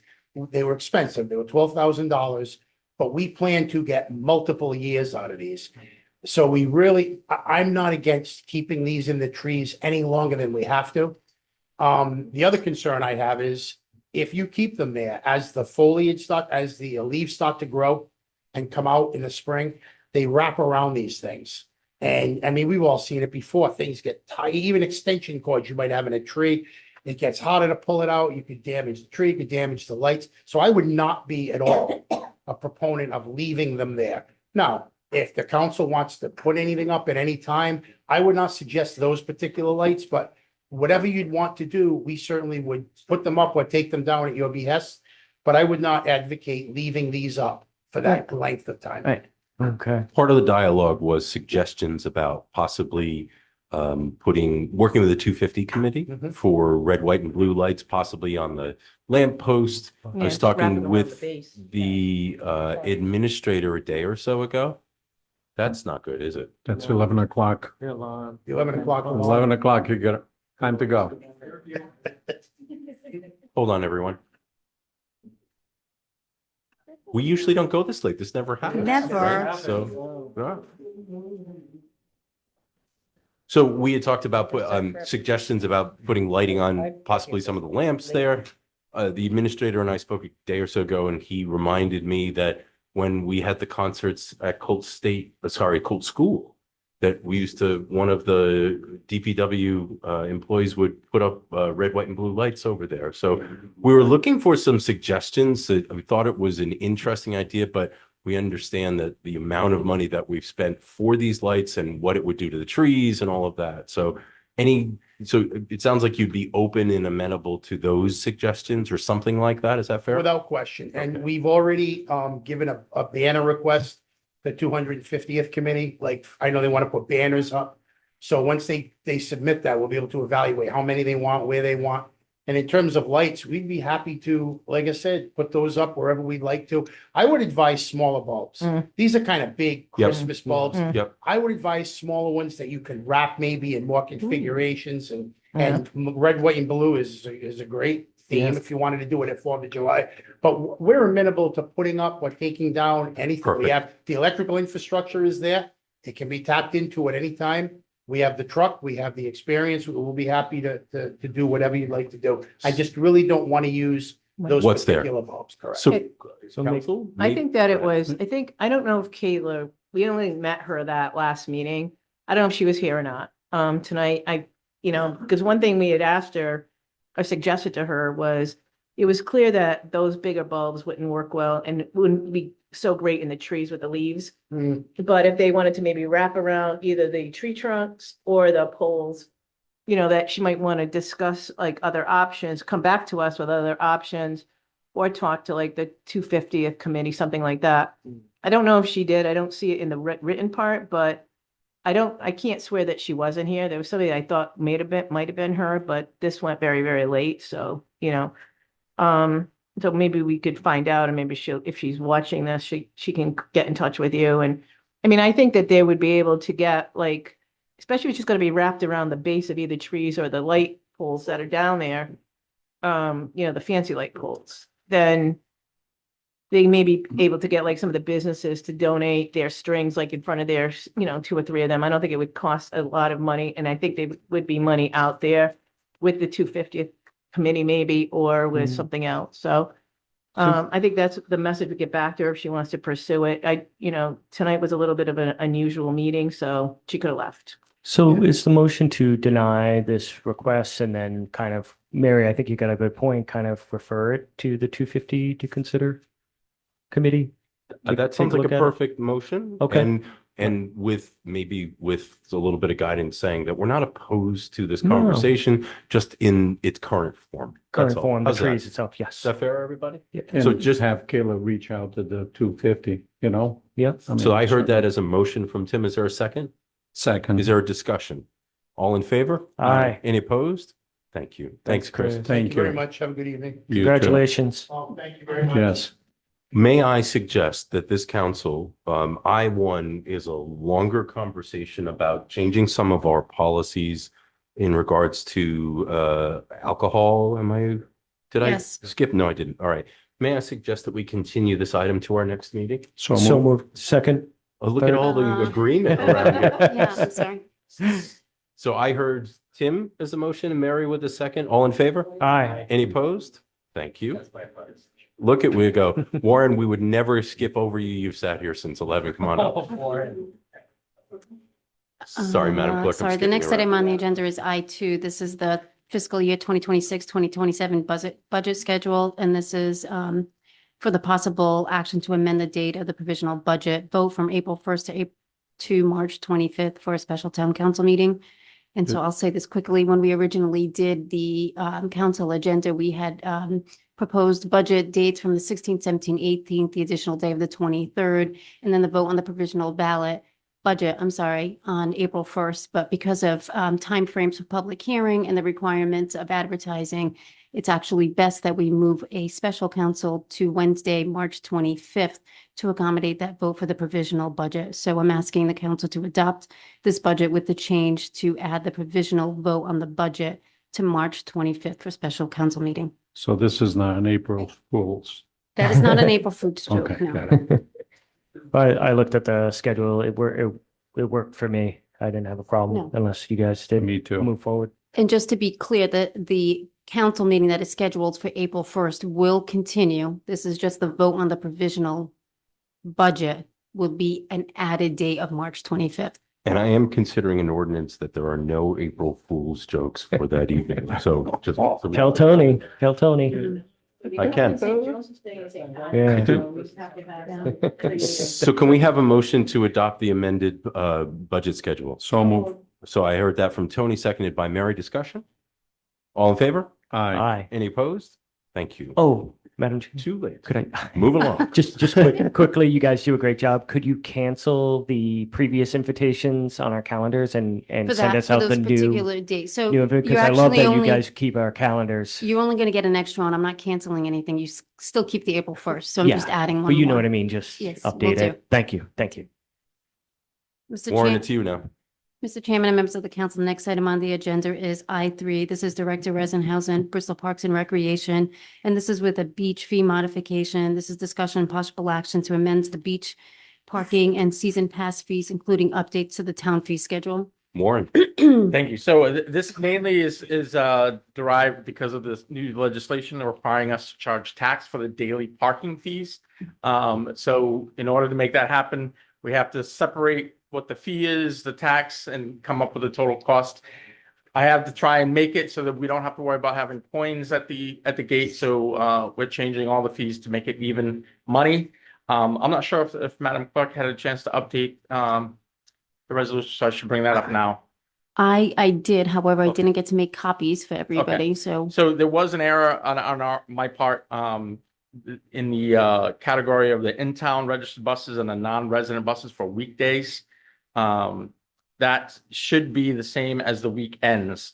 That was my error in those fees. So if you look down below, the same fees would be for the weekday and weekend, but non-registered, non-resident buses and resident buses. So Warren, say the numbers out loud then. So for the What should it in-town be? registered buses, it should be 3271 and 229 in tax for a total of 35. Non-resident buses should be 6542, 458 in tax for a total of $70 for a weekday. So the same as it is below. Warren, you bring to a resident's attention that it's actually cheaper for them to get a yearly pass or season pass, excuse Correct. me. So that's next. I'm actually proposing that we lower the season pass rate for Bristol residents from $20, which what it was, down to 10.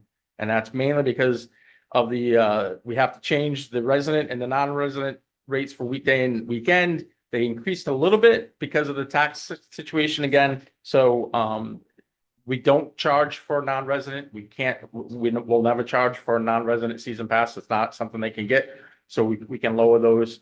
Part of the problem with the other fees is that we can't charge more for twice more than we charge a resident for a non-resident. So I want to make sure that we give them a break. So, and there is also a Bristol veteran free, as well as we also have Bristol seniors free and Bristol Warren students- Regional School District, right? Students, families, Families and students. get that Bristol rate. So Which is great.